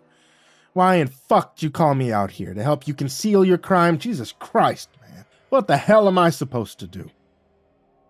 Wally grabbed my arm and he hollered, 'They'll give me life in prison. Is that what you want? You want me to get old and die in jail?' It was him or me, Wally. You gotta understand that. I looked him square in the eye. I said, 'You're lying to me, Wally, aren't you? You're the one that almost caused the accident, right? You started following this guy when he told you off, am I right? You're a crazy goddamn idiot, am I right?' Wally didn't say nothing. He just crossed his arms. He turned away from me. I spun around. And I yelled, 'Why the hell are you in town at this time of night in the first place? Getting hammered at the bar, weren't you? I could smell the booze on you right away. My God, Wally, you got a wife and a kid at home. You do something like this? Have you lost your fucking mind?' Wally got that look in his eyes, and I'm sure you know exactly what I mean. And I said, "What are you gonna do, Wally? You gonna kill me too? Your own brother?" Henry paused to wet his whistle, and I joined him. Couldn't believe what I was hearing, but at the same time I wasn't surprised in the least. I'd always known my dad was probably capable of murder. When he came home from overseas, he brought the war back with him. He never stopped fighting it. Not until the day he died. The enemy may have changed, but the rules of engagement always remain the same. I started walking away from him, Henry continued. And Wally yelled, "Wait! Where the hell are you going?" I got in my truck, I locked the doors, rolled the windows down a crack, and I told him, "This is it, Wally. The end of the line for me. I'm going to pretend I never came out here. Whatever happens now, you're on your own." And Wally crowded up close to my window, his eyes as wide as saucers. He says, "If you do this, my kid's going to wake up tomorrow morning to an empty house. Don't do that to my boy, Henry. Please don't do that." I switched off the ignition. I said, "What? What do you mean? Myra will be there." Wally looked away from me. He slumped his shoulders, shakes his head. He goes, "She's out at her mother's place for a few days. The old gal just had gallbladder surgery, and she ain't feeling too good. I wasn't aiming on being gone that long tonight. Just a couple of drinks down at the bar, straight home. That's all I was going to do." Henry's eyes narrowed and his hands clenched into fists on the table. When he says that, I don't know. I just saw red. I jumped out of the truck. I got right in his face. I said, "You left that kid by himself and you went out drinking. He's, 6 years old? Stupid son of a bitch. What in the ever-loving fuck is wrong with you?" Oh, I was heated, kiddo. You better believe it. I was ready to go toe-to-toe with that goddamn idiot. I didn't even give a shit. I grabbed him up by the front of his collar. I pulled him in close and I said, "This is what I'm going to do. I'm going to help you get rid of this body. Not for you, Wally, but for your wife and your son. And I will forever have the stain of this horrible crime on my soul. But I'll do it just so that boy doesn't grow up without a dad. Even if it's a sorry fucking excuse for a father like you." And that's what we did. We buried that poor bastard. He lit up another cigarette and squinted at me through the haze of smoke. We wrapped that body up in a tarp, and I helped him drag it out of the ditch. Just as we loaded in the back of Wally's truck, some headlights popped up in the distance. I turned to Wally and I said, "This is our cue to get the fuck out of here. Get in your truck, follow me." I drove out to that old shack you guys were renting at the time, and I told Wally that you were going to be staying with me in Houston until your mom got back. Your dad didn't like that very much, but at that point, I didn't much give a shit about what he liked or didn't like. I told him, "You're not fit to look after a child on your own. You're a murderer, for Christ's sake. You just shut the hell up and you do as you're told." As Henry was saying this, bells went off in my head. I leaned forward in my chair and sputtered, I remember that too. I saw you yelling at him from my bedroom window. I saw you move the body." I jumped back into bed. I pretended to be asleep when I heard Dad come into the house. "That's just like I said," Henry sighed.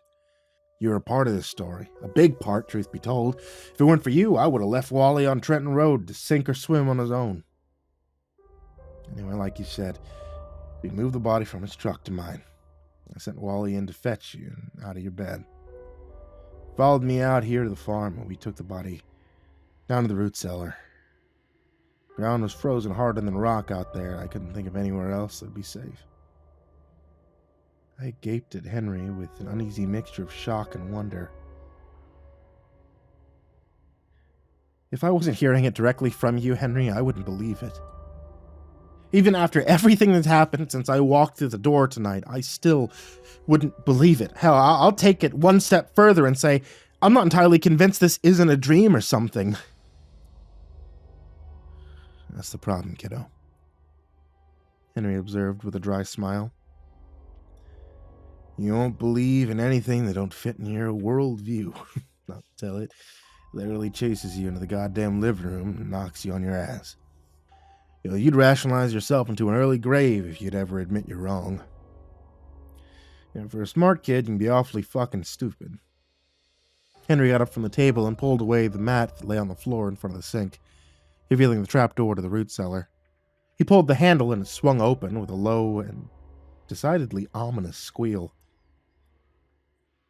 He pointed to the square of darkness at his feet and said, "The story ain't done yet. Come on down. I'll show you what happens next."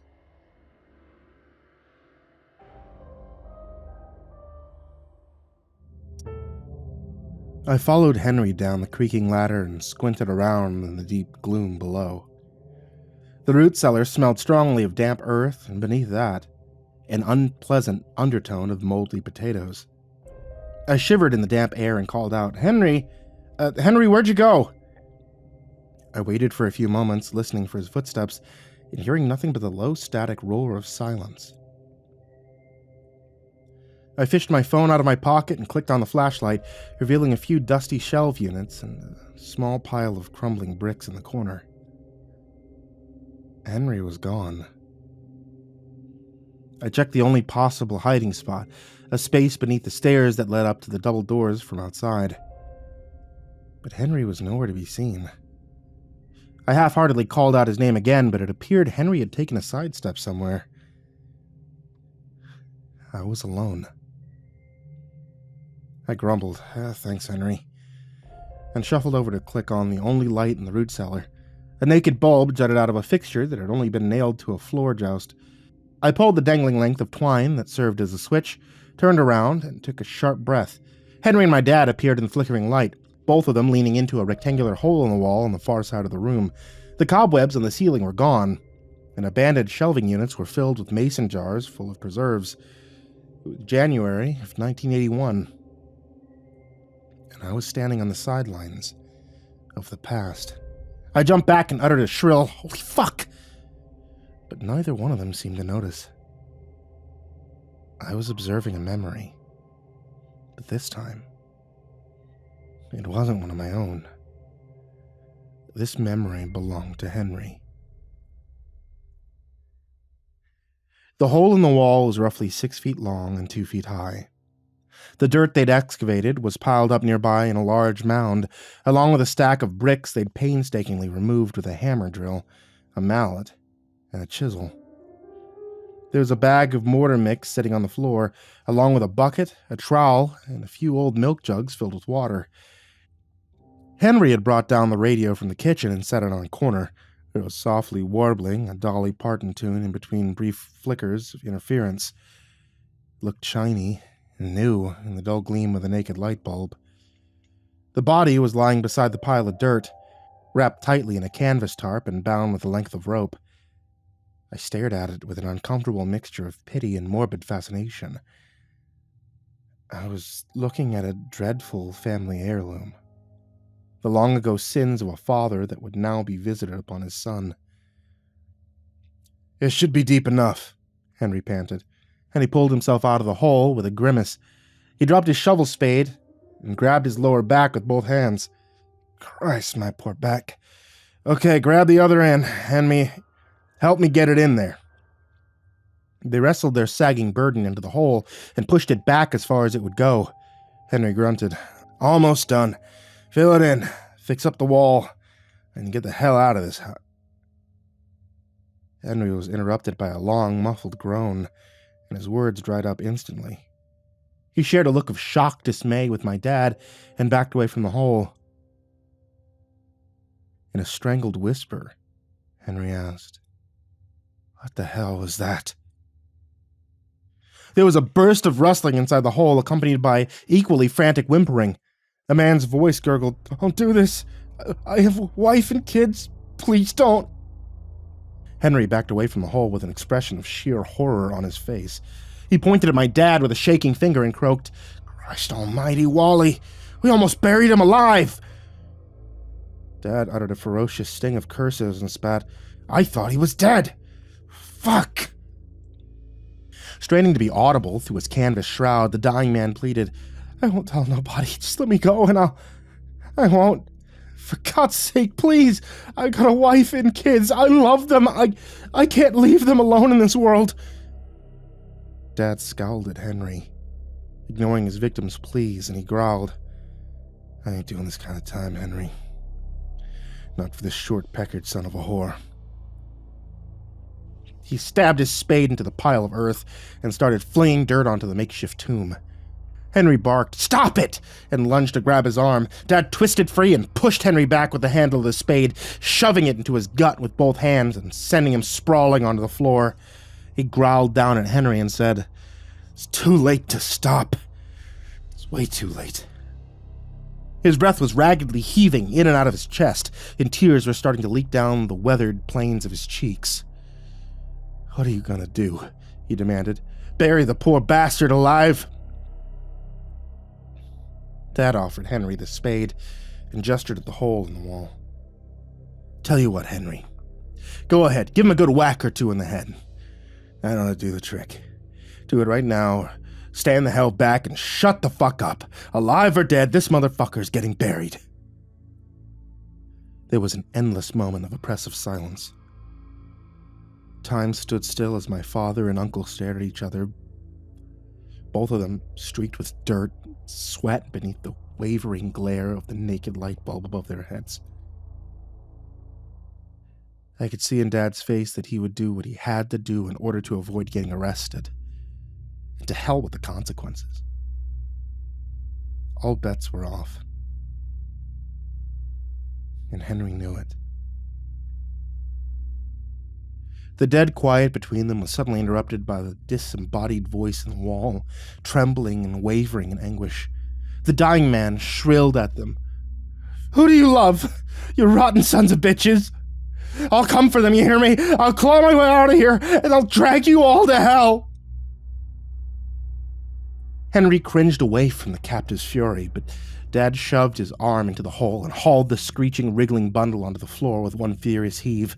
He snarled, "I'll be waiting for you, cocksucker!" And he proceeded to batter the helpless rival's skull into a pulp with the business end of the spade. I screamed, "Dad, no!" But this was only a memory. A fleeting figment of the past. And there was nothing that I could do to stop him. Henry turned away and put his face in his hands. When it was over, one end of the dead man's canvas cocoon was completely soaked through with blood. It was also notably flatter than it had been before the assault. "Don't think you can turn me in and come out of this clean, Henry," Daddy grimaced, "because you won't. And that's a fact. Instead, think about your wife. Think about Mom, her husband, our aunts and uncles, and all the rest of our kin, and then you tell me something, boy. Is this dirty sack of dog shit worth more than them? Is it worth more than your own goddamn life?"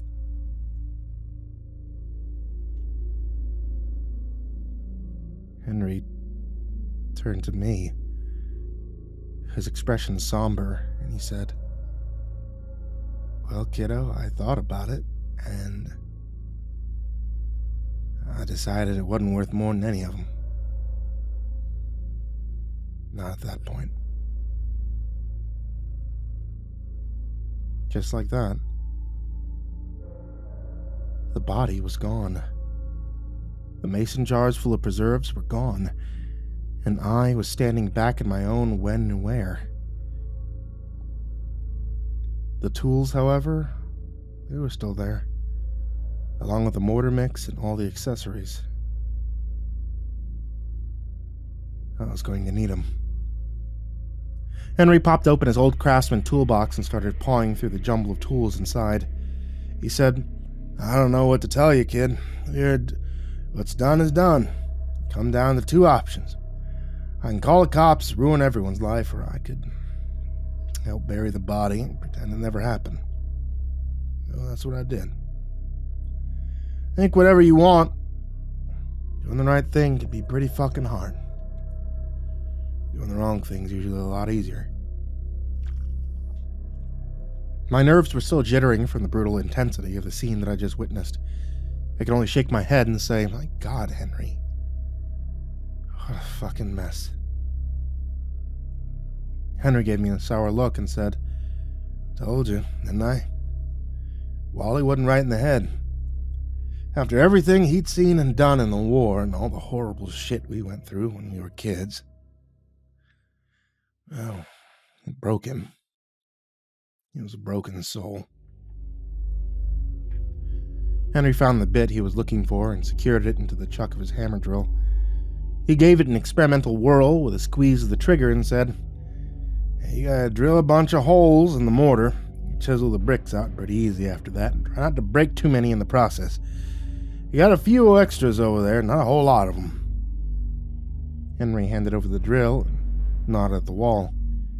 "Go do it, kid. I can't help you with this part." I examined the wall and realized I could still make out a distinct rectangle where they'd removed the bricks all those years ago, even though 4 decades had passed since that night. The mortar in this area was slightly less dingy than the rest of the wall, and it looks like a very rushed and sloppy job had been done here with the bricklaying work. Not by a professional, but 2 desperate men, both of them staring damnation in the eye as they sealed away a murder victim in the middle of the night. I traced the outline with my finger and said, "Hey, I've got a question for you, Henry. Upstairs in the kitchen, didn't you say people can see the future in their dreams? Because Michelle had a really bad nightmare involving me and this root cellar." Henry gave me a guarded look and shrugged. "Well, they can," he agreed in a carefully neutral tone. "I wouldn't worry too much about it if I were you. They're still mostly in the physical world. They're here and now. I got a few toes dangling in the water, if you understand what I mean. What's buried behind those bricks is long gone to somewhere else. There's nothing in there but a dried out husk and maybe a little residue of the past. Even if his spirit is still lingering around, I don't think it could hurt you. Not in the physical world." I looked him in the eye and said, "Are you sure about that, Henry? Are you really? Because you don't seem very sure about that to me." Henry gave me the side eye and opened his mouth to answer, but nothing came out. He clenched at his throat with an alarmed expression and started making a horrible gagging sound. I said, Hey, what's going on?" I reached out and put my hand on his shoulder, but Henry abruptly winked out of existence with a slight breeze and a faint popping sound. I looked around wildly and called out, "Henry? Hey, are you okay, man? Uncle Henry!" There was no answer. I was alone in the root cellar once again. But that wasn't true, was it? I wasn't really alone. I had company waiting for me. On the other side of that wall. I became aware that my phone was ringing in my pocket. It stopped ringing as I was fishing it out, and I observed with dismay that I had missed a number of calls from Michelle, as well as a multitude of texts. She was undoubtedly freaking the fuck out, and she wasn't exactly unjustified to do so either. I breathed, "Fuck me," and I called her back. "Hi, babe. Hey, sorry that I..." Michelle hollered, "Why wouldn't you answer the phone, damn it? Where were you?" I stammered. Look, I'm really sorry, okay? I accidentally left my phone up on the 2nd floor, so I didn't hear it ringing. Everything's all good over here, I promise. What's going on with you? Is everything okay?" There was a hesitation on the other end of the line. She cleared her throat and said, "The hospital called. Henry was starting to have some kind of respiratory difficulties. I'm not sure what the problem was, but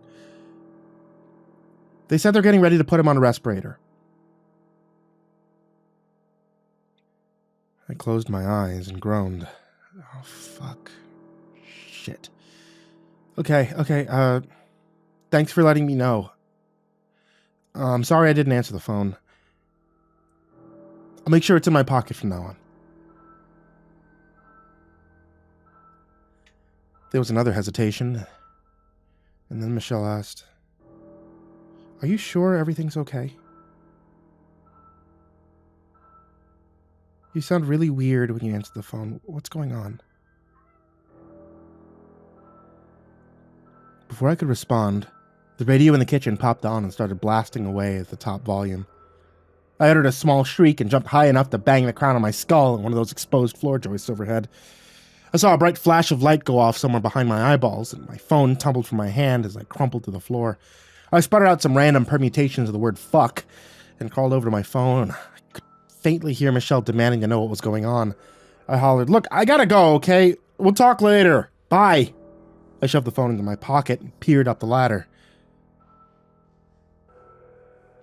All I could see was a square section of yellowing ceiling tiles. The Woolies were on the radio, and Storm Rice was hollering, "Who do you love?" over a cacophony of pounding drums. I gathered all the tattered courage I could muster and climbed the ladder. I had no idea what was about to happen, but I had a feeling it was going to be very bad. The first thing I saw when my head poked up above floor level was a pair of clunky-looking orthopedic shoes. They were attached to a pair of swollen ankles that bulged like overstuffed sausages within the confines of some dingy compression socks. It was my Aunt Eustace. She's been dead for almost 2 years, but there she was, sitting down for a cup of tea with the radio blasting away on the table beside her. She smiled at me and turned on the volume and said, "I'm sorry, dear, but I wanted to get your attention. I don't like going down there. Come on up, have some tea. There's something I want to tell you." I cautiously sat down across from her and took a careful sip from the steaming mug in front of me. It was Earl Grey with 2 sugars and a healthy splash of evaporated milk. The Aunt Eustace special. I set my cup back into the saucer and stammered, I don't know what to say. It's good to see you. I've missed you a lot since you've been gone. Now, I had a million questions, but she shushed me with a raised finger and said, "I'm here to make a confession. I knew about the body buried in the cellar. I knew all that time, and I never said a word to anyone." I was startled enough to almost choke on my tea. I gasped at her. You knew about that, and you kept it a secret?" My aunt nodded solemnly and patted the back of my hand. Whether she was a ghost, an illusion, or just an echo of the past, her touch was real. "When Henry got off the phone that night," she continued, "I took one look at him and I just knew it was something with your dad. I figured he got himself arrested for drunk driving and needed Henry to come get him. I mean, why the heck would Jonathan be out in his tractor that late on a cold winter night? Come on." I murmured, "Henry wants to protect everyone around him. He's always trying to shield other people from harm." "Maybe so. But he's a piss-poor liar." Anyway, he didn't get into bed until almost 5 in the morning. The next day, I went down there and got a jar of beets for supper, and I saw the work he'd done to the wall. I thought, why the heck did he do that? I went back up the ladder with my beets, and I heard him talking on the radio about some guy who went missing the night before. Right away, I knew what happened. I was sick to my stomach over it, but I honestly didn't know what to do, so I didn't do anything at all. I just pretended I didn't know what was down there, and I carried on as usual. I rubbed my temples and said, I guess I should be surprised, but at this point, I'm not sure if I can be surprised anymore. So that was it? You just forgot about it, and life went on? Eustace gave me a frown of disapproval and said, "Come on now, that's a bit of a stretch, isn't it? I never forgot. I just decided it was best left unsaid. What was I supposed to do? Call the police? Turn everyone in? Life isn't that simple, my boy. But actions do have consequences, don't they?" She sipped at her tea and nodded at me, her eyes full of sorrow. All those years. I went down there, I ignored the patch of brickwork on the wall. I'd fetch whatever I needed and just pretend I didn't see the damn thing. But I could always feel it, you know? I could always feel, I don't know, a presence, I suppose. And it was angry. Her words faltered. I reached across the table to grip her hand and prompted, "What happened?" I went down to the cellar one day to give the shelves a dusting, and while I was working away down there in the gloom, I heard something. A noise behind the wall. Eustace's eyes went dark. She squeezed my hand with surprising strength and wiped away a trickle of tears. Quietly, she said, It was scratching. Something was scratching at the bricks on the other side. I put my ear up against the wall and I listened, and oh my word, I was so scared. I told myself it was just a rat. But I knew that wasn't true. And then it spoke to me. Eustace's lips pressed together in a trembling line. She gripped my hand even harder and leaned in close, her voice dropping to a whisper. Its voice crackled like dead leaves, she shuddered. It said, I've been waiting a long time. And I started to scream. I flew up the ladder as fast as I could, but my foot slipped on the top rung. I fell. I had a massive stroke when I hit the ground, and the last sound I heard was its laughter, and then I was gone. I stared at my aunt in horror, and she stared back with tears running down her face. She said, I was stupid to go down there in the first place. This house, it's full of restless spirits, angry spirits. And it was wrong for me to help them cover up the horrible thing they did to that man. I deserve what happened to me. I was a stupid old woman. I shook my head vigorously and exclaimed, No, don't say that. That's not true. None of this was your fault. Just a stupid old bitch, she sobbed. My words died on my lips. Eustace smiled through her tears and nodded. Stupid and unworthy of life, just like the rest of you. Cowards. Murderers. We all deserve to die. Her thin, delicate fingers were crushing my hand like a vice. I tried to pull away, and she clamped down even harder. Grinding my knuckles together, I whimpered, Aunt Eustace, you're hurting me. Her smile curled into an ugly sneer, and she crooned, Better ask yourself something. Who do you love? I shoved my chair back with my legs, tried to yank my hand away, but I couldn't break free from her grasp. Aunt Eustace started collapsing into herself in a rapid time-lapse of natural mummification. The hand that held me pinioned to the table shriveled into a wizened claw, and her eyeballs withered away into non-existence, disappearing inside the dark tunnels of her eye sockets.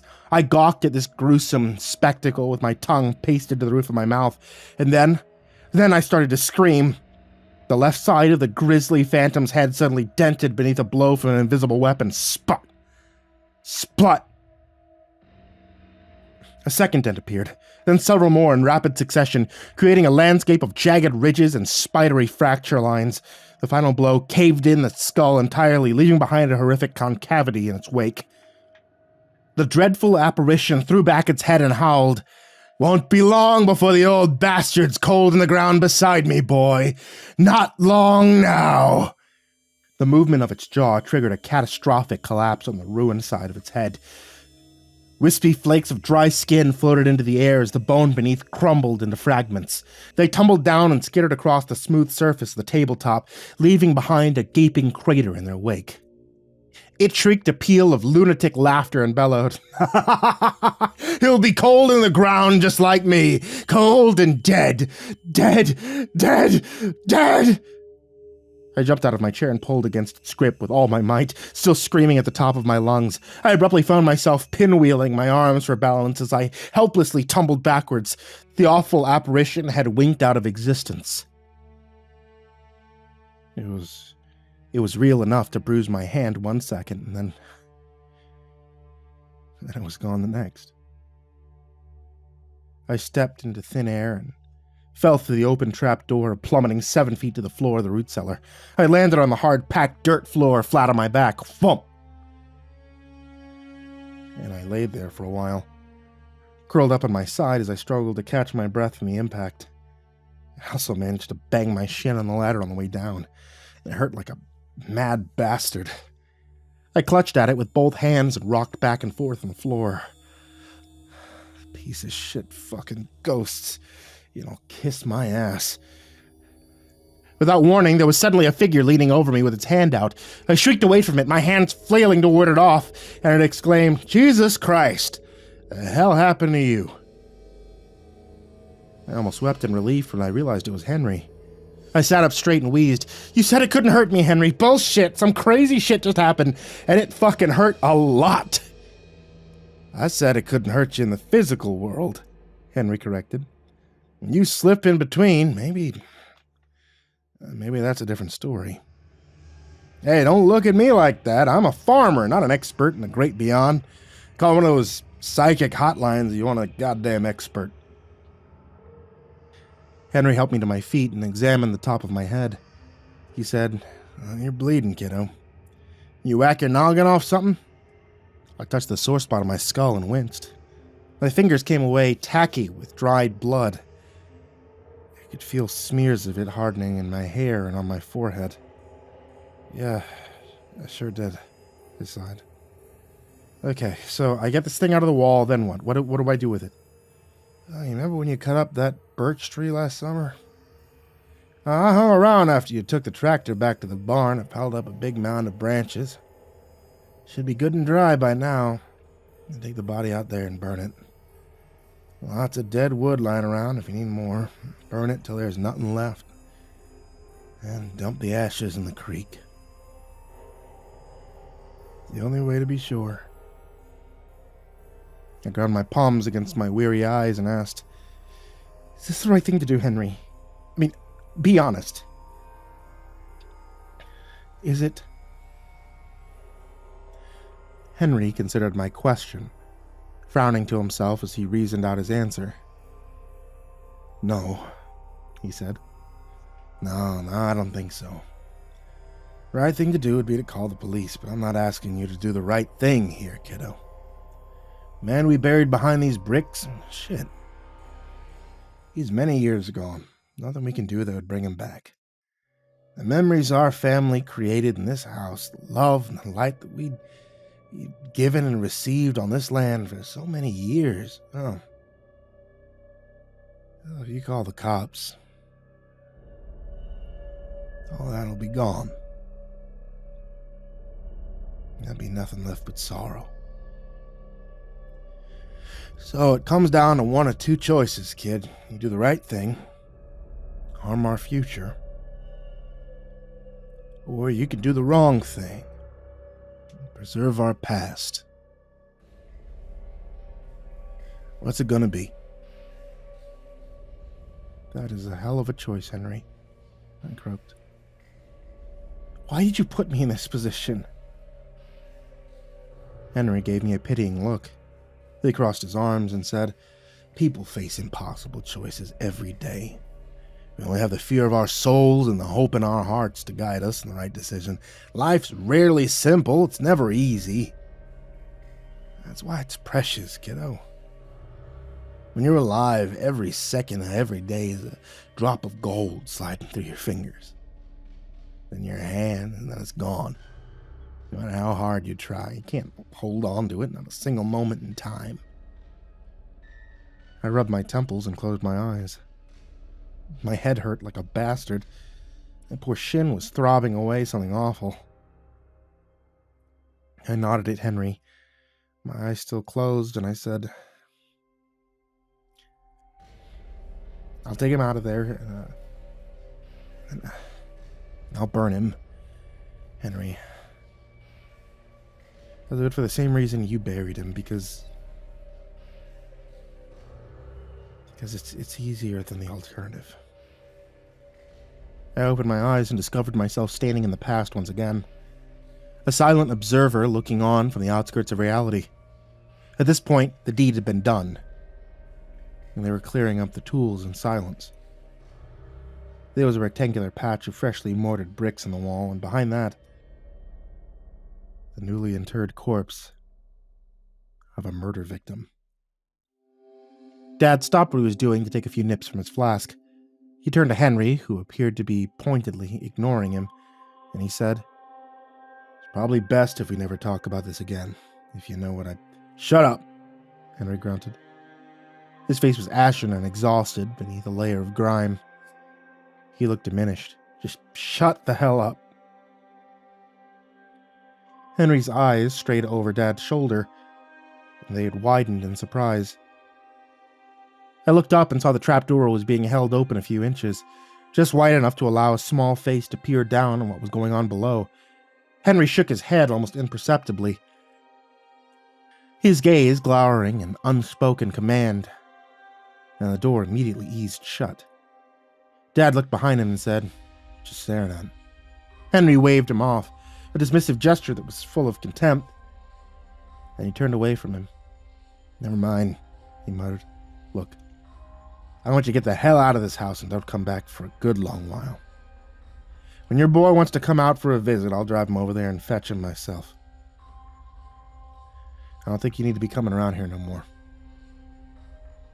My father shook a finger at him and said, "You can't tell me I ain't welcome here. This farm don't belong to you. It belongs to Ma." Uncle Henry pulled himself up straight and tall. He walked up to my father until they were almost nose to nose. Then he said, "I just saved you from life in prison. I'll tell you whatever the fuck I want. And while I'm at it, I'll tell you something else. Ma is ashamed of what you've become. You shame her, Wally. Now turn yourself around, climb up that fucking ladder, and get the hell out of this house." Dad flinched back from the venom in Henry's voice, his lower lip trembling. He opened his mouth to speak, thought the better of it, and reluctantly did as he was told. As he disappeared up into the kitchen, Henry turned to me and said, "I don't know how much you saw that night, kiddo,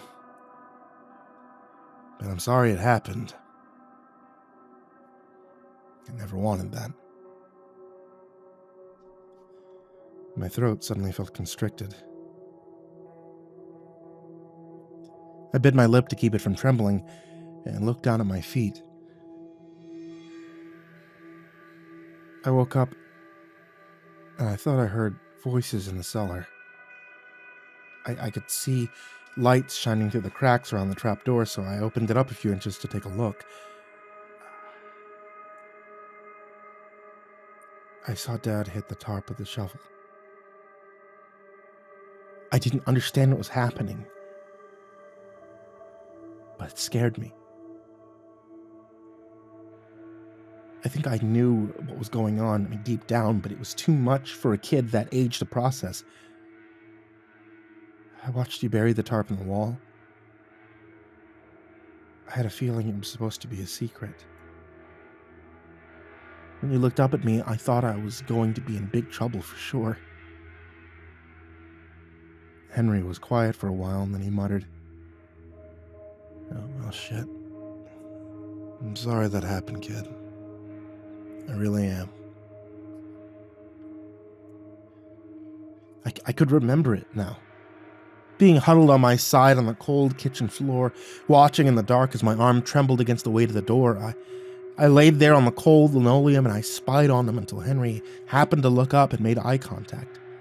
at which point I dropped the door as softly as I could and scampered back to the couch. Less than a minute later, Dad blundered past and let himself out the front door. I pretended to sleep for a while, petrified that I was in the deepest shit possible for spying on their secret errand. At some point, my pretend sleep turned into the real thing, and when I woke up the next morning, I decided that it had all been just a dream. It was easier that way. I could feel Henry watching me. I looked up and tried to smile. It didn't work, but I could see that Henry appreciated the effort. I thought I was watching your memories, Henry, but they were actually my own. But that doesn't explain everything else that happened tonight. Those weren't memories. They were something else entirely. Henry gave me a grim look. He said, "No, those weren't memories. They were restless spirits. Open this wall, help them find some peace. Help us all find some rest. Just remember something, kiddo. The ghosts that haunt houses and castles, they may be scary to look at. They're not dangerous. They're forever stuck in between. You should pity for them. The dangerous ghosts are the ones that haunt your conscience. Yeah. They're the restless spirits of our own devising. They'll destroy you if they can." Henry pointed at the wall and said, "Well, that's all I got, kiddo. The rest is up to you. It's your story now." I reached out to him with an unsteady hand and whispered, "Can you stay and help me? I'm really fucking scared, Henry. I can't do this alone." Henry's lips twitched in a sad smile, and he shook his head. "I'm lying in a bed 40 miles away with a tube shoved down my throat. I might die tonight, or next week. Maybe I'll live to see my 100th birthday. I don't know. I don't have any idea when it'll happen, but it will happen. I won't be here forever. You'll have to accept that." Henry took my hand in his strong, calloused grip, gave it a squeeze, and then he was gone. This time he wouldn't be coming back. For the rest of this harrowing journey, it would just be me. Me, a skeleton wrapped in a rotting tarp, and my own restless spirits.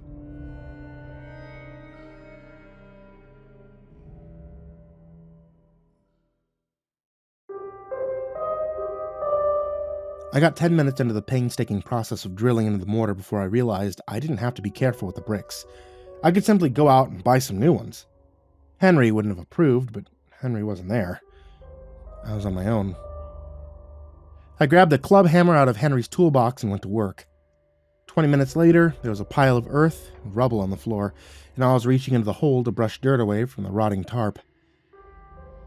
It was riddled with small holes made by burrowing scavengers, and it was stiff from the excretion of the decaying process. I gingerly hauled the tarp out of the hole, grimacing at the smell, and I marveled at how light it was.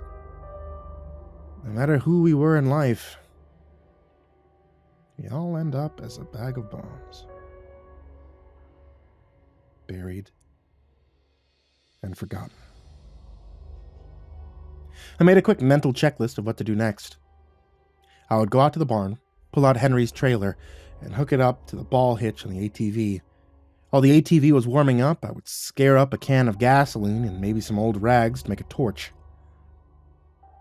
My train of thought was interrupted by a sudden burst of activity at my feet. I looked down and gasped. Oh, holy fuck. The body was moving around inside the tarp. A rusty blade punched through the canvas, and I staggered backwards, a jagged shriek ripping out of my throat. The blade started sawing a long rip down the length of the tarp. I ran for the ladder, screaming at the top of my lungs every step of the way. I jumped onto the first rung, and a face appeared above me. A small face with wide, terrified eyes. It was me. As a child. Confused and frightened. Frightened to the point of tears.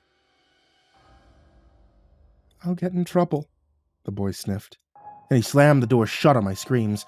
I pounded on the splintery wood and screeched out, "You didn't do anything wrong! Open up!" "Left me to die," a familiar voice said behind me. My heart dropped into my stomach. It was my father who was crawling out of that foul canvas coffin, a grinning scarecrow in a discount funeral suit. He lurched to his feet and pointed at me with his knife, one hand closed and the other winking open, just enough to show a thin crescent of white. It said, "I never wanted you, boy," and started shuffling forward, the knife still leveling at my heart. "I used to daydream about grabbing you by the heel and bashing your head against the wall. I should have done it when I had the chance." "If you never wanted me, why would you care if I wasn't there when you died?" My question stopped him in his tracks. I nodded and wiped away my tears with my sleeve. "Yeah, you don't have an answer for that, do you? You died alone, and it's not my fault because that's what you wanted." I picked up the shovel, and I advanced on him. I was still crying. But now I was angry too. I was fucking furious. "Even if I was there to call an ambulance," I said, my voice shaking with rage. "Even so, there's no guarantee that they could have saved you. Okay? It wasn't my fault. You're gone. You're gone, you mean old bastard, and you know what? I don't miss you." The knife fell from the apparition's fingers. He shrank away from me, his hand held out in supplication. He moaned, "You ain't worth shit, boy. You were never worth a shit." "Yeah, maybe not," I said.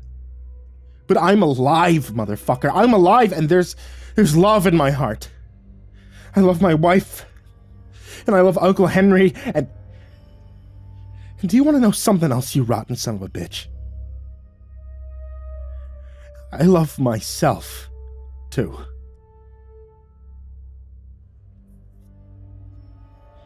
Dad dropped to his hands and knees in the dirt. He craned his neck to look up at me and he panted, "You're no son of mine." I nodded in agreement, and I raised the shovel. "I never was," I said. And I swung it as hard as I could. Dad flicked out like a wavering candle flame, and the shovel whistled through an empty space. It bounced off the floor, kicking up a spray of dirt and sending an unpleasant shiver up both of my arms. I dropped the shovel and I cried out, "Fuck you! Fuck me!" Ugh. My phone started ringing. It was Michelle. I fumbled it out of my pocket with numb, throbbing hands and sniffled. "Hey, honey. I just want you to know that I fucking love you. I really, really do." She sputtered. "What the hell happened over there? I was one unanswered call away from dialing 911. Are you okay?" I smiled through tears, and I said, "Better than okay. I'm pretty fucking fantastic." I started to laugh. And the fact that I couldn't explain why I was laughing, made me laugh even harder. I laughed, and I sniffled, and I assured her that I was fine, that the house was fine, and all things under the sun were just fine and dandy. The ghosts were no longer restless. And everything would be fine.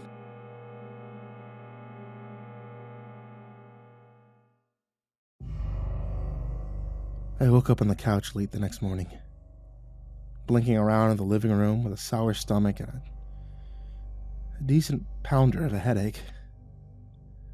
My clothes had reeked like a funeral pyre, and I squinted at the sunshine streaming through the windows, and I decided I was done with drinking.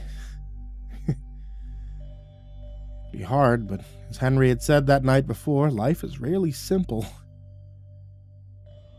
It's never easy. Sobriety was going to be a bit of a drag, but had to be better than waking up and feeling like that all the time. Michelle called while I was cleaning up the mess from the night before, pushing a mop with one hand while I sipped at coffee with the other.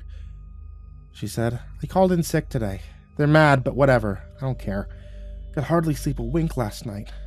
Actually glad I stayed home. The hospital just called with good news. Henry's doing a lot better today. He's still sedated, but they said that we can come see him." I dropped the mop on the floor. I thrust my clenched fists into the air and hollered, "Yes! Oh, that's great news. I'm just finishing up a few things right now, but I'll meet you at the hospital around 2 o'clock. Michelle said, "Sure, of course. Sounds good." After a pause, she added, "I was worried about you. I think there's some details you're not telling me, and I'm dying to know what they are, but I'll leave it alone for now.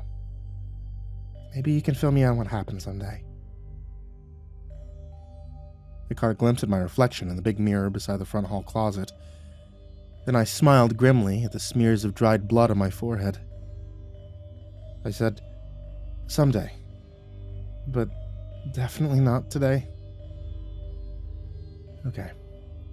See you at 2, babe. Love you."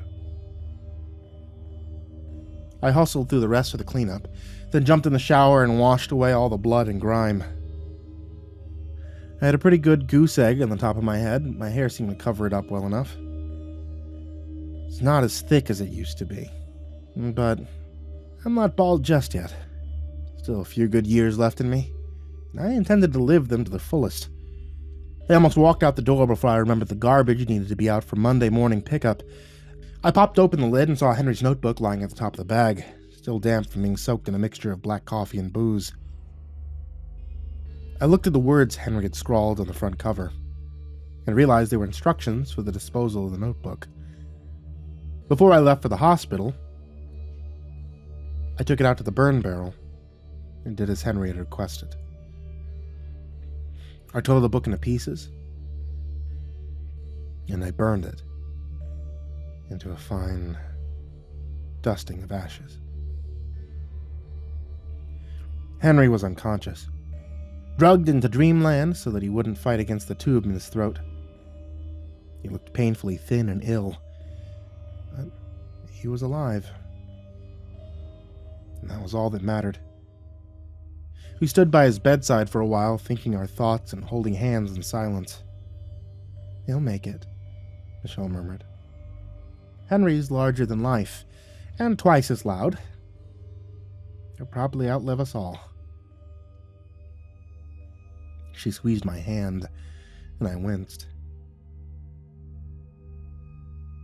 She held it up for examination and exclaimed, "The hell happened? These bruises are nasty.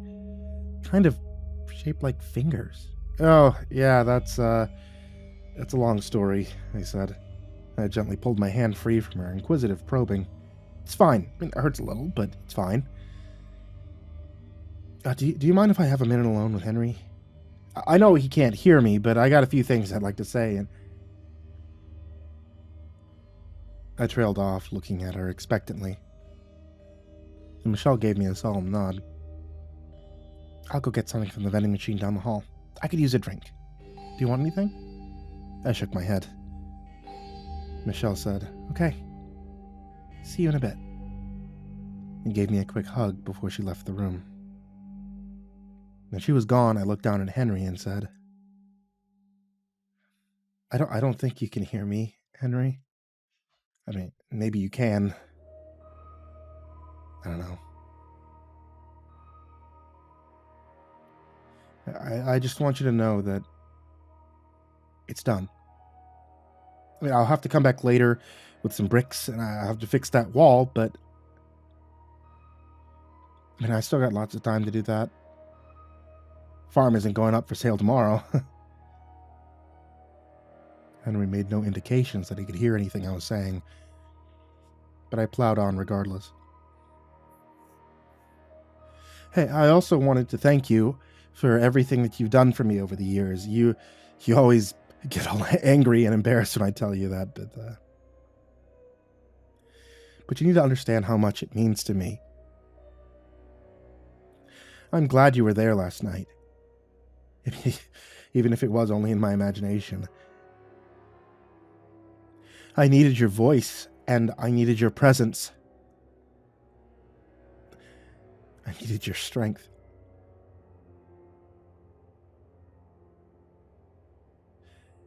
You have to do something for me, okay? You've got to come back to us, Henry, and stay a little while longer. Don't leave us behind. Not just yet. There's still so much that needs to be done. I held my breath and I watched his face, hoping for a twitch of the lips or a flutter of the eyelids, some indication that he could hear me. Nothing happened. Henry was deep under the surface, wandering in between this world and the next, rudderless and alone. Come on, Henry, I breathed. Give me something, man. Give me a sign. I was just about to give up when I saw movement from the corner of my eye. It was his hand. It started to twitch and it clenched into a loose fist. I smiled and gripped his fist in both hands. That's it, Henry. Just a sign. That's all I... His fist relaxed. And I felt something soft and granular pour into my cupped hands. It's a handful of dirt. And I'll bet $1 million I know where it came from. It smelled like damp basement. And beneath that, a faint but pervasive odor of moldy potatoes. I said, "Thank you, Henry." And I flushed the dirt down the toilet. I carefully brushed the rest of it off the bed sheets, and then Michelle was walking back into the room with a bottle of Diet Sprite and a magazine. "I stole it from the waiting room," she explained. "I wanted something to read if we're going to be here for a while." I took her arm and said, "Nah, I don't think that's necessary. I already said my piece, so let's go. I'm tired. I feel like shit. We'll come back tomorrow." Michelle quickly lost me in traffic on the way home. I was content to put the car on autopilot and putt along in the slow lane. I had a lot to think about. By the time I got home, Michelle was putting the finishing touches on a couple of mugs of hot chocolate. We took them out to the balcony and watched the sun sink beneath the horizon. "So, you really fucking love me, do you?" Michelle smirked. And I gave her an embarrassed grin. "Yeah, I do," I agreed. "I really fucking love you. I love life." She leaned against me and said, "I'm sorry about the farm. I know you wanted to live there someday. It's important to you, that place." I shrugged and I said, "Fuck it. There'll be another farm. I'll make new memories there. Good ones. Start fresh." Michelle gave me a kiss and said, "Well, I'm glad on both counts. I fucking love you too, big weirdo. Come on, let's go inside. I'm cold." We retreated back into the warmth of our cozy apartment. Outside the sliding glass door, darkness fell over a world that isn't always as it seems. A world where reality is subjective, and tall tales can sometimes come true. In time, Henry would get well enough to leave the hospital, and he would receive an unexpected visitor from the distant past. A very unwelcome visitor, with a tale of their own to tell. But that is a story for another time. Until then, from Henry and I to all of you, please take care of yourselves. And if you ever find yourself in a tight spot, remember to ask yourself something. Who do you love? The answer might save your life someday.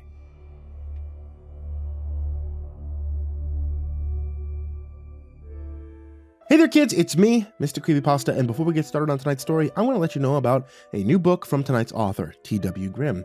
T.W. Grimm brings us a different kind of magic, available now on Amazon, in the link in the description down below.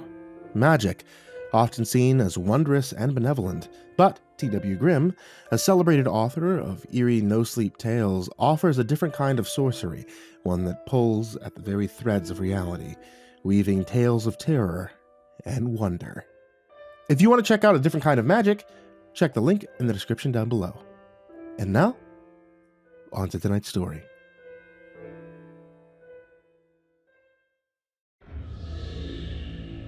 It appears Summers decided to dig in his heels and stay a while this year. We're well into October, but the thermometer outside Henry's kitchen window is still hitting the mid-80s. It's what Henry refers to as a drag-ass summer. From the back porch clear to the edge of the horizon, the world's teetering on the brink of a great and sweeping renewal. Somewhere up around the next bend there's a hard frost waiting to coat the rooftops with a crystalline blanket of ice. But that day hasn't come just yet. For now, we are resigned to continue sweating it out beneath the waning sun of a drag-ass summer. The crops have been harvested, the barn has been freshly painted, and a team of roofers finished reshingling the old farmhouse just a few weeks ago. With these last few tasks in the bag, Henry's just about ready to call it quits on the farm life. Henry will be moving to his new home soon. It's a retirement village with on-site medical facilities and a community center. Henry will be occupying one half of a tiny duplex, cozy little home with a postage stamp-sized yard and a white picket fence. There's an identical flower bed in front of each identical front porch. This is where Henry will spend the rest of his golden years. But that's in the future.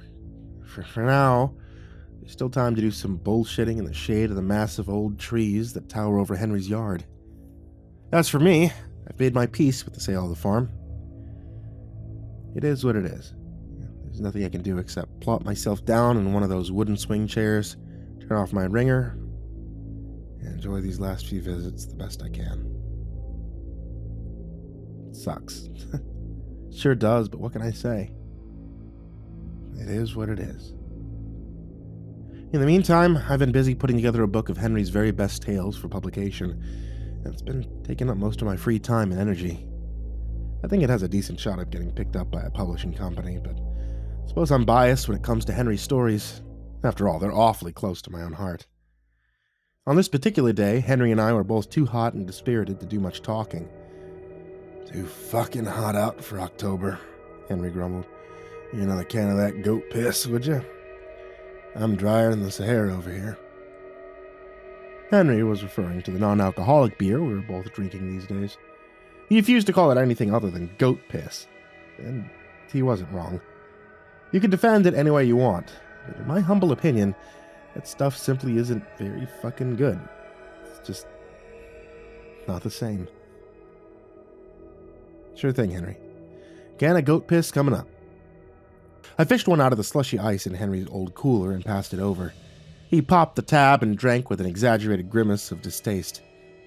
He isn't happy about quitting the booze, but he's sticking to it, and I'm proud of him. I'm proud of us both. I'm happy to say that Henry doesn't need that tab opener anymore. His hands have been working a lot better since the operation. We had actually just finished plinking away at a few cans with his old .22 revolver, an activity that would have been impossible before he went under the knife. The old fella's still a pretty good shot, too. 7 times out of 10, he hit the can dead center at a distance of 40 feet. The other 3 times, it's a little high or a little low, and he rarely misses. He's a much better shot than I am, and he likes to rub it in, of course. Uncle Henry is undoubtedly one of the greatest shit-talkers to ever grace the face of this planet. Henry tucked the .22 beneath his chair and grunted. Tastes awful, but better than a kick in the ass, I suppose. I quipped, better than a kick in the liver, too, and fished out another one for myself. Henry and I are both on the wagon, and we're here to stay. Sobriety can be pretty dull, but I've lost 20 pounds. I feel a lot better, so I suppose it's not all bad. This new place. Gonna be a lot different, Henry muttered. And he drew his arms in a tight, angry X across his chest. Very different way of life over there. You can definitely say that. I don't know what I'm gonna do with myself, kiddo. I have all these groundskeepers and that they take care of the yard, so I can't even go out and mow that little patch of lawn. For Christ's sake. I'm not allowed. Can you believe that shit? I shook my head in mock outrage and said, should hang around on your front porch and tell them they're doing it wrong.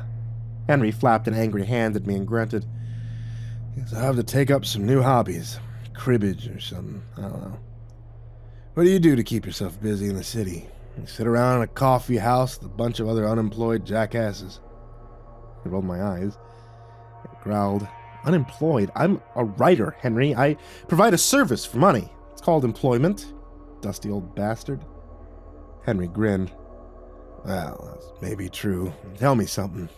He leaned in close, and in a conspiratorial whisper, he asked, do you need to start any particular time in the morning, or is it just whenever you feel like crawling out of bed and strolling over to your desk? I gave him the stink eye and shot back. If you get bored sitting there in your little apartment now, I've heard knitting can be a good time killer. I mean, maybe you can knit me a sweater for Christmas. Henry snapped. Maybe you can kiss my wrinkly old ass. How about that? It's not an apartment, dickhead. It's called a condominium. He shook his head at me and leaned back in his chair. Way the hell too late for second thoughts, but I'm having them anyway. Oh, you bet. All kinds of second thoughts. He waved his can at the vast expanse of the valley down below and added, it's been my view for many, many years. Talking about a downgrade. Your little picket fence, old people wandering around like zombies, nurses knocking on my door asking if I need a laxative to help me shit. Jesus Christ, man, what a horror show. Henry let out a small, bitter laugh and took a gulp from his can. He grimaced and said, it had to be done, though, didn't it? I'm just too goddamn old anymore. I don't even know how it happened. It was like I was your age just a few years ago. Now I'm old as Moses. I nodded down at my feet, blinking away a sudden film of excess moisture in my eyes. I said, time is treacherous ground, Henry. Trembles under your feet. I wish there was something I could say to make it better, but there's not. There's nothing you can say that'll make me any younger either, Henry grumbled. That's what I need. 3 or 4 decades of my life back. What you looking at anyway? Trying to say something profound over here. You're staring off into the distance like I'm not even... Are you expecting some company, Henry? I interrupted. There's a car coming up the road. I pointed at a cloud of dust that was being churned up by the wheels of an approaching vehicle. It rolled up the steep gravel road and turned into Henry's driveway. A cream-colored Mercedes-Benz sedan that was probably worth well over $100,000. The Mercedes came to a smooth stop behind Henry's old truck and sat idling for a while. Henry and I stared at the luxury vehicle in silence, and we looked at each other with similar expressions of confusion. Henry leaned closer to me and muttered, "I don't know a single soul drives on a machine like that. Good Christ, things gotta be worth more than both of us put together." A dark, sinister energy seemed to emanate from the Mercedes and thread itself into the humid air around us. I felt the hairs prickle up on the back of my neck. Henry's unexpected visitor was a bad person. I didn't have to meet them to know that they were rotten to the core. I didn't even have to see them. I could almost taste it in the air, sharp and bitter, rancid, psychic odor that made me feel faintly nauseous. The engine shut off, and a towering ogre of a man stepped out from behind the wheel. Despite the oppressive midday heat, the driver was dressed in a dark suit and matching tie. His eyes were obscured by a pair of mirrored sunglasses, and the rest of his face was an expressionless lump of stone. He lumbered around to open the rear passenger side door, bending down to offer a helping hand to an unseen presence inside. Another imposing figure slid out to stand beside him. It appeared to be a tall, heavy-set woman that was swathed from head to toe in multiple layers of black. She wore a long black dress, a black hat covered with a black veil, and her hands were clad in black leather gloves. I couldn't see her feet, but I could only assume there was a pair of ominous-looking black shoes hiding beneath the swirling curtain of her dress. I mumbled, "She looks like a shadow," and Henry cracked a humorless grin. "Yeah, maybe she is. I guess we'll find out." The sinister duo walked over to where we were sitting in the side yard, the hem of the woman's dress dragging along the dead lawn with a sound like a whisper in the muted hush of the drowsy afternoon. Her movements were almost disturbingly sinuous and fluid. Watching her approach made me feel anxious in a way I couldn't adequately describe. As she drew closer, I had to fight the urge to jump out of my chair and run like hell. Henry lifted a hand to our visitor and called out, "Afternoon, folks. How can I help you?" The driver asked, "Are you Henry?" And Henry absently nodded his head. The driver rumbled, "This is Madame Delilah. She came a very long way to be here, and she'd appreciate it if you could spare some time to talk with her today." Henry didn't answer. He was staring intently at the figure in black. A look of dawning comprehension was slowly spreading across his weathered features. His polite smile collapsed, and he folded his arms across his chest in an unwelcoming manner. I loudly cleared my throat to get the driver's attention. In a brisk and assertive tone of voice, I said, "Excuse me, sir, but what's the purpose of your visit today exactly?" The driver turned his head very slightly in my direction, and he growled, "If your name isn't Henry, Madame Delilah doesn't have any business with you, homie. Either keep quiet or take a walk. I'm not going to repeat myself." He stepped forward to loom over my chair, and I blinked up at my own reflection in his sunglasses. The driver was at least 6'4", and the broad, lumpy dome of his clean-shaven skull was mottled with ugly battle scars. The word Diablo was tattooed across his cheek in faded prison ink, and there was a fresher tattoo of a serpent on the back of his hand. He didn't look like a chauffeur. He looked like a hired goon. Quietly, Henry said, "He's my nephew. He can stay right where he is, thanks." The woman in black held up a hand to silence her minion, and she exclaimed in a little, lilting southern drawl, "This young man right here is your nephew. Well, if it isn't my lucky day, I have the pleasure of finally meeting not only one, but two of my long-lost relatives. Diego, be a dear and fetch us a couple of those folding chairs I saw leaning up against the back porch. The three of us here, we have ourselves a whole lot of catching up to do." With visible reluctance, Diego stepped out of my personal space and hustled over to grab the chairs. I shot a questioning look over at Henry, but he didn't seem to notice. He was still staring at the woman in black. Diego came hurrying back with the chairs clamped beneath his arm. He groaned, "Here's your chair, madam," in a reverential tone, and he executed a slight bow. The woman in black delicately patted his arm with a gloved hand, and she sank down into the chair with an unnaturally smooth, coiling grace that made me feel deeply uneasy. There was something wrong with the way she moved.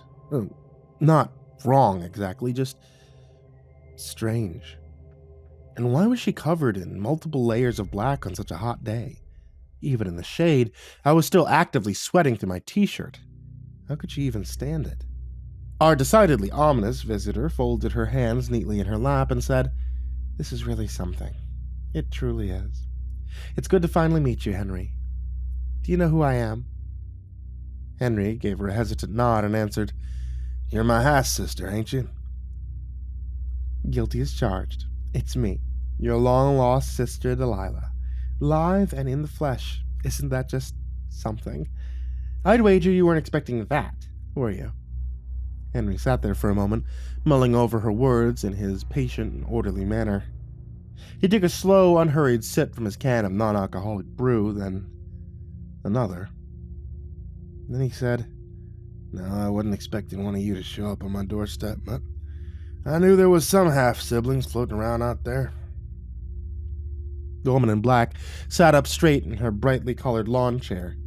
Slowly, she said, "Well, now is that a fact? How did you know that?" Henry and I glanced at each other, both of us affirming to the other that something was definitely off about the situation. Henry lit a cigarette and wheezed.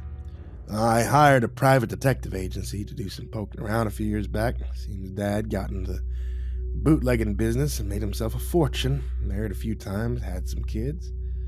Died in his bed at a ripe old age. Looks like he led a pretty colorful life down there." Henry was visibly annoyed with both her mocking tone and the whole unwelcome situation in general. But we were both very curious of the unsettling presence of Diego, who was thrumming with a high-voltage undercut of barely suppressed violence. "Oh, he most certainly did lead a colorful life, Henry," Delilah agreed. "So is that it? Was that all the dirt your private eye was able to dig up? Tell the truth, Henry. Diego doesn't like it when people lie to me. Do you, sugar?" "No," Diego replied. That was it. Just no. And a menacing stare. Henry and I glanced at each other again, silently urged Henry to play nice and cooperate. Henry isn't a reckless man by any means, but he also doesn't respond to intimidation very well. "Well," Henry muttered, "apparently he just sort of rambled his way around the country for a couple of years, doing odd jobs, boozing it up in taverns. Got tired of the working life after a while, so tried his hands being a con man. Called them grifters back then. A whole subculture of thieves and hoodlums. He'd wandered around from place to place, cheating, stealing from gullible folks who didn't know any better. Dad wasn't so good at it, I guess, because he got himself arrested in Boise. Got picked up again in Oakland, one more time in Houston. Pleaded guilty on that last fraud charge and spent 90 days on the work on a farm in Texas. Yes, he met your mother shortly after he was released." "My mother," Delilah said softly. "Are you aware that she operated a brothel? I was born there. Does that bother you?" Henry shook his head and held up his free hand in a placating gesture. He said, "I'm aware of the nature of her business. I pass no judgment on it." Delilah snapped. "I wouldn't care if you did, Henry. Frankly, I don't care what any man thinks."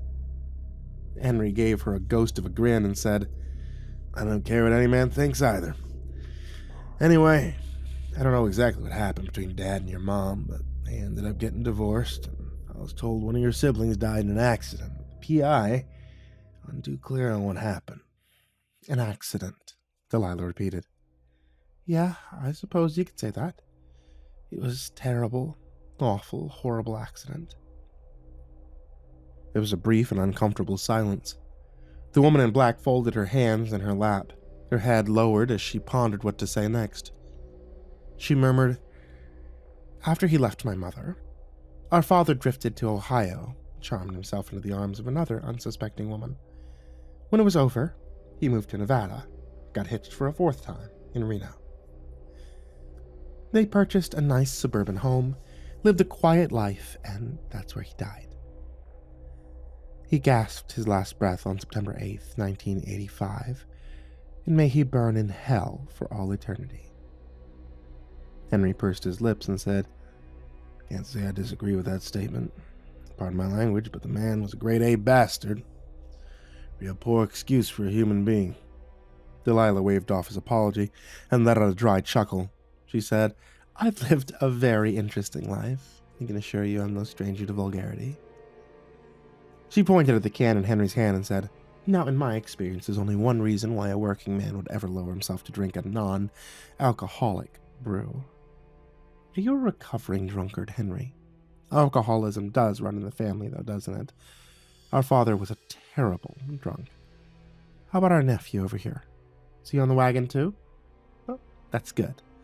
Very happy for both of you. Henry was growing visibly annoyed with his unannounced visitor and her caustic demeanor.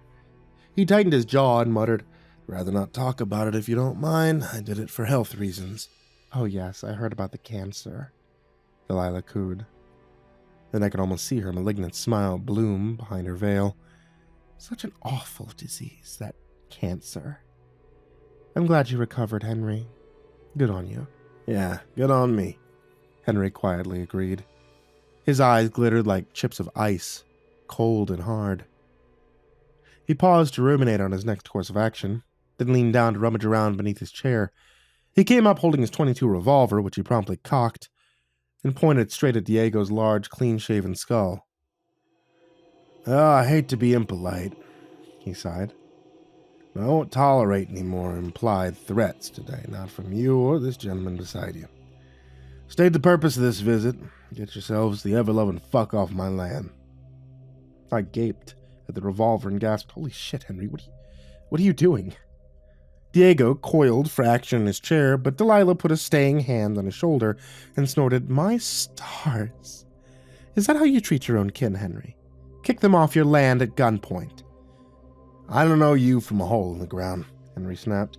"Now tell me why you're here and bugger off down the road." Diego growled, "Get the gun off me, old man, for I take it from you." Henry stared back at him, calm and unafraid, and he said, "Won't be the first body I've buried on this farm. Go ahead and try it." Delilah murmured, "Diego, I'm only saying this once. Stand down." She started to pull off one of her gloves. He didn't even hear her softly spoken command, and neither did Henry. They were almost laser-focused on each other, the tough young thug and the hardened old farmer.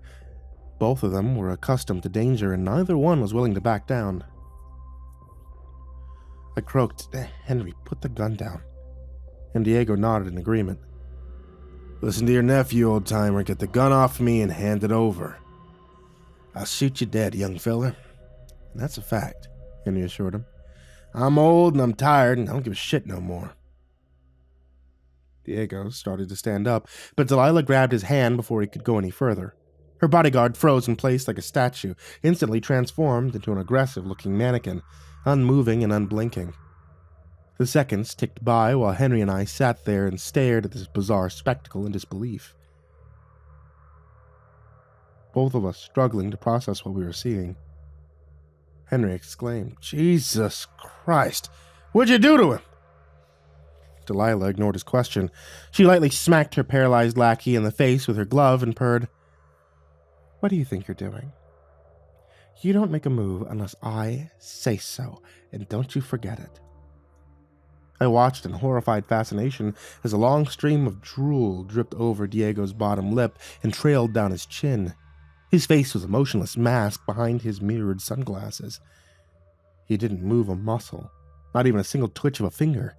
It was as if he'd been carved from stone, an eccentric art exhibit for an unlikely audience of 3. I saw that he was starting to turn a dark shade of red, and I clearly ventured, "Ma'am, I don't think he can breathe." "No, sir, he cannot," Delilah agreed, and she gave Diego another smack in the face with her glove. "If I require your services, Diego, I'll be sure to let you know. Until then, you can sit tight and look handsome for me, sugar. You understand?" Delilah snapped the back of his neck with her bare fingertip. Almost immediately, her bodyguard started gasping for breath.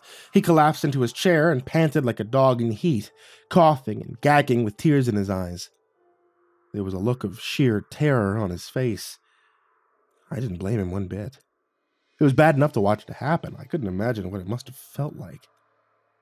The woman in black let out a loud, dramatic sigh and declared, "That will be enough from all of you. It's done. Henry, be a peach. Put your gun back under your chair. You don't need it anymore." Henry placed the gun in his lap and patted it with his free hand. "No," he said. "Don't believe I will. It can stay right here until you're gone." He looked over at Diego and grudgingly asked him, "You need some water, kid? You don't look so good." Delilah's veil swayed back and forth as she angrily shook her head. "No thank you, Henry," she said briskly. "He doesn't need any water. He needs to mind himself and stop acting like a big man to impress me. I'm definitely not impressed, Diego. Not one bit.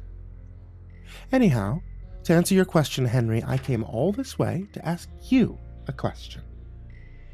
Are you familiar with a condition called the Medusa disorder? More specifically, do you know if anyone on your side of the family has ever been diagnosed with this condition?"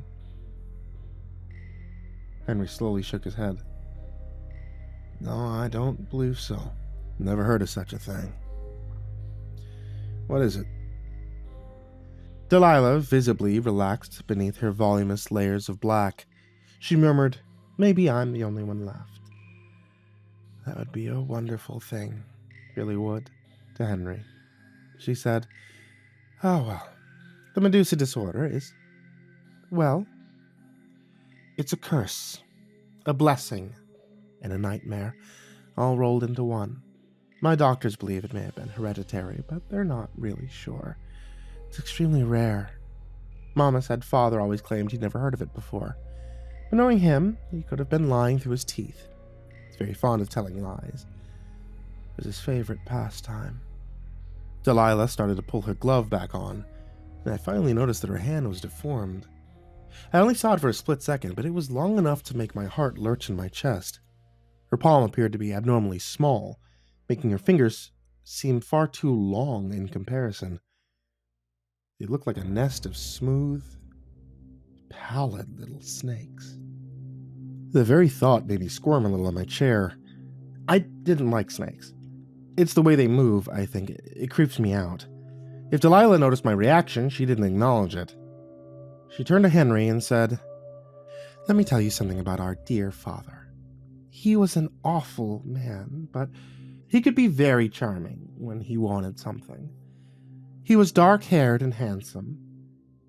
His looks and his accent reminded people of Bela Lugosi, and women just loved him to death. He could talk his way into just about anything, that man. So here he comes, swaggering into my mama's establishment, fresh from the barber shop, with $55 in his wallet and a nasty little plan rolling around in his head. He slipped a crisp dollar bill into the doorman's pocket and said, 'Sir, I would like to sit down and have a drink with the madam. I've heard she's the most beautiful woman in the world.' Delilah flapped a hand in the air and said, 'Unfortunately, the harsh truth is that my mother was not a lovely woman. The poor dear had a face like a French bulldog and a body to match. Her only saving grace was being born into wealth. Imperfection is the subject of much ridicule in those circles, even more so when you're a woman. Mama had a lonely childhood. She spent her youth languishing away in her father's stuffy old mansion. If it weren't for the kindness of their servants, she wouldn't have had a friend in the world. Such a shame. Mama had a good heart. She deserved as much happiness as anyone else in the world.' 'Well, at least she didn't grow up hungry,' Henry observed. 'If you asked me, that's a hell of a lot worse.' 'Well, I'm not interested in listening to your folksy moralizing, Henry,' Delilah interrupted.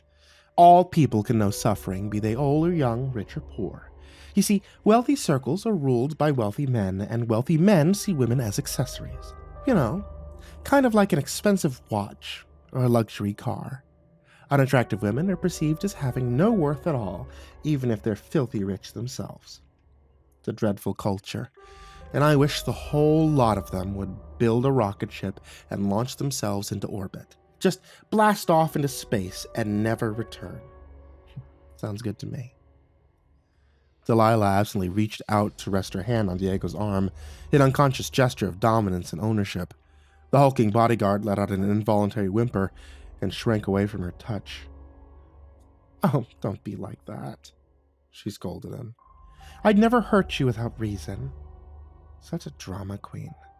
Anyhow, Mama took some of that inheritance money and bought an old playhouse, one that was on the verge of bankruptcy. She closed it down, had it renovated by a team of master craftsmen. She named her new business venture the All-Star Texas Review. And oh my goodness, I'll tell y'all something. That place wasn't just the grandest cat house in all the South. It was the grandest establishment of any kind at all. Henry smiled a little and said, "No, I wouldn't know about any of that. You want to talk about corn? Well, I'm your man." Delilah laughed and exclaimed, "Farmers are the glue that hold this country together." No shame in that. Personally, I find the whole process fascinating. Tell me, is it difficult to operate a harvester? They're so very intimidating. It looks like it would be hard work to wrestle one of those things around in a field. Not these days, Henry snorted. New ones all got that GPS tracking. You hardly even have to hold on to the wheel anymore. Yeah, I remember way back in, I must have been right around that time that I frowned at Henry and said, "Don't get him started, ma'am. He'll never stop. Please, continue.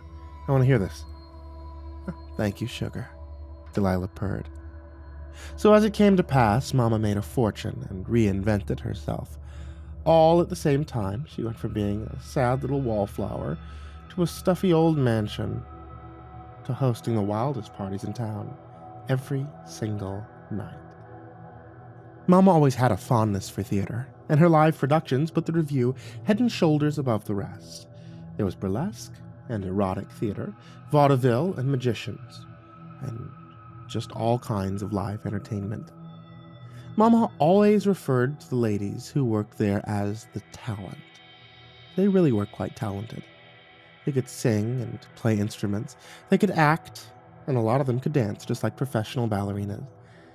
But most importantly, they could empty a man's pockets and send him off with a smile on his face. And he'd come back time and time again. Not only would he come back, he'd bring all of his friends along with him. Mama charged $50 just to walk in the door. And that was a lot of money in those days. Oh yeah. The entertainment came dear at the Review, but it was always worth the price. "Sounds like she carved herself a cozy little niche in this world," Henry said. "Can't find any fault in that." "She had a good thing," Delilah agreed. "Very good thing." And then our dear father swaggered through the door, smashed it all to pieces. They could almost taste the bitterness in her words, sour and acidic. She obviously harbored a deep, ingrained, and long-standing hatred for her father, the kind that smoldered away in the pit of a person's soul forever. Now you have to remember that not one single guest had ever requested to sit and have a drink with my mother. Never once in the whole 5 years the Review had been open for business. So they sat in the lounge, and he turned on that old-world charm all night long. All her bodyguards knew he was a con man with bad intentions, but all they could do was stand back and glare at him. Mama was hopelessly swept off her feet. They got married exactly 26 days later. Everyone could see what was happening. Everyone except Mama, of course. He was the one, and that was that. You simply cannot reason with someone who's caught in the throes of their first love. "Yeah, love really can be blind," Henry agreed. "Sometimes it works out for the better, not very often." Delilah grumbled. Oh, and she was blind, all right. Our father played the part of the starry-eyed husband, but only when she was paying attention. It was obvious he despised her, but he couldn't show it to her face. Not yet. Not until the time was right. About 5 months after the wedding, Mama got pregnant with my older sister, Lucille. It was a difficult pregnancy. She was confined to her bed for the majority of her last trimester, so she granted my father power over her management responsibilities. Right away, he fired all of her security staff. He replaced them with a bunch of ruffians who were loyal only to him, and after that, he started firing anyone who even looked at him wrong. Just pointed at the door and said, "Get out." They're probably folks who'd never bothered to hide their distaste for him. I'd imagine father had a very frail ego. Once he had the majority of their employees under his thumb, he pulled up a chair beside Mama's bed and talked her into making him a senior partner in the Review. He demanded a 60-40 split, just kept arguing the poor, sick woman until she gave in and signed the documents. It was the second biggest mistake she ever made. Henry asked, "What was the biggest mistake?"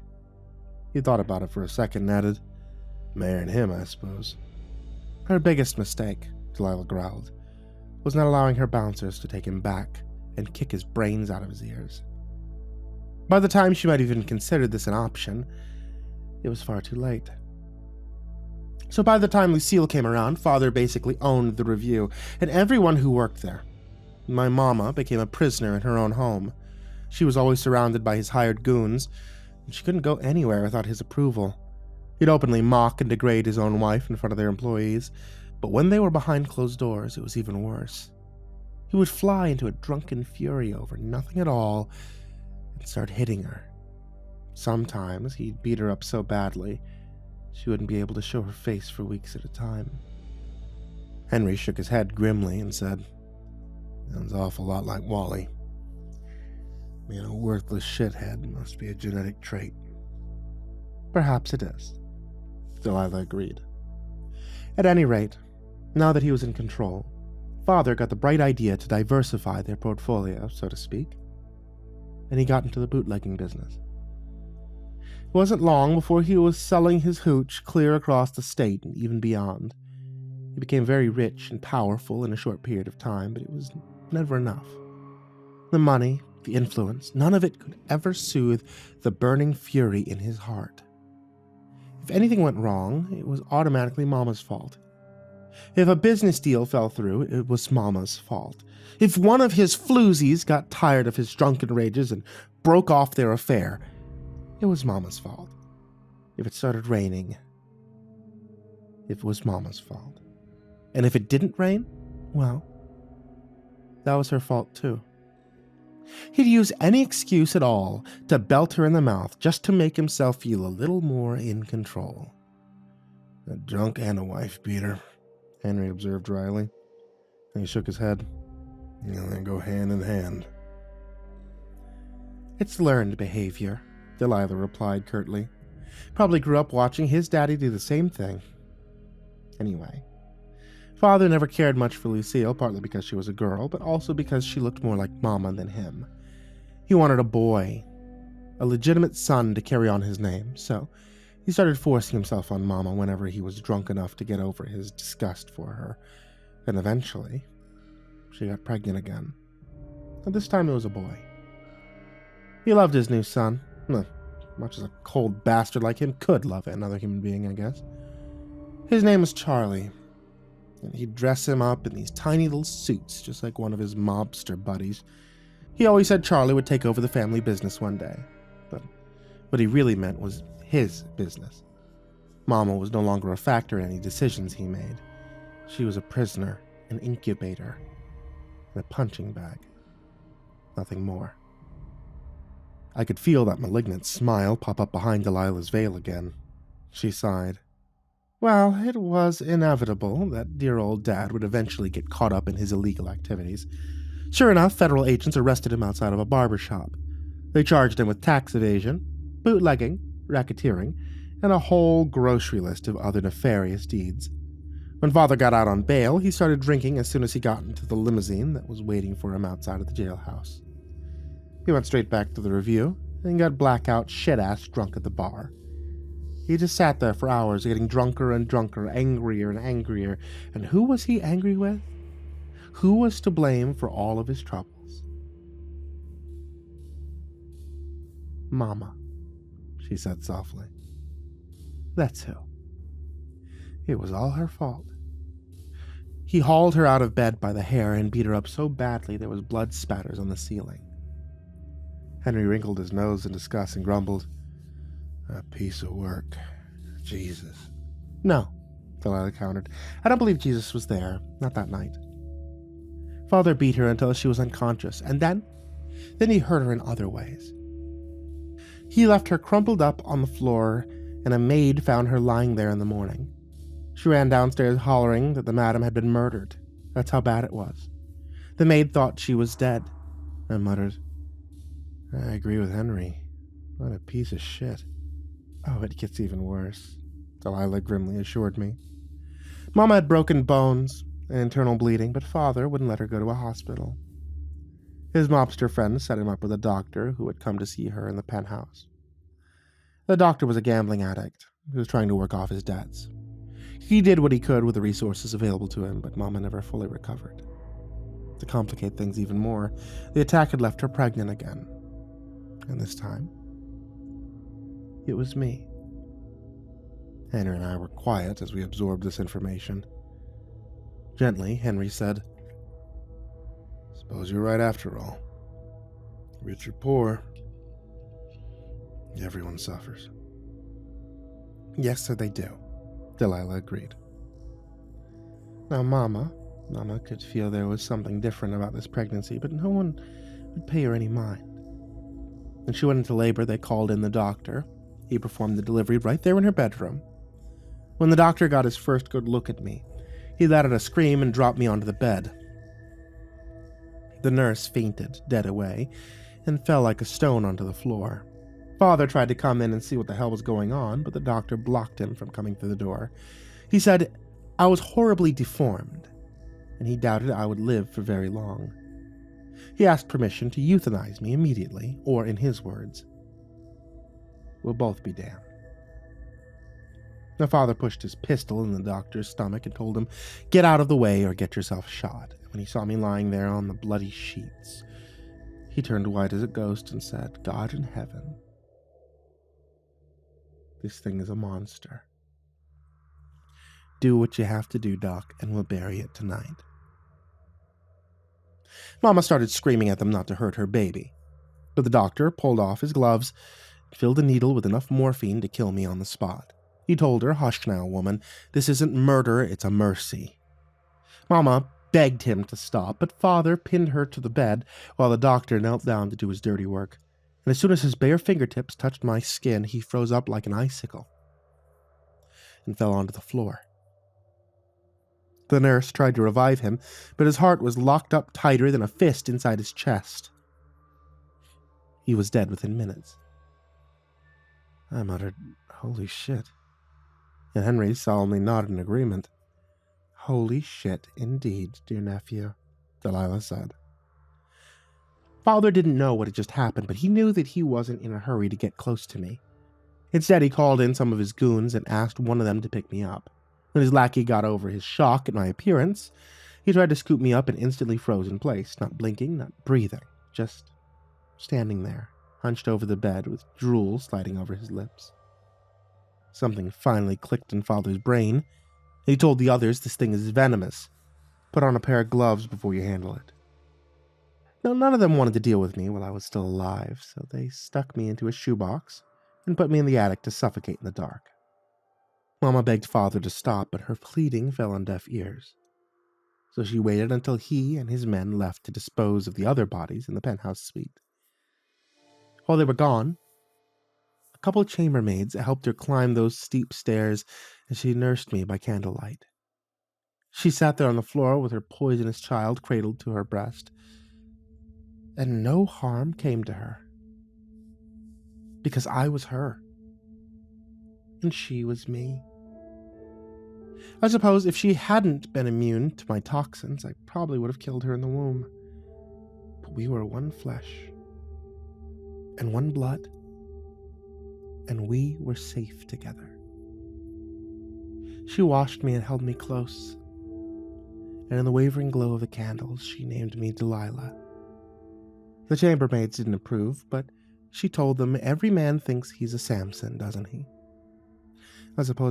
I hope my baby girl proves to be the downfall of some arrogant bastard like my husband. Yes, I dearly hope so. When Father got back from his errand in the desert, he was furious Mama had saved me from dying in that shoebox. He threatened to kill her right then and there. She cradled me close to him and told him, "Go ahead, you rotten bastard, kill me, and kill her too. I'll be waiting for you in hell." He saw the fire in her eyes, and he knew that she was telling the truth. So he went downstairs to hide in the bottle, cowering behind the liquor like the weak man that he was, When he came back a few hours later, he told her, "Go ahead and keep it alive, if that's what you really want. But it stays up here in the attic. I don't want to see it ever again, and if I do, I'll shoot it right between the eyes."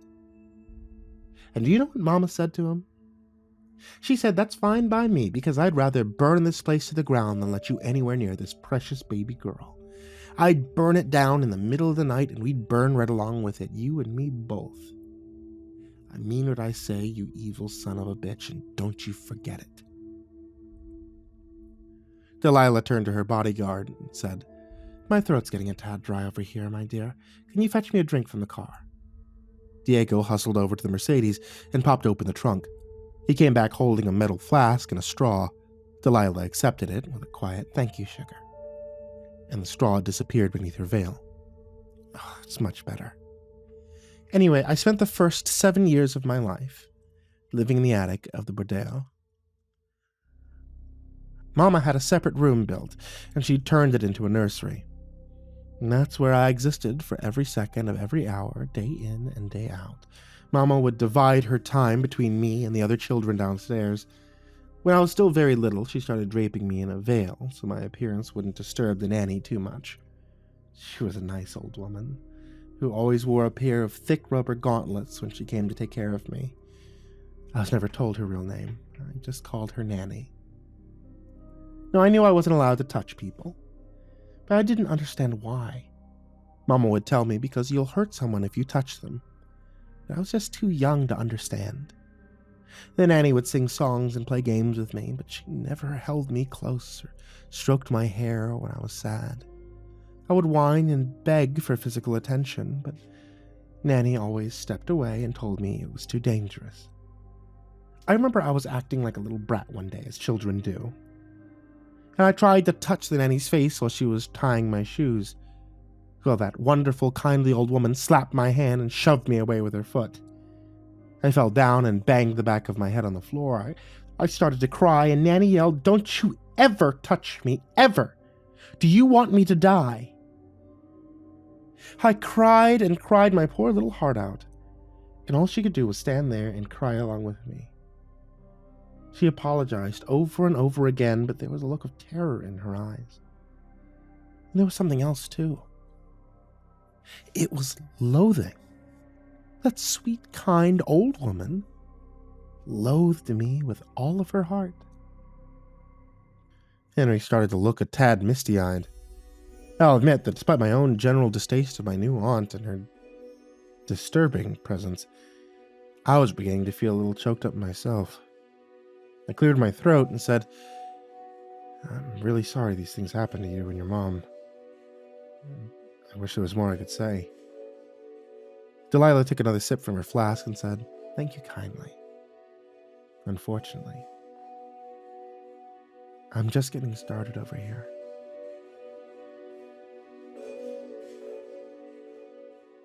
Hey there, kids, it's me, MrCreepyPasta, and before we get started on tonight's story, I want to let you know about a new book from tonight's author, T.W. Grimm. T.W. Grimm brings us A Different Kind of Magic, available now on Amazon, in the link in the description down below.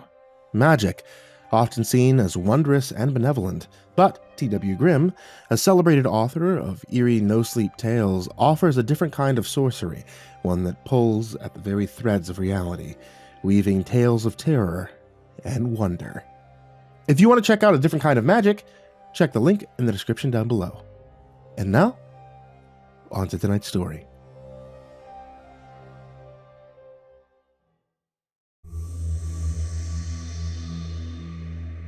Now, my only connection to the real world was through the attic windows. I would spend hours looking at the sky and watching clouds float by. Mama said I couldn't go outside because I would scare people, and people were dangerous when they were scared. I asked her why people would be so scared of how I look, and she answered, "Because you're different." The woman in black laughed bitterly and took another sip from her flask. Sometimes I'd see other children playing outside. I have no idea they were my own brother and sister.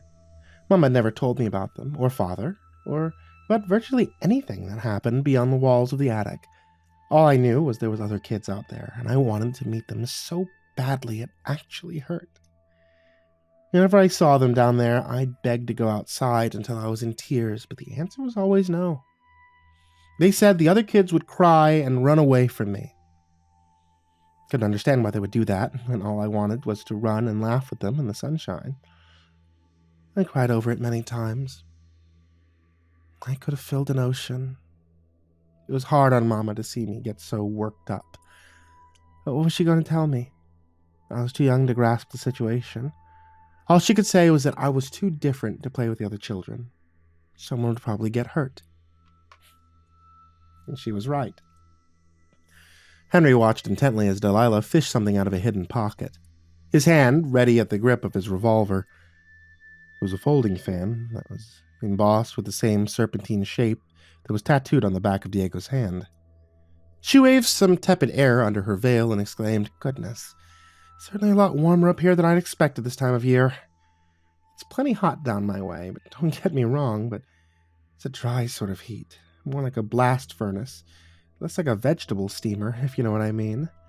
Feels like I'm swimming through the air. It's absolutely horrid." Henry's hand drifted away from his gun. He smiled a little and said, "The humidity can just about drive you nuts sometimes. You're right, though. Then you usually get this warm in late October, having ourselves a dry-gas summer this year. Not ready to pack its bags and go. Not quite yet." I nodded along with Henry and said, "Yes, ma'am, the heat's a different sort of beast entirely when it's coupled with the humidity." "Different sort of beast entirely," Delilah repeated in a wooden tone. "As I said, Mama was right. I was different from the other children. I found out just how different on Charlie's 10th birthday. I peeked out the window one morning and saw a whole bunch of people setting up tables on the grass. A couple of men were putting together a big metal framework of some kind, and another man was filling balloons with a tank of helium. Everywhere I looked, people were putting up lights and hanging up streamers. I'd never seen such a spectacle before, never in all my 7 years of life up in the attic. I was so excited, I couldn't stop jumping up and down and giggling like a little maniac. There were so many colors. I asked Mama what was happening down there, and her eyes got really sad. She sat me down and explained to me that it might look like a lot of fun from the safety of the attic, but it was very dangerous. She told me, "There's a lot of people out there today, so you'd better stay away from the windows. If someone saw you, they might start asking questions." I was so crushed that I couldn't watch through the windows, Delilah sighed. I ran to my bed and I cried so hard I ended up crying myself to sleep. When I woke up, Mama was sleeping beside me on the bed. She was completely zonked out on her pain pills. Mama always called them her vitamins, but they would make her act slow and tired. Sometimes she would lie down in the middle of the day and sleep like the dead. They definitely weren't vitamins. Anyhow, I slept out of bed and I tiptoed over to the bedroom window. I probably could have banged 2 frying pans together beside her head and not wake her up, but I tiptoed because I knew I was about to do something bad. I thought, just one peek, and that's it. One peek won't hurt anything. I saw dozens of people eating and drinking at the tables, and I could hear calliope music in the background. A clown was wandering through the crowd on a pair of stilts, and they even had a merry-go-round set up under a huge tent. I drank it all in like a girl dying of thirst. The colors and the sounds and the people and the laughter. I drank it all in, and then I drank some more, and I was completely transfixed. And then I saw him strolling through the crowds. The birthday boy himself. I recognized him as one of the kids that I would see playing out in the yard. I watched him stroll through the milling crowd, getting handshakes and pats on the shoulder everywhere he went, and I pressed myself up close to the glass. If only I could be down there amongst all those happy people, just smiling and eating and laughing away like anyone else. I wanted a piece of cake and a ride on the merry-go-round. I needed it. The boy in the suit shaded his eyes and craned his neck to look up, and I realized he could see me standing in the window. My heart jumped in my chest and I almost ran away, but I did a very bad thing instead. A thing I was told to never, ever do, but I went and I did it anyway. I waved at him to get his attention. Delilah sounded like she was struggling not to cry. She cleared her throat and said, "My apologies, gentlemen. It can be very difficult to talk about traumatic events, even if they happened long in the past.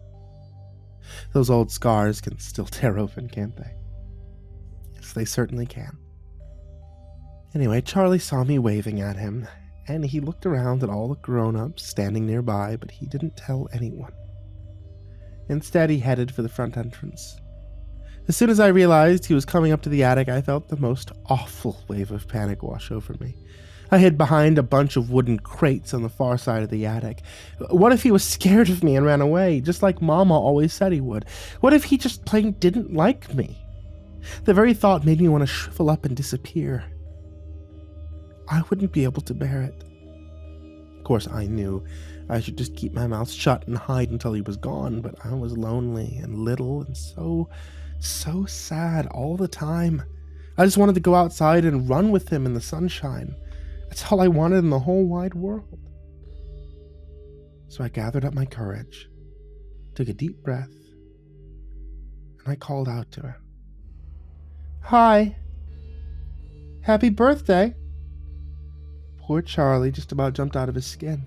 He whirled around and he yelped, "Who's there?" I came out from behind the crates, and goodness, my tiny heart was racing 1,000,000 miles an hour in my chest. I raised my hand and I squeaked, "Hi, I'm Delilah." Charlie turned just as pale as cream and asked if I was a ghost. I told him I didn't think so, but I didn't know what a ghost was, so I wasn't really sure. He walked up to me slowly, real cautious-like, and he asked, "How long have you been living in the attic? How do you get up here?" I said, "I don't know. I guess I've always been here." Charlie still wasn't sure if I was a ghost or not, but curiosity had gotten the better of him. He told me his name and said that he lived downstairs with his family. Well, I never even suspected there was anyone below us, so I was completely shocked. He gave me a funny look and said, "Do you know what this place is?" "It's a cat house." Delilah chuckled at this point, sipping at her mystery drink. She said, "I had no idea what he was talking about. I thought he meant it was a house full of cats." I didn't care either way because it was amazing to be talking to someone new. Remember, I had only ever spoken with 2 other people in my entire life. I started asking him 1,000,000 questions, but he shushed me and said, "How come you're wearing that thing on your head?" He was talking about my veil, of course. All of a sudden, I got really, really scared. I tried to shrug it off like it was no big deal, and I told him, "Mama said I have to wear it." I wanted to just leave it at that, but he kept pestering me about it. I was getting more and more flustered, and finally I just told him, "Nanny doesn't like to see my face." Charlie stared at me for a second, and then he started smirking to himself. He was only 10 years old, but that was old enough to put 2 and 2 together. "Is there something wrong with your face? Is that why they're hiding you up here? Let me see." I denied there was anything wrong with me, and Charlie said, "Yeah, right. You don't even know who you are, do you? Everyone thinks you died when you were a baby. Come on, let me see your face." "Well," Delilah said quietly, "Charlie got what he wanted." He snatched the veil off my head, and that mean laughter of his instantly turned into a scream. I tried to calm him down, but I didn't think that he could hear me over his own hollering.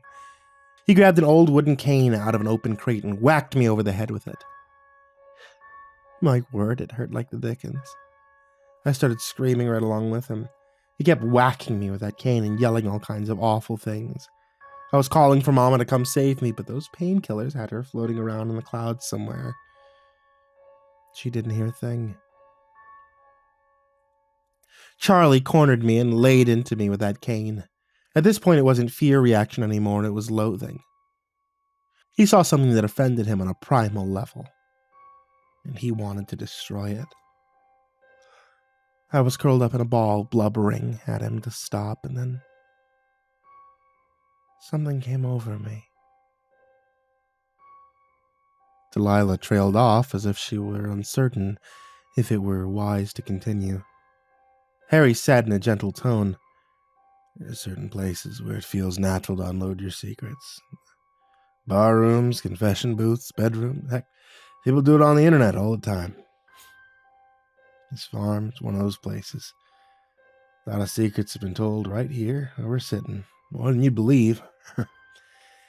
You travel all this way out here to tell us yours, so go ahead.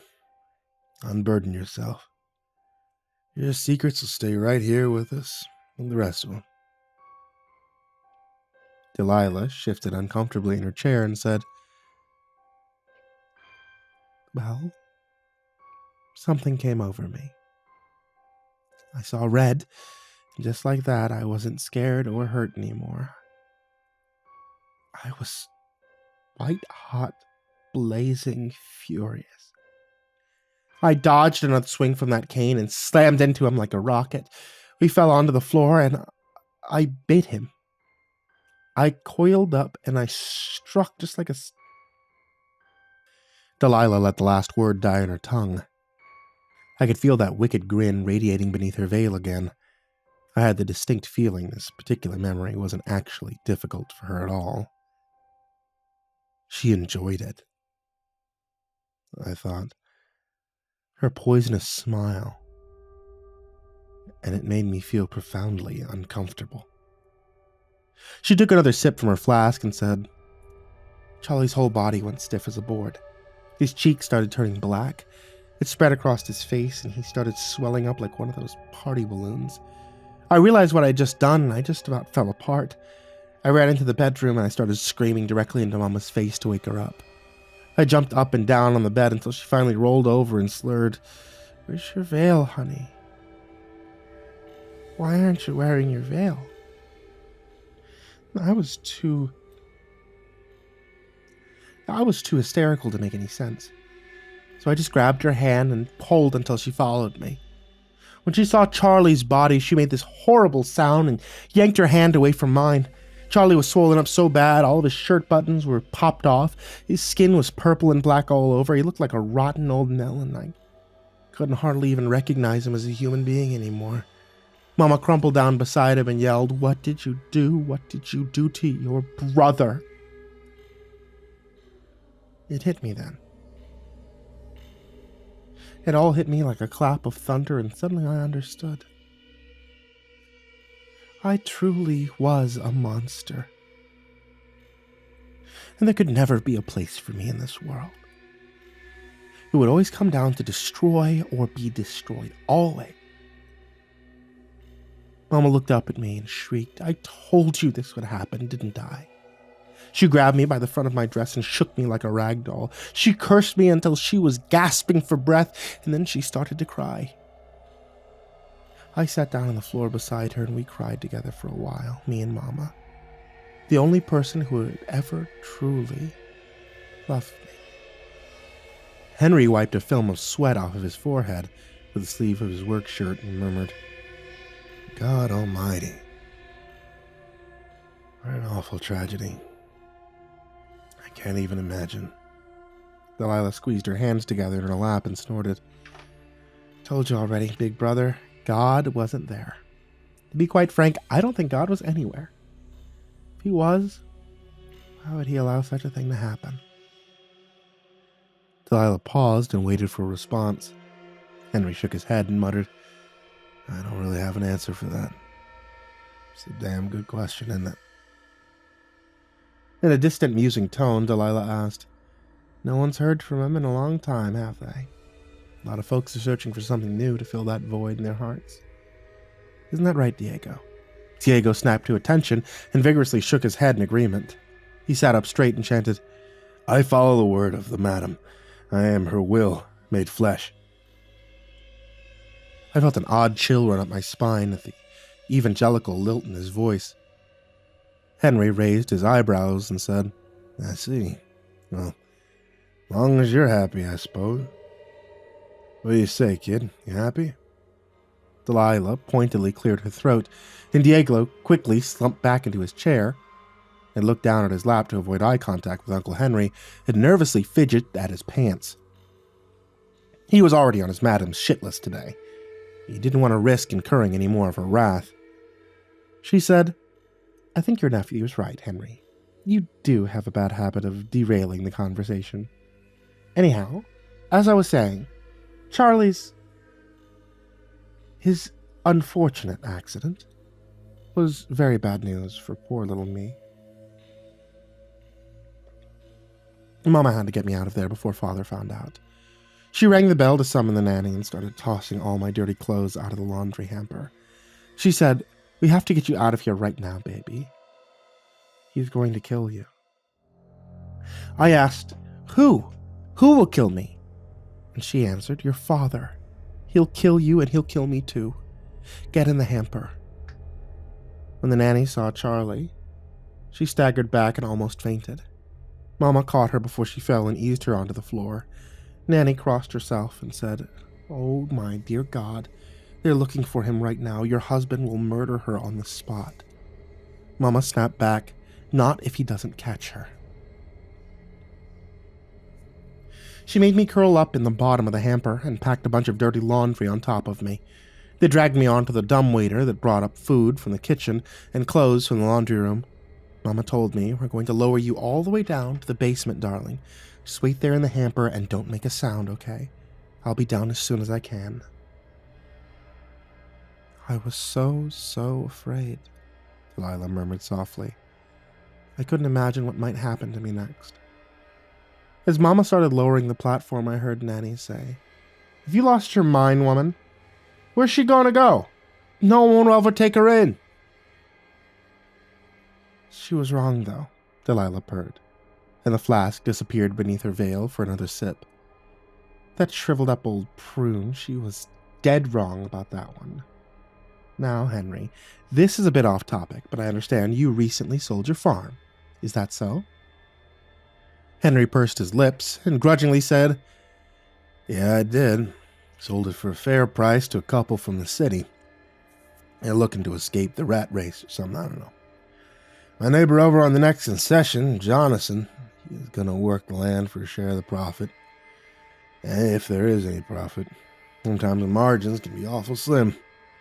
Delilah nodded thoughtfully and said, "It's a shame the farm couldn't have stayed in the family. I believe our nephew here feels the same way, don't you?" Her words were like a sly sucker punch to the kidney. I grimaced and said, "It wasn't the right time for us to buy. I was disappointed, but it is what it is." "Oh my, yes, timing's everything," Delilah agreed. "And funding, of course. If you lack the funds to close the deal yourself, well." Delilah trailed off and sipped away at her mystery drink.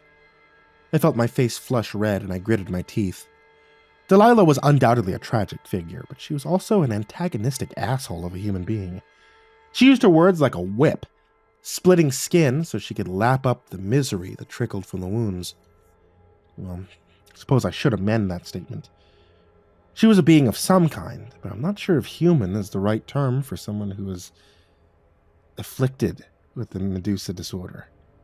And honestly, I'm not sure if afflicted is the right word either. Delilah leaned forward and waited for my rebuttal, eager for an opportunity to needle someone for her amusement. I remained silent, so she reclined back into her chair with an air of subtle disappointment and continued her story. No one at the party saw Charlie go inside. They all figured that he wandered out into the scrubland and got lost. Everyone was out there searching for him, even the laundry crew, so the laundry room was dark and empty. I lay in that hamper for what seemed like ages before I heard footsteps on the concrete floor. It was Mama and the nanny. Mama whispered, "We're going to get you out of here, sugar. Just lie still and hush." They put the hamper on a laundry cart and started wheeling me over to the service bay. And just then a man's voice called out, "Hello, ladies, if you don't mind me asking, what are you doing down here?" Mama let out a yelp and said, "Oh, you scared me, Saul. What are you doing down here?" He answered, "I'm looking for your boy, madam. In fact, just about everyone's looking for your boy." "Everyone except you." There was a thick silence. And then Mama told him, "I'm sure he's just out wandering, Saul. That's what kids do. They explore their environment." You could hear the raw emotion in her voice. She wasn't fooling anyone, let alone one of her husband's cutthroats. He said, I went up to the attic, I saw what happened. That she-devil of yours, that circus freak. She in that hamper? Huh? You trying to smuggle her out of here? Mama started to deny it, but Nanny spoke up and said, I'm so sorry. She forced me to help her. I wasn't even there when it happened. I swear it's true. Mama growled, you nasty old bitch. And I heard a loud smack. There was the sound of a struggle, and Mama shrieked, stay away from her. Don't you hurt her. I heard another smack, louder this time, and Mama cried out in pain. The man yelled, stay down. And a big hand and a rubber glove hauled me out by my arm. I found myself staring at a mean-looking thug with a crooked nose and a scar up his lip. He looked down at me with absolute horror in his eyes as he whispered, sweet mother of God, how could you let this thing live? Mama was lying on the floor with her eyes swelling shut. She pushed herself up with her arms and screeched, get him, baby! He wants to hurt you! He's a bad man!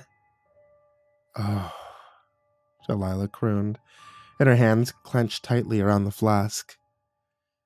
Oh, the horrible rage I felt when I saw what he did to Mama's poor, sweet face. I went absolutely wild. He tried to shove me away and pull out his gun, but I was too fast. I sank my teeth into his neck, and he went down like a ton of bricks. Nanny screamed and turned to run, but the old croon tripped over her own feet. She hit her head on a folding table on the way down and started to crawl away. Mama pointed at Nanny's retreating backside and groaned, she'll tell them everything, baby. You have to stop her. Delilah sipped from her flask in an air of deep satisfaction. In a matter-of-fact tone, she said, I understood what had to be done. I came after Nanny with blood on my teeth and murder in my heart. She swore she wouldn't tell anyone, but I knew it was a lie. So I silenced her. There was another uncomfortable silence, dense and oppressive. Henry wiped a fresh film of sweat off of his face with his sleeve and murmured, good Christ, I don't even know what to say to that.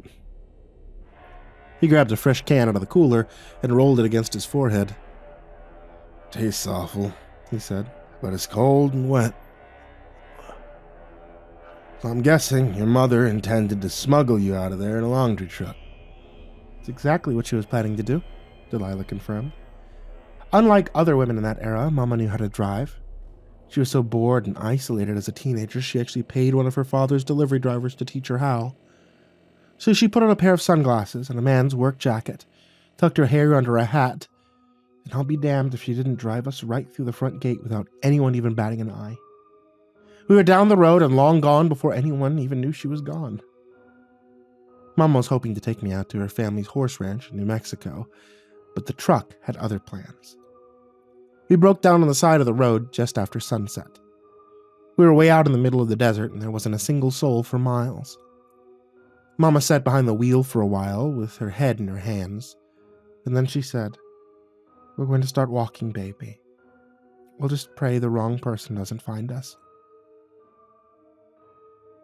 Well, Mama never taught me anything about religion, so I didn't know what she was talking about. She told me praying is when someone asks a higher power to help them out during a rough time. I thought about it for a minute, so then I asked, is there more than one higher power? Which one should I pray to? Mama just rubbed her eyes and said, I honestly don't know. Folks pray to a lot of different gods, and I don't know who's doing it right and who's doing it wrong. Just pray for things to turn out, and maybe someone will hear you. Delilah pointed at Henry and asked, how about you, big brother? Do you pray to a god? Henry rubbed his chin thoughtfully and said, oh, prayers are just hopeful thoughts, aren't they? Hoping for the best. I do that all the time. Delilah nodded thoughtfully and took another sip from her flask. It's an interesting take, Henry. I don't disagree with you. How about you, nephew? I shrugged and said, I have in the past. I'll probably do it again in the future. Not sure if there's a god or not, but can't hurt, right? I suppose not, Delilah conceded. But it might not help either. Anyhow, there we were, stranded in the desert with bad people looking for us and nowhere to hide. So I did what Mama told me to do, and I prayed to a higher power. Lo and behold, just a little while later, we saw headlights pop up in the distance. Mama was scared it might be Father's henchmen, but I assured her it was going to be just fine. I said, I prayed, and something listened, Mama. It's going to be okay. Pretty soon, an old stew baker came rattling into a stop on the road beside us. He was full of all these rough-looking people with dirty faces and wild, bushy beards. They all got out and stared at us with a look of fear and wonder on their faces. One of them stepped forward with his hat clutched in his chest and said, "The scion and the mother walking along a dusty road beneath the desert moon. Saw it in my dreams many years ago, when I was still just a child myself. We've been searching for you for a long time, Mother. Praise him." The others repeated, "Praise him," in unison. Their leader showed Mama the serpent tattoo on the back of his hand, and he asked, "Mother, will you allow us to see the child's face?" And Mama hesitated for a moment, and then she exposed my face to the moonlight. I was expecting them to scream, but that didn't happen. No, they started to laugh and sing praises to the heavens instead. They were overjoyed. The leader threw himself on the ground at my feet and cried like a baby.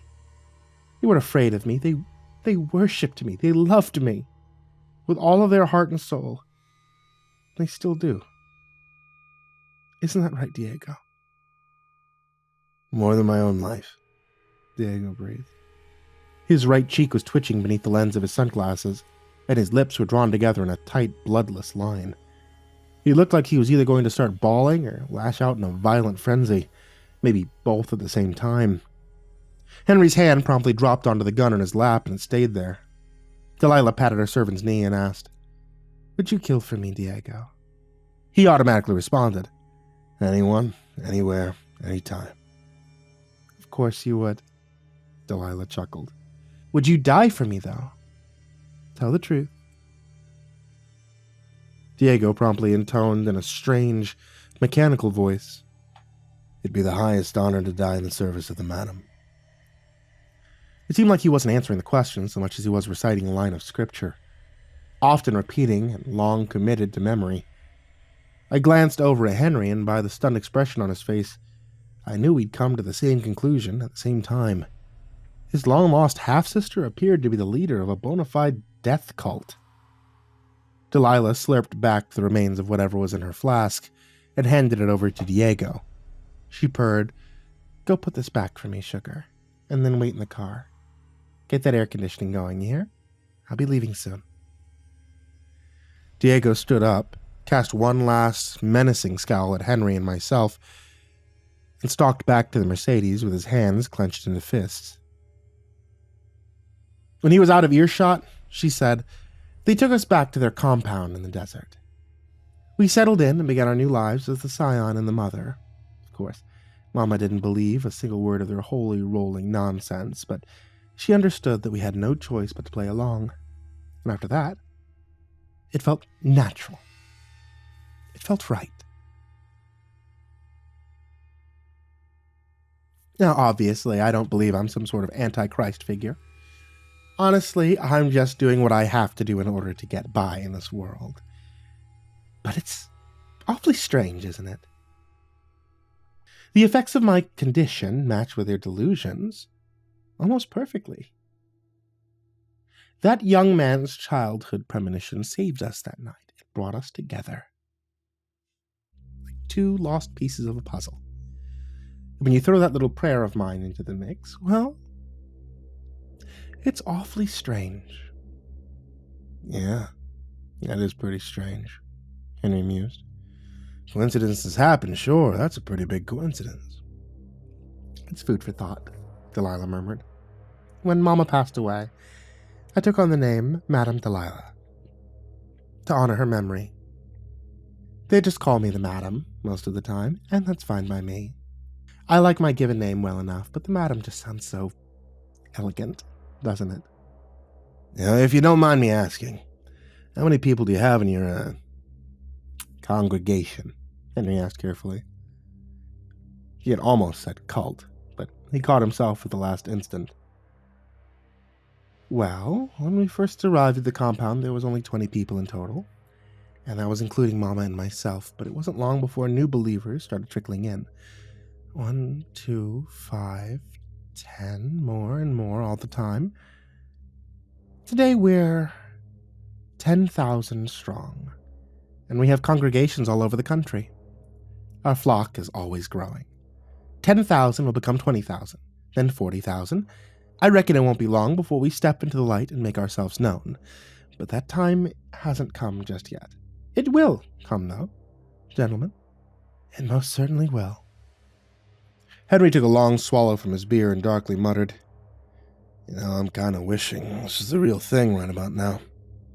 Do you mind if I ask the name of your organization? What do these people even believe exactly? Delilah brightly chirped. I'm afraid we're not quite ready to reveal ourselves just yet, Henry. Without getting into particulars, our followers hold on to very strong opinions concerning the role of the serpent in the whole Garden of Eden affair. Let's just say they're firmly on Team Serpent, and we'll leave it at that. Delilah let out a yawn and said, Well, Henry, I suppose I'll finish my story real quick and get out of your hair. Father pulled some strings and had Charlie's death declared an accident. He blamed me, of course, but I was only 7 years old. I never intended to hurt anyone. I just wanted a friend. Every child wants a friend. Every child deserves a friend, Henry interjected. Children are born pure. They don't come into this world with hatred in their hearts. They learn it from their environment, and who is responsible for that? Us, that's who. Once again, I can't disagree, Henry. Anyway, Father was granted a divorce from Mama in absentia. And when enough time had passed, he had her declared legally dead. He was in a lot of hot water with all the indictments, but the state didn't do a very good job at protecting their witnesses. A bunch of them went missing, the rest of them stopped cooperating with the prosecution. Their case fell apart, and they were forced to let him walk. The Review had closed its doors shortly after Mama disappeared. When Father was cleared of all charges, he had it demolished and fled the state. You know the rest of the story from there. Well, everything, except for the very end. See, I'd been secretly tracking the old goat for many years. I knew where he was, how much he was worth, and where he had hidden all his assets. I had a plan, and I waited until the time was right. When I learned Father was on his deathbed, I showed up at his door with a handful of legal documents and 5 of my most devoted acolytes. We forced our way in, and 3 of my followers detained his wife and the nurse who was doing Father's home care. They were too afraid to make much of a fuss. The rest of us trooped up to the 2nd floor to pay Daddy Dearest a visit. It was the first time I'd ever seen him in real life. Just a pile of sticks at this point, all bones and a hanging skin. I stood beside his bed and I asked him, Do you know who I am? He squinted up and he wheezed. You're the devil that stole my boy. I said, Well, that's your opinion on the matter, isn't it? Now allow me to tell you a fact, you horrible old bastard. You're going to sign each and every one of these documents and I'm going to kill you. And that is not an opinion, dear Father. It is a fact.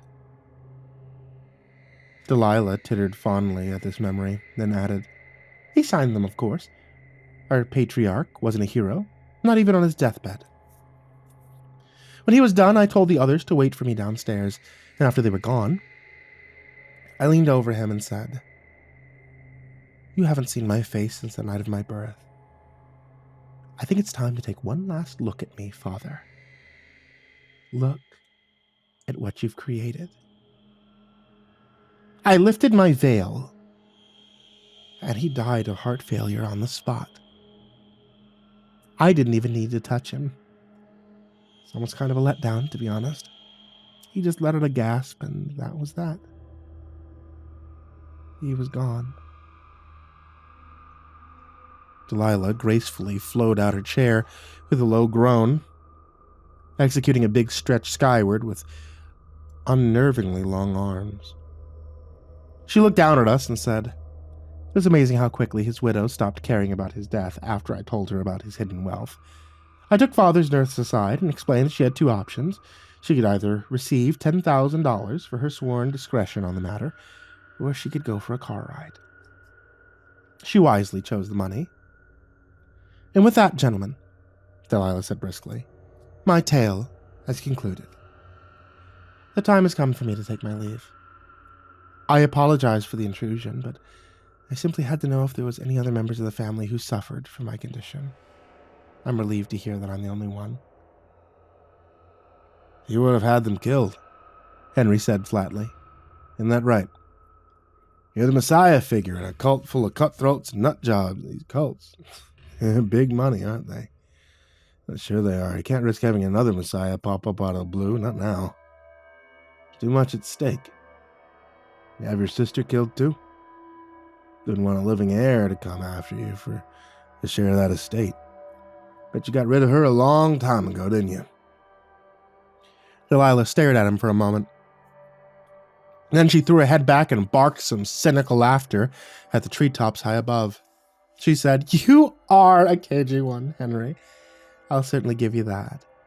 I'm very pleased to have met you, big brother, and before I go, I'd like to make you an offer. How about I buy the farm from these new folks and give it back to you? Free and clear, no strings attached. Would you like that?" I choked on a mouthful of non-alcoholic beer and fell into a coughing fit. Henry, however, appeared to be unfazed by her offer. He pursed his lips and said, "People are awfully excited to start a new life here. Not sure if you'd convince them to sell." "Oh, Diego's very persuasive," Delilah countered. "I think you could convince them to do just about anything I wanted. So what do you say, Henry?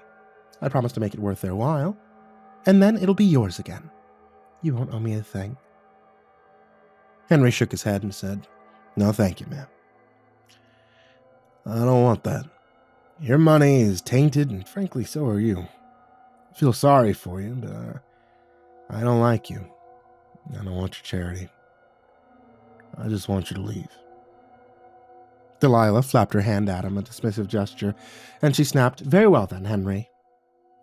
I wish you all the best." I spoke up and said, "Wait a second. Okay, it's none of my business, but I have to ask. What's in the flask?" Delilah went silent, carefully considering her answer, and then she said, "Over time, the Medusa disorder slowly changes your digestive system. I haven't been able to consume solid food in many years. I drink my nutrition instead." "But what is it?" I asked again. And I could feel her malignant smile radiating its casual evil from behind the dark curtain of her veil. It made the hair stand up on my arms. She said, "It's best if I keep that a secret for now. Just for now, though. Things will change. Remember, we're 10,000 strong and growing. Soon enough, it'll be 20,000, and then 40, and then, well, who knows? The word of the serpent is spreading far and wide. In due time, we'll go public with our beliefs, and all your questions will be answered. Good day, gentlemen." Delilah turned and glided her way back to the waiting Mercedes. Diego jumped out and hustled to open her door before she got there. She turned back to look at us one last time before she left. And languid breeze gusted enough to make her veil swirl around in the wind. I was left with a quick impression of an elongated jaw that sloped into a disgustingly long neck. I saw a quick flash of wickedly sharp teeth and the glitter of yellow irises. It was just the briefest of glance, but that was enough to make my heart pound in my chest. We watched the Mercedes recede into the distance. When it was gone, I turned to Henry and said, "Can you believe that just happened? Holy shit." "Well," Henry drawled, "I'll tell you something, kid. It's a big, weird old world out there. We really don't know jack shit about it. All I can say for sure is that cult's gonna be a big problem someday. You watch and see. A few days later, I wandered into a variety store to pick up some lottery tickets, and I noticed a very familiar tattoo on the back of the clerk's hand. I wanted to mention it to him, but I had no idea what to say. After all, weren't they a secret organization? I thought. Hey man, I have a funny story for you. I actually met your messiah the other day. Turns out we're related, so can I maybe get a discount on these tickets? I decided to keep my mouth shut, and I headed for the door. As I was walking away, the clerk called out, "The servant will return, brother. Believe it." I turned around and tried to think of a response. He saw the look on my face and said, "Come on, I saw the way you looked at my tattoo. It won't be long before we can stop hiding in the shadows. There's more of us every day. Have a blessed night, brother." Delilah said they were 10,000 strong and steadily growing. As I drove home, I tried to imagine an alternate reality where a serpent-worshipping death cult ruled the world. With numbers like that, a highly organized mob of zealots could probably take control of an entire city. What if there was 100,000 of them? 100 million? And Delilah would be at the helm of the ship, twisted by horrible misfortunes and driven by the thirst for revenge. Delilah, who so closely resembled their image of an unholy messiah. Delilah, with her poisonous touch and deadly venom. Henry was right. They could become a problem someday. A very serious problem. As Henry was fond of saying, it's a big, weird old world out there. We really don't know jack shit about it. What he doesn't mention is that sometimes it's a lot better that way. It allows us to get some sleep at night.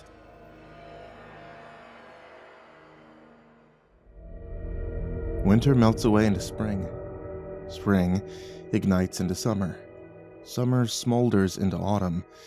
And the coals of autumn are extinguished by the cold snows of winter. All things in this world revolve around the cycle of life, death, and renewal. That's the nature of existence. Try as you might, there's simply no stopping the cycle. Uncle Henry has entered that last stage of his journey. His journey through this big, weird old world of ours. And this fact filled me to the brim with anxiety. I couldn't imagine his absence from my life. It was incomprehensible to me that he would eventually exhale his last breath, and then he would be gone. On his end, Henry tried his best to settle into a new life in a new place. And he did a lot better than I had expected. I was half anticipating a barrage of angry phone calls from the director of the retirement community within the first few weeks, but Henry behaved himself. Didn't tell off any of the staff. He allowed the landscapers to do their work in peace. All in all, Henry adjusted pretty well for a crusty old farmer who wasn't used to being crowded by strangers. He liked walking down to the community center to socialize with the other residents, but he referred to their shuttle bus outings as taking the Oldie Express to Diaper Town. Instead, Henry took up lawn bowling, and he became almost obsessed with the card game cribbage. He spent hours researching strategies on his new laptop, squinting at the screen with a notebook and a pen at the ready. "I've been mopping the floor with these old fuckers," he told me with a grim smile. "They call me Hank the Shark down at the community center." "Hank the Shark," I repeated slowly, and I shook my head. "Henry, you're the only person I know who would move to a retirement village and immediately turn into a degenerate gambler. Don't drain anyone's retirement fund, okay?" "I can't promise anything,"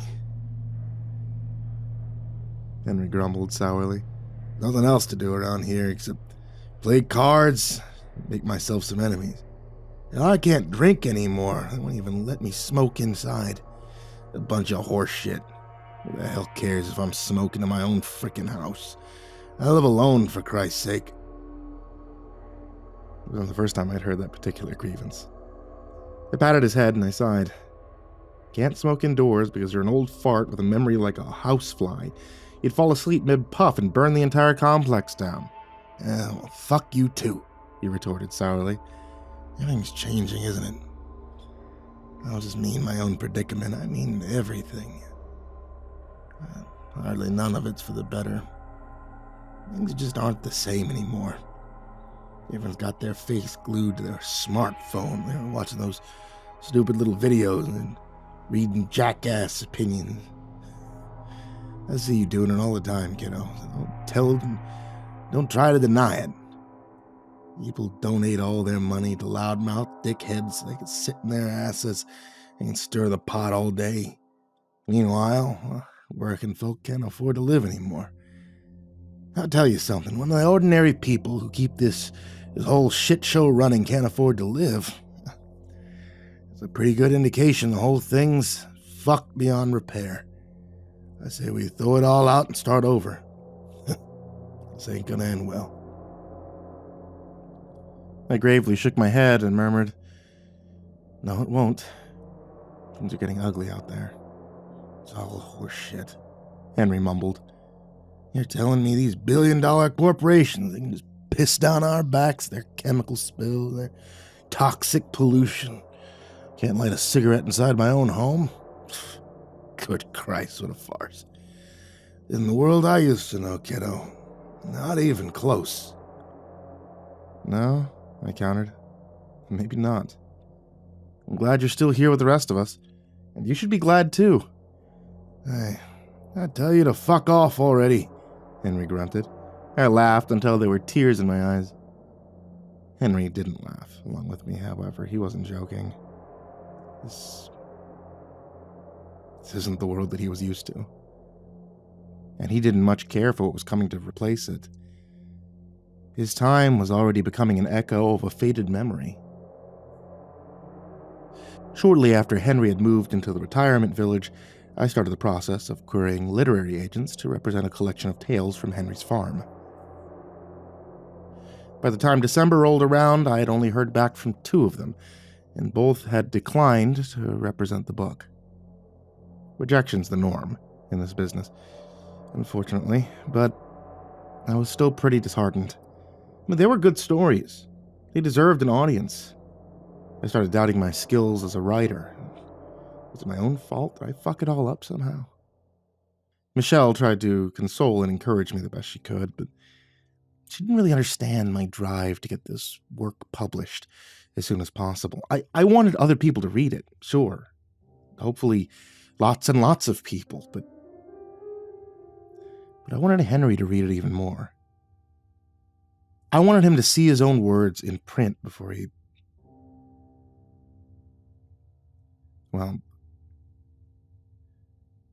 was his time to go. I wanted him to be proud of me. And even more, I wanted Uncle Henry to be proud of himself. If this story was one of those Hallmark feel-good movies, some up-and-coming literary agent would have agreed to represent tales from Henry's farm, resulting in a decent offer from a major publishing company, and in this squeaky-clean version of reality, the book would have rocketed to the top of New York Times bestseller list, and it would stay there for months. Henry and I would receive bags of money from our ecstatic publishers, and they all would live happily ever after.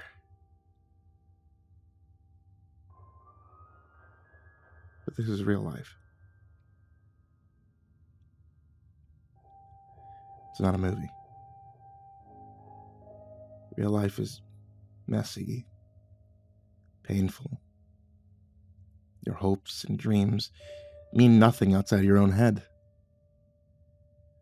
In reality, I kept plugging along, making queries, hoping for the best, and time passed. Christmas came and went. Then it was a brand new year. More rejections, more queries. The occasional visit with an ever-declining Uncle Henry, colorful bird who was never meant to live in a cage. Henry lost interest in matching wits with the other old-timers down at the rec center, and he gradually became a shut-in. The last time I visited him, he barely looked away from the television. He was watching a 24-hour news channel without really seeing or hearing the talking heads on the screen. It broke my fucking heart, you know? Henry was a shell of the man that he used to be. A shriveled husk, no motivations or desires. He wasn't living, he was simply existing. And that was all.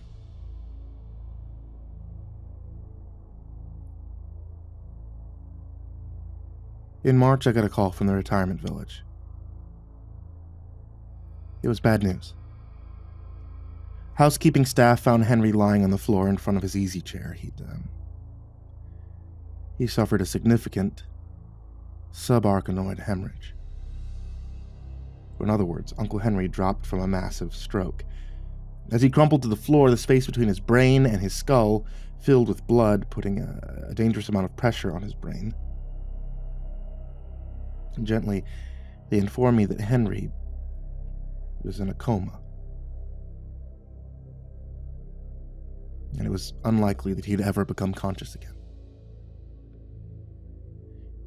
Michelle wandered into the room as I finished the call. She saw the look on my face and immediately asked, "Is it Henry? What happened?" I cleared a hard lump in my throat and I croaked, "He's in a coma. It was a stroke. They said that we should get there as soon as we can." Quietly, Michelle murmured, "Oh my God," and gave me a tight hug. "I'm so sorry. Where did they take him? St. Anne's? General? I'll drive." "Let me just pop into the bathroom real quick first, okay? I'll be out in a few minutes."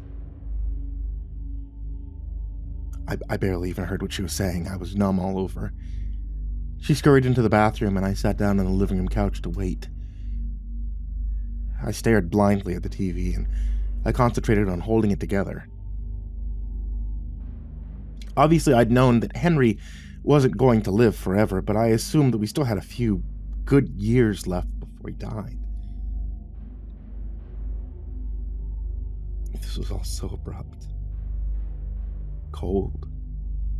Boom, just like that. Uncle Henry was gone. He wouldn't live to see the book published. He might not even live to see tomorrow. His days of seeing and experiencing things were over. It was more than just heartbreaking. It wasn't fucking fair. You know, good people should be allowed to live a long, long time because good people are so tragically rare, aren't they? I mean, bad people are a dime a dozen, but good people are like diamonds in quicksand. They briefly shine and then they're gone forever and nobody cares. Sure, we remember the names of tyrants and madmen for centuries, but those who'd make the world a slightly better place are so quickly forgotten. Beside me, Henry grumbled. "Hold your horses, kiddo. I'm not gone yet." I gasped, "What the fuck?" And I slid off the couch in a state of pure shock. Uncle Henry had suddenly appeared beside me, looking pale and very, very tired in a hospital gown. Empty couch one instant, Henry the next. I almost had a heart attack. Henry grinned slightly at my expression and said, "Don't shit yourself, okay? I'm not really here. I'm not at the hospital either. I'm somewhere in between." I stared at him from the floor and whispered, "No, come on, man. That shit again?" Henry threw back his head and let out a deep, genuine belly laugh. He nudged me with his white, wrinkly foot and said, "I'm afraid so, kid. Listen to me, okay? Don't say anything. Just listen. It's my time to go. But some things hold me back. I don't know many of the particulars, but you have a job to do before I can move along. I wish it wasn't so, but it is." I stared at him mutely, my heart still pounding from the sudden adrenaline rush. Finally, I managed to peel my tongue from the roof of my mouth and I croaked, I don't want you to move along, Henry. That's the last thing I want. Henry blew out an irritated breath and snapped, I think it's a choice. People die. Every single one of us dies. It's just how it is. Doesn't matter if you like it or not, it's a fact. My time's come and I need your help. You understand? I can't come back. It's done. Henry was right. No, I didn't like it. Not at all. And I sure as hell didn't want to accept it, but I knew Henry was right. We all die. All we can do is wake up every day and hope for the best. Everything beyond that's just whistling in the dark. Yeah, I answered finally. I wiped away a film of tears on my sleeve. I get it. Stop being such an asshole. I'm grieving over here. Henry patted my shoulder and slumped back into the couch. He looked exhausted. He sighed. I don't want to be an asshole. There comes a time when the hard truth needs to be spoken. Anyway, I know it all has something to do with you and the farm, and that's about it. I need your help to figure this out. Don't fuck around while you're out there, kiddo, because if I don't leave soon, I think I might be stuck here. I stood up and blinked down at him in confusion. Slowly, I said, Stuck where? Are you saying you'll be stuck in between? No, jackass, Henry snapped. I'll be stranded in fucking Florida. What do you think I mean? Look, it's not safe here, do you understand? Before the dead can move on, we have to leave all the bad things behind. Bad stuff stays in between. I crossed my arms defensively and I asked, when you say bad stuff, what do you mean exactly? Evil thoughts? Horrible deeds? Henry answered quietly. The worst things you can imagine. I felt a stir of goose flesh rise up on my arms. I cast a quick glance down the hall and said, We're going to be leaving for the hospital shortly, so make it quick. What do I need to do? Henry shook his head in irritation. He grunted. Aren't you listening? You're not heading to the hospital, you damn fool. You're going out to the farm. I sputtered. Okay, fine. I'm going out to the farm, but what am I supposed to do while I'm there? What am I looking for? Henry rubbed his temples and mumbled. I don't really know. I have a feeling you won't have much difficulty finding it. The future may be silent, but the past is loud as hell. I slumped my shoulders into feet and mumbled. Yeah, I hope you're right. Henry heaved himself to his feet and squeezed my shoulder. Quietly, he said, I need to move on, kiddo. I'm tired. It's time for rest.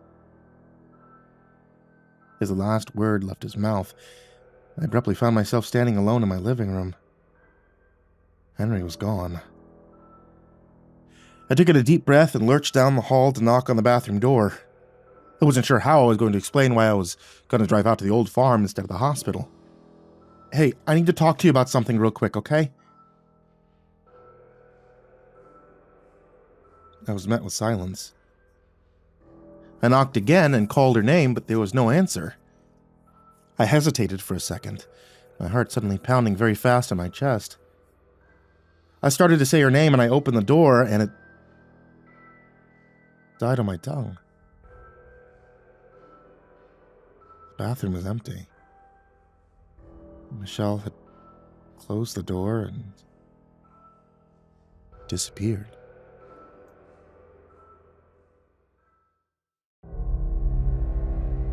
I ran around the apartment calling her name with rising panic until I realized that Michelle wasn't the one who had disappeared. I had slipped in between, a place that's neither here nor there. I wandered back into the living room and flopped onto the couch. It felt real. I also felt real. But it wasn't exactly true anymore. I looked up at the ceiling and I demanded, now what? Do I drive there? Can you drive when you're in between? I shrugged on my coat, pulled my hat snugly over my ears, and cautiously stepped out the front door. Instead of the carpet hallway outside my apartment, I found myself standing outside on a brisk March evening. I was at the farmhouse, shivering at the edge of the front lawn with a million stars blazing overhead. He said in a faint voice, "Guess I don't have to drive," and walked up the driveway. Henry had sold the farm to a couple in their early 30s. Their names were David and Corsa something or other, and I could barely remember what they looked like. What was I supposed to say to these people if they opened the door? I didn't even know if we were able to see each other. I snarled, "Fuck it. They can use a Ouija board," and rapped sharply on the door. The new owners had installed a doorbell, but I refused to ring it. The glowing button looked completely out of place on the old door frame. It was an unwelcome intruder, just like the new owners. Didn't belong there. A second later, David something or other opened the door and gave me a blank stare. He said, "Yeah, can I help you?" I had no idea how to even begin, so I took a deep breath and mumbled, "Good evening, sir. Nice night out, right?" He looked at me with open hostility. I stammered, "It's David, right? I'm Henry's nephew. Henry's this, he's the old farmer who sold you this property. You know, we've met a couple of times. Do you remember me at all?" David's eyes narrowed. He said, "Yeah, I suppose so," and folded his arms, glaring at me with thinly veiled hostility. "What do you want?" This wasn't going well, but I had no choice but to plow ahead anyway. I said, "Well, this is going to sound a bit odd, I suppose, but I'd like your permission to take a wander around the farm. I know this is a bit of an imposition, but I really need to do this tonight. Henry isn't doing so hot right now, unfortunately. He had a stroke, and they don't think he's going to make it. And before he went under, he asked me to go out here, and he asked me to..." My words dried up mid-sentence. I had just noticed that something appeared to be crawling out of David's ear. He gave me a strange look and said, "Oh, I guess you didn't hear about it. Well, before you go on any further, I should probably tell you something." His words seemed fuzzy and far away. I was too busy staring at the object that was slowly pushing itself out of his ear. It was fat, round, and pale as milk. David whispered, "I killed Cora, my wife. Happened a few months ago." I looked into his wide, glistening eyes and choked. What? You did what?" Can't even remember why it happened. She was in the kitchen. I came up behind her with my gun. She asked why I did it, but I couldn't give her an answer. I just shook my head and waited for her to die. I took a deep and shaky breath and quavered, "You're here?" David ignored me as he plowed on. He said, "And she, when she stopped talking, I went up to the attic and I screamed for a while. Couldn't believe it happened, you know? It was like, the hell did I just do? But it was done. Couldn't take it back. I didn't want to go to jail, so I hung myself from the rafters with my belt. I couldn't see another way out. I watched in a state of tongue-tied revulsion as the thing in his ear squirmed free and fell onto his shoulder. It was a long, white worm. David casually flicked it aside and said, "This is where the bad things are, kiddo. Henry doesn't belong here. He won't last very long." I took a big shambling step back and almost fell down the porch steps. I gasped, What do you mean? What'll happen?" "Be like a guppy in a fish tank," David said softly. "Sooner or later, he'll be eaten alive." He barked out a harsh gust of laughter and then slammed the door in my face, leaving me standing there on the front step with my breath pluming in the weak glow of the porch light. I realized there weren't any tire tracks in the crushed snow behind me. No one had pulled into the driveway for a good long while. In the gloom just beyond the glow of the porch light, someone said, "Don't let him rattle you, kiddo. Go on inside." I turned to see Henry strolling up the porch in his hospital gown. It somehow hung motionless in the cold, stiff breeze. In a grave tone, Henry said, Doubts and fears can take on a life of their own, but none of that can hurt you. Not if you don't let it happen. I groaned. I don't know, Henry. I seem to recall walking away with some pretty decent bruises last time. Not to mention the nightmares. Henry flapped his hand dismissively and snorted, "Nightmares are a dime a dozen. Good dreams, though, that's different. Good ones are priceless. Forget the nightmares, cherish the good ones. They can get awfully scarce." Henry swung open the door and gently steered me inside. "Go on, dragging your feet isn't gonna make it go away." The mudroom was dark and empty. I flicked on the light and saw the new occupants had torn down the old wood paneling. They had painted the walls a light, airy shade of blue instead. I hated it. It was all wrong. It looked and smelled different in here, and I didn't like it one bit. I pushed through the door into the kitchen and was greeted by gloom, dust, and silence. The house was ominously vacant. David and Cora, something or other, appeared to be long gone. I reached out and flicked the light switch on the wall. The overhead light revealed a faint maroon-colored stain on the floorboard in front of the sink. I stared at the stain on the floor and thought, "Oh, fuck, that doesn't bode well." I cleared my throat and tried an experimental, "Hello? Is anyone here?" I was answered by a flat, damp echo of my own voice bouncing back from the barren walls. It seemed that David and Cora had moved in, performed a large number of home renovations, and then disappeared in a span of less than a year. What happened?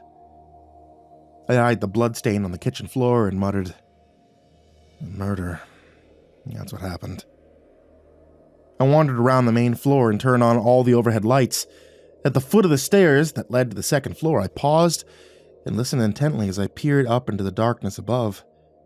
I called out, "Look, I'm not here to play Ghostbusters or whatever, okay? Believe me, I don't want that. I need to help Henry move on." I was answered by a strangled, gurgling cry from the upstairs bedroom. It was followed by a string of desperate gagging sounds. I grimaced and reluctantly started climbing the staircase. The horrid gagging sounds grew more frantic by the second. It was like someone was trying to scream with a lungful of water. The racket seemed to be coming from the upstairs bathroom. I fumbled with the light switch and illuminated the second-floor hallway with the weak glow of a single overhead bulb. I walked up to the bathroom door with leaden feet and called out, "Is someone in there? Hello?" The gurgling fell silent. I hovered indecisively for a moment, then took a deep breath and opened the door. The smell hit me like a punch in the gut. It was awful beyond description, a stomach-turning blend of sulfur, rotting flesh, and hot sewage. Pallid light spilled in from the hallway, revealing a large man gasping for his life on the floor. He was on his hands and knees, a stream of dark fluid pouring from a gaping wound across his throat. A straight razor lay on the spattered tiles near his hand. The dying man stared up at me with wild, rolling eyes, and he tried to speak. A dark sheet of foul liquid oozed over his lips and drooled down his chin. He reached out with a trembling hand, and I instinctively moved away from his touch. His skin was a mottled patchwork of purple and blue. He looked like a corpse. The ghastly specter started crawling at me, gagging on its own blood as it tried to speak. I skittered away from it, an involuntary cry of disgust on my lips, and I slammed the door shut. I fled down the hall and took the stairs 2 at a time. I stopped just short of bolting out the front door and forced myself to breathe for a moment. I was pretty sure that I just witnessed the last moments of the unfortunate Willie Van Klein, Uncle Henry's former neighbor. According to Uncle Henry, poor Willie slipped into a downward spiral when his oldest boy died in Vietnam, culminating in the unwitting release of a supernatural horror upon the world. In a final act of madness, he cut his own throat in a blood sacrifice. I told myself it was just a story, but I knew better than that. When you slip in between, the concept of reality becomes entirely subjective. Restless spirits reside there, wandering among the dreadful compulsions and unimaginable terrors. I turned away from the door and shouted into the empty house, "What the hell am I even doing here?" I waited for a response, my heart pounding in my chest. The house was empty and silent as a tomb, but I knew I wasn't alone. Finally, I threw my hands up in exasperation and snarled, "Okay, sure, that's fine. I don't have a fucking clue what I'm doing here, but it's just fine. I'll keep looking around, how's that?" From the kitchen, a rough, slurring voice shouted back, "You should look for a pair of balls while you're at it, kid. A pair of balls and a goddamn spine." My stomach dropped into my feet, and my breath caught in my throat. I knew that voice. I knew it all too well. 20 years after his death, that hoarse, boozy growl still haunted my dreams. It was my dad. Not too long ago, I had banished the remnants of his Odie's presence in this world with a swing of a shovel. But now I was in between where the bad things are. Dear-old Dad came staggering out of the kitchen and fixed me with a baleful gaze. His eyes were bloodshot and feral beneath the heavy shelf of his brow. He was blackout drunk and almost crackling with aggression. Dad had a bottle of rum in one hand and he was carrying a shovel in the other. He pointed at me with the shovel and said, "Had to dig ourselves a couple of holes tonight, boy. One's for Henry, and the other one's for you." I fought the urge to run. Instead, I took a step forward and said, "I'm not afraid of you anymore." The jagged flutter in my voice told a different story. I was very afraid. Whenever my father had fallen deep into the bottle, he would always become filled with black, murderous rage. He'd killed many people during the war, and I believe he may have started to enjoy it after a while. After the war was over, he killed at least one more unfortunate soul in a drunken road rage incident. As you may recall, the body was buried in Henry's root cellar. At Henry's request, I dug the victim's remains and I disposed of them in a bonfire. And I had exhumed the mummified corpse with the very same shovel my father was holding in his rough, calloused hands. Dad slowly shook his head at me, his lips curled down in disgust. He said, "I always told your mother you'd grow up to be a sissy, but she wouldn't listen. I told her that you'd never make her proud, and I was right. What have you done with yourself, sissy boy? What'd you ever do to make your mother proud?" I croaked. "Nothing." And I felt tears sting my eyes. He grinned and shook his head again. "Nothing," he echoed. And he took a deep swig from the bottle. "Look at you. Sorry little shit stain. Look at you. Cowering in front of another man with tears in your eyes. This is what your mother brought into this world. Crybaby sack of shit right there. Your existence is a sin." I whispered. "You shut the hell up. You aren't any better." Dad narrowed his eyes and leaned against the shovel. He said, "Let me tell you a story real quick, Mr. Writer Man. You like a good story, don't you?" I wiped my eyes and said, "Nope. I don't have to listen anymore. You're gone." Dad grinned and shot back, "Then who the hell are you talking to right now, stupid? I ain't gone.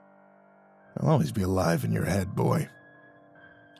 I ain't going nowhere."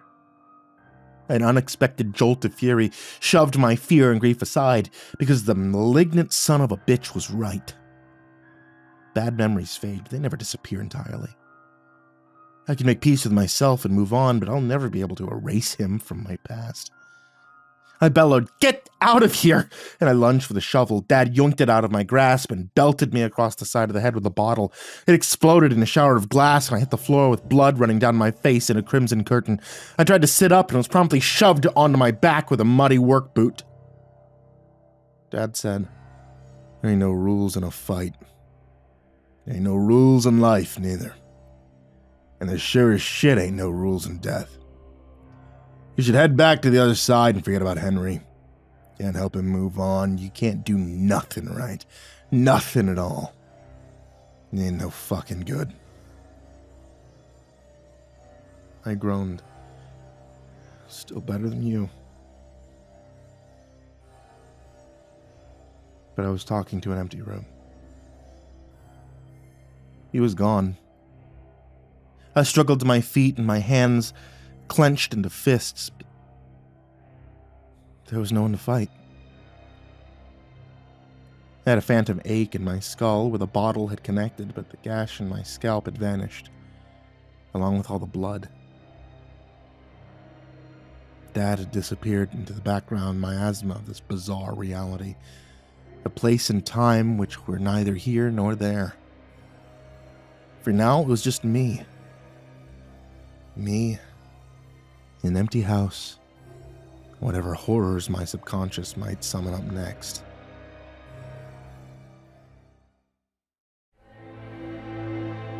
I looked around and mumbled, "Oh, fuck." I had no idea what to do next. At that point, I was afraid to do anything at all.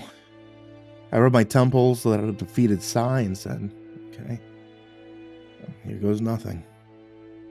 Bracing myself for disaster, I closed my eyes and started walking blindly across the living room, using my extended arms as feelers as I let my feet take control. Why not? It was a good plan as anything else. I opened my eyes and I found myself standing in the kitchen. David and Cora had painted the walls a sickly shade of yellow. I shook my head and grunted, "Looks like shit. Now what?" I closed my eyes, spun around a few times, and resumed my blind search for my surroundings. My hand brushed against something cold and hard, which turned out to be the brass knob on the back door. I decided I could use a breath of fresh air anyway. Willie Van Klein's decaying corpse stench was still lingering deep in my sinuses. Maybe a blast of cold air would clear my head. I swung open the door, and there it was. Towering high above the frozen fields in the moonlight, it was Helmut Schneider's cross, a looming monstrosity that had rotted and eventually toppled beneath its burden of human misery. I gaped at it in disbelief. It was possibly the ugliest thing I'd ever seen in my life. It was easy to understand why all the neighboring farmers had all turned against Helmut and his followers. The thing wasn't just an eyesore, it was nothing short of completely fucking horrifying. My boots crunched against the snow as I gingerly made my way down the back steps, clutching the railing so I wouldn't slip and crack my tailbone. I couldn't take my eyes off the cross. It was a monolithic tribute to an unforgiving master, an arduous project that served nothing but the darkest desires of an otherworldly evil. I stood in the barnyard beneath the stars and stared at the behemoth with equal parts awe and loathing. I could actually feel that it wasn't right. It was radiating a feverish aura of oppression, madness, and bloodshed. "Ugly fucker, isn't it?" Henry asked. He was suddenly standing beside me in the yard with a grim look on his face. "You know, Helmut sired a lot of children with his wives. I imagine his bloodline still exists. His evil tricklets way down the family tree. Yeah. Where are they now, these people? Any of them speak to demons in their dreams?" I snorted. "Well, I sure hope not. Didn't all that die with Willie Van Klein? Isn't that why he, That was part of it, yeah," Henry answered gravely. "But I also believe he just didn't want to be alive anymore. I suppose the booze would have gotten him eventually, but the other way was faster. Almost a two birds, one stone situation. Hell of a thing. Sometimes how it goes, doesn't it? Two wrongs can make a right. Nobody comes out clean, that's for damn sure." We stood there for a bit, looking out at the monstrous cross in the distance in silence. I could see my breath, but I couldn't feel the chill in the air. I felt like I was trapped in a dream. I didn't know how to wake up. "Well," Henry asked hesitantly, "guess you haven't made much progress yet. What happened? You don't look so good." I rubbed my eyes and muttered, "Yeah, so I got here just by stepping out my door, right? And right off the bat, the dude who bought the place tells me he committed a murder-suicide, so I'm guessing it's been a few months since it happened. Did you know that? Oh, shit, Henry said faintly. No, I didn't see anything about that in the news. Yeah, me neither. And then I went upstairs and some gross shit was going on in the bathroom. Ran back downstairs and guess who ended up breaking a bottle on my head? Just guess. Now I'm about done with this shit. Henry held up a hand to shush me and pointed into the darkness. He said, "You see that?" Something was moving on the icy barren fields. My straining eyes registered a stealthy advance in the starlight, smooth and deliberate. A number of figures were visible against the patchwork of dirty white snow in the distance. There were at least 10 of them, maybe more. Softly, Henry said, "In the house. Right now." I took a step back and stammered. Do you see that? Looks like they're not touching the ground. They're not even..." Henry roared, "I said get inside!" and shoved me towards the house. He disappeared with a soft whooshing sound, and I ran for the back porch with an agility of sudden terror. I slammed the door and engaged the deadbolt, my heart hammering in my chest. I didn't know what was going on out there, but it was definitely bad. I took a stealthy peek through the window and saw a group of disturbing figures entering the barnyard. The intruders appeared to be wispy and emaciated.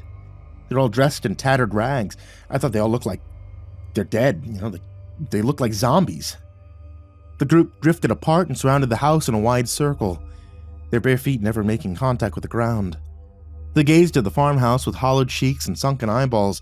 It seemed like they were waiting for something, but what was it? Me. That's what they were waiting for. If I tried to go back outside, I'd be swarmed in the blink of an eye. I was trapped inside into the light of dawn. A horrible, dreadful thought crept into my head, and I felt a flutter of panic in my guts. I looked around at my empty surroundings and called out, Does morning come when you're in between? Hey! Henry? Anybody? Come on, man, give me a break over here. I started to pace around the living room in a state of high agitation. I wasn't sure if time flowed at the same rate on both sides of the fence, but I knew that Uncle Henry couldn't hold on much longer. Whether I succeeded or failed, Henry would soon die on the other side. If he died before I could help him, Henry would be trapped in this off-kilter, nightmarish version of reality. I looked to a blank wall and begged, "Give me a fucking sign, man. Show me where to go. Come on, I don't know what the hell I'm looking for. For Christ's sake, give me a sign over here." From somewhere far above my head, a man started to scream at the top of his lungs. It froze my blood and made my heart skip a beat. At first, he was just wordless, anguished screaming, and then he started to wail. "Get out of my head! Shut up! Get out of my head!" The sounds were too muffled to be coming from the second floor. The unknown screamer was up in the attic. He repeated the sentence over and over, kicking the walls, stomping up and down the floor like a toddler, having a screeching meltdown. After a minute or two, the wild screaming tapered off into hoarse shouting. And then there was nothing but ominous silence. I shuffled over to the staircase and considered my options. I wasn't looking forward to whatever was waiting for me in the attic, but every corner of that old farmhouse harbored a restless spirit or two, memories of the very personal ghosts of your past experiences, and they haunt the mausoleum of your heart until the day you die. And then you become a ghost, I murmured out loud. I trudged up the stairs with leaden feet. Thankfully, the bathroom door was still closed. I had no idea if Willie Van Klein was in there or not, but a strong hint of his putrid essence was lingering in the air. I had no intention of finding out. Fuck that. If I had to take a leak, I'd do it in the laundry room sink. I flicked the switch of the attic light and pulled down the trap door. It swung open with a low groan, releasing the ladder with a rustled squeal. I looked up into the dim glow overhead and thought, it's gonna be that David guy, isn't it? I mean, he killed himself up here. I mumbled, only one way to find out, my man. And forced myself to climb up into the attic. Heroes aren't always less fearless and brave. Sometimes heroes are very afraid. All they want to do is run away. But they don't run away. And this is what makes them heroes.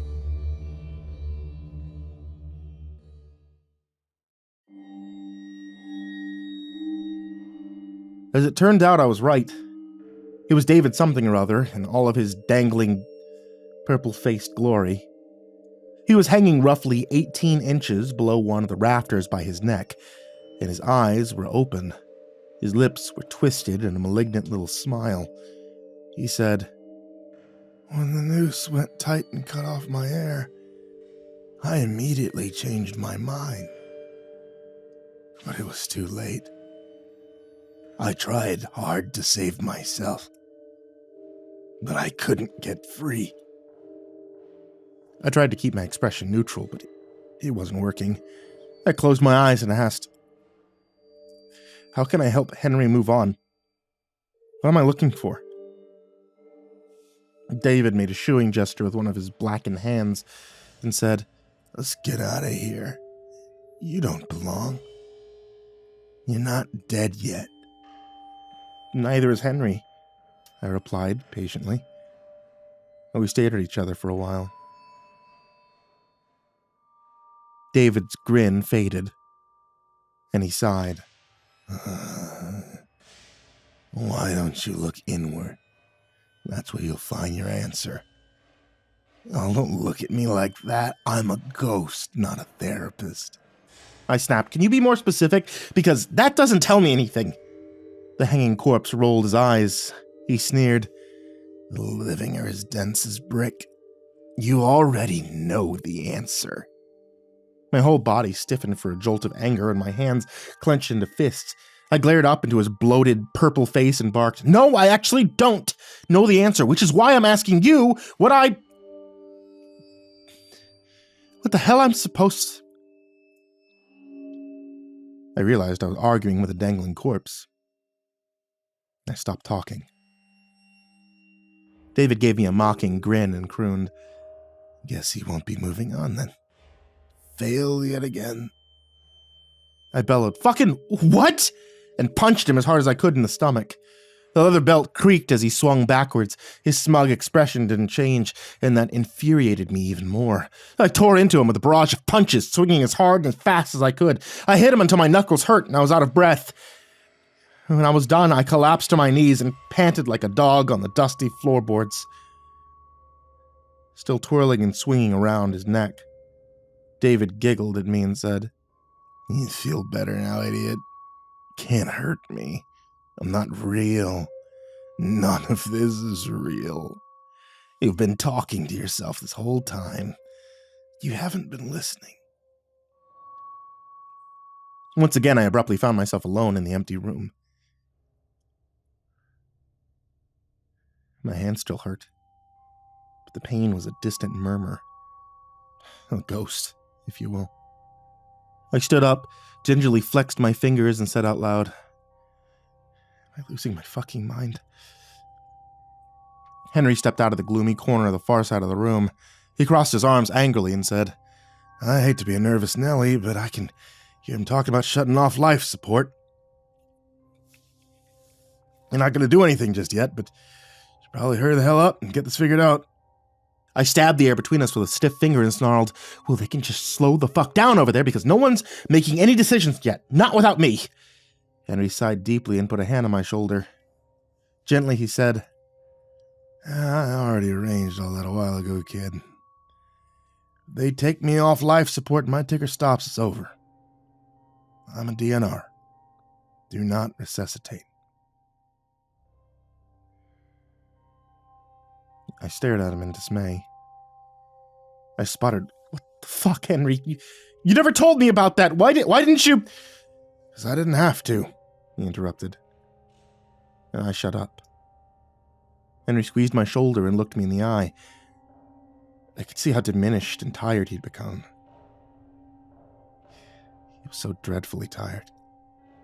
I can make my own decision. It's my life, it's my death too. You have no right to dictate how or when I pass on. Like I said, they're not going to do anything yet. At least not until you get there, but you have to understand that I'm gone.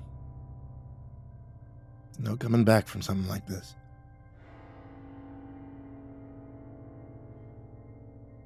I walked away from him and gazed out the window. From my vantage point, I could see a few of the undead creatures standing motionless in the yard, standing, guarding against my escape.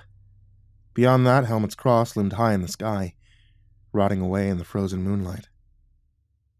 I swallowed back a lump in my throat and said, "Trying my best, Henry. I've been trying really hard to accept your situation.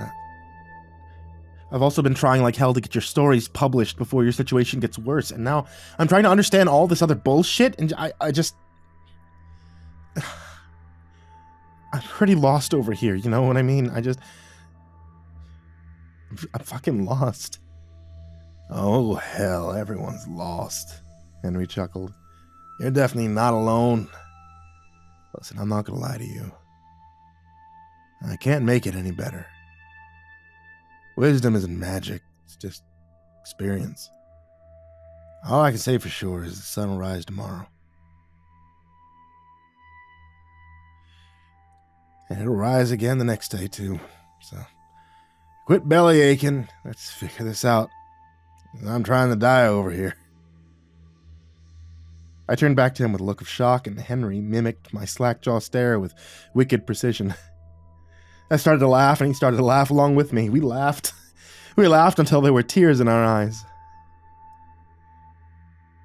Henry gave me a clumsy side hug and said, "I got a question for you. Why do you think the bloodsuckers are waiting outside? Because this place is a horrible garbage heap in the fabric of reality?"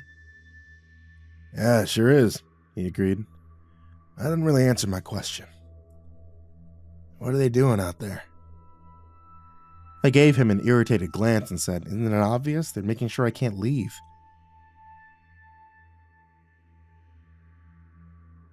And suddenly, there it was, staring me in the face with a 100-watt glare. My eyes widened in shock, and I looked over at Henry, but he was gone. It was just me and my baggage, trapped between the walls of my own devising. I was the one holding him back. It was me. Henry had been my rock throughout my life, and he'd always wanted the best for me. If he could have done so, Henry would have reached into the sky and given me the stars, but he couldn't do that. So he taught me how to reach for them myself. And he was always there to catch me when I soared too high and fell back to earth. But now he was tired, and it was time for him to rest. I found myself standing on the back porch. The gaunt apparitions in the yard drifted closer, their eyes glinting with hunger, and I walked right past them without a second glance. Ghosts and memories, both are nothing more than echoes of the past. They have no power of their own. They can only hurt you if you allow them to take control. I left them behind and kept walking, looking only forward as I marched away from the farmhouse. I crossed into the frozen fields and headed for the dreaded cross. As it loomed closer, I gradually became aware that I was walking on concrete. Michelle was at my side. We were at the hospital, shuffling across the parking lot to the main entrance. I could still hear the faint moans of the undead behind me. I I ignored them and I kept walking. Michelle's hand was firmly gripping my own, and the entrance of the hospital was drawing ever closer. Michelle asked me if I needed a moment to compose myself, and I shook my head and picked up the pace. For a very long time, Henry had been my light. But every shooting star must burn out and go dark.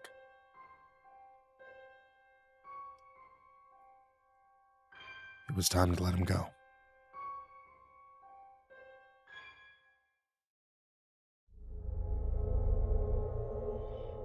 The funeral service was absolutely packed. All the seats were taken and people were standing 3 deep in the back. It appeared that every distant family relation had shown up to pay their respects, along with a large number of friends and acquaintances. I didn't recognize even a quarter of the people who attended the service. Henry's light had illuminated many lives. He was a good man. One of the best. And I'll miss him very much. After the service, I stood outside and chatted with people as they drifted out the door. A number of strangers came over to introduce themselves and offer their condolences. One of them was a large, middle-aged man who looked vaguely familiar. He said, "So sorry for your loss. I was Henry's neighbor down the road when I was a kid. My name's Aaron Van Klein." I did a double take and gasped. Wow, I mean, yeah, thanks so much for coming. Henry was a hell of a guy. Yes, he tried his best to help my dad. My mom always really liked Henry, and your aunt, she always spoke highly of him. Once again, I'm sorry for your loss. I gave him a polite nod and said, "Well, thanks for coming. I appreciate it." "Of course," Aaron said somberly. They moved along. I turned to the next person in line without really looking at them. I was getting tired. All I wanted to do was go home and lay in my dark bedroom. I stuck on my hand and muttered, "Hi, thanks for coming." An elegant southern drawl responded, saying, "Thank you for having us, dear nephew. It's good to see you again, despite the unfortunate circumstances. How have you been, sugar?" I snatched my hand away like it had been burned. It took an involuntary step backward. It was none other than Henry's half-sister, Delilah, mysterious and forbidding in a long, black dress and matching veil. Diego stood beside her, looking large and sinister in a black trench coat and mirrored sunglasses. He nodded to me and said, "My condolences, homie. Your uncle had a pair of big brass balls on him. I respect that." "I heard about the unfortunate incident after the farm changed hands," Delilah purred softly. "Such an awful tragedy. It's currently on the market again. Just say the word, sugar, and it's yours. Auntie Delilah will buy it back for you in a heartbeat. I could tell how much you love that place. It's the least I could do." "Thank you," I said stiffly, "but that's okay. I don't want it anymore. It's history now. I'm trying to live for the future." "That's very wise of you, nephew," Delilah agreed. "Well, if you ever need anything at all, just find one of my people and let them know. My organization keeps expanding. I have acolytes just about everywhere these days." I thought about the store clerk with the serpent tattoo on his hand, and I tried to suppress a shudder. I gave her an awkward smile and said, "Yeah, I bet you do." "Thank you, I'll keep that in mind." After Henry was interred in the cemetery, the more immediate family headed to the church basement for a reception. We ate sandwiches cut into wedges and other funeral classics. We all chatted amongst ourselves as if we hadn't just lowered a loved one on the ground.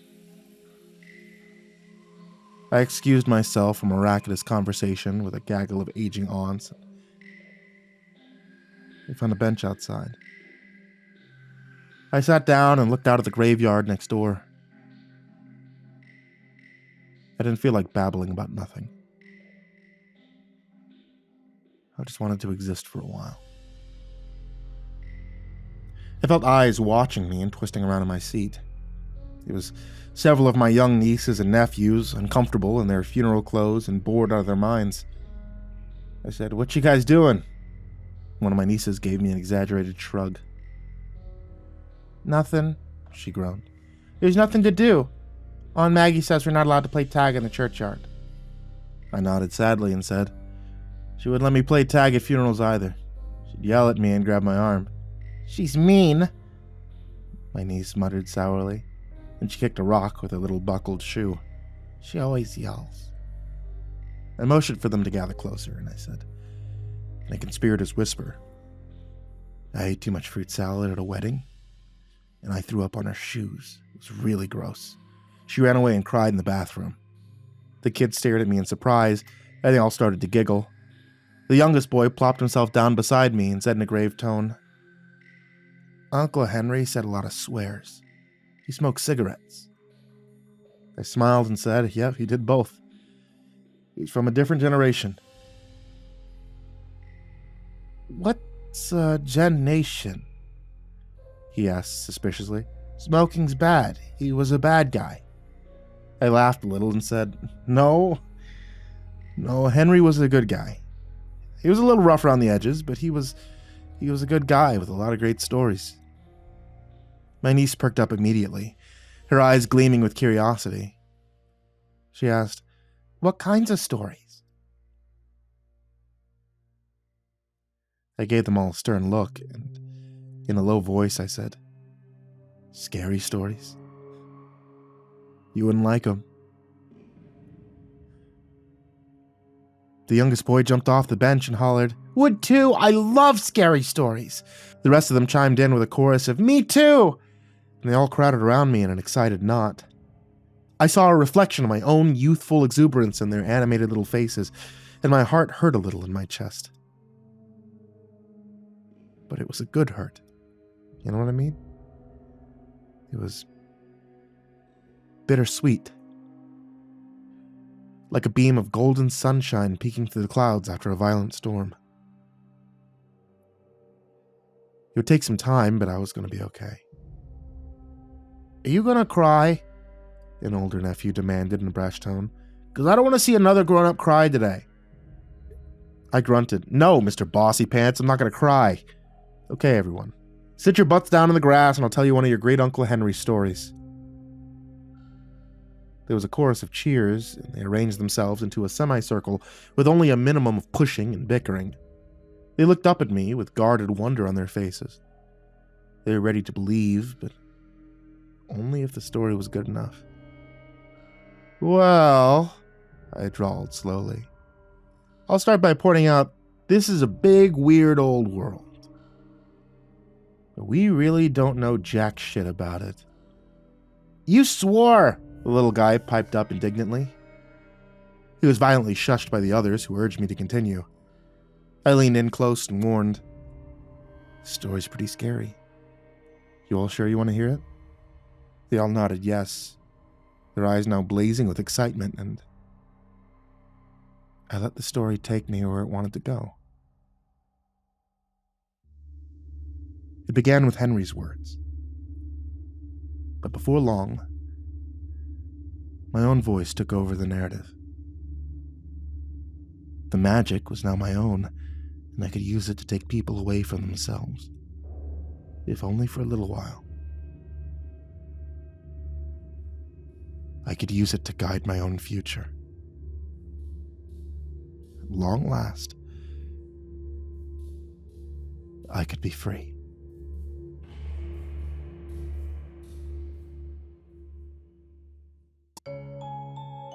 For those of you guys that like getting cozy while listening to stories, I want to let you know about Etsy.com/shop/ivorymonocletea.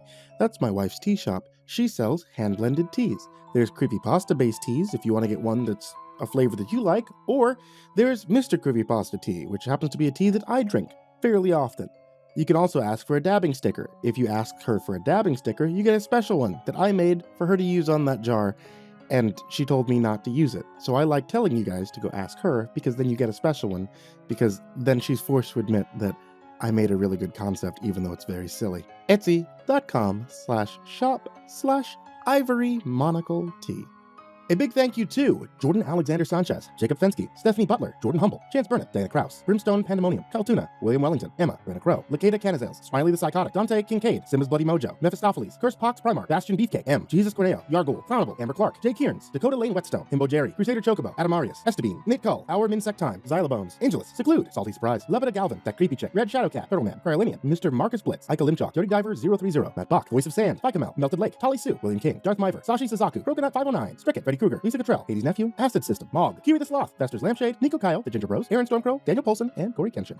To all of you guys, I cannot thank you enough. Thank you for being a huge support to me. Thank you to everybody who's in the description down below, and thank you to everyone who can even support $1 just on Patreon to help keep the content coming.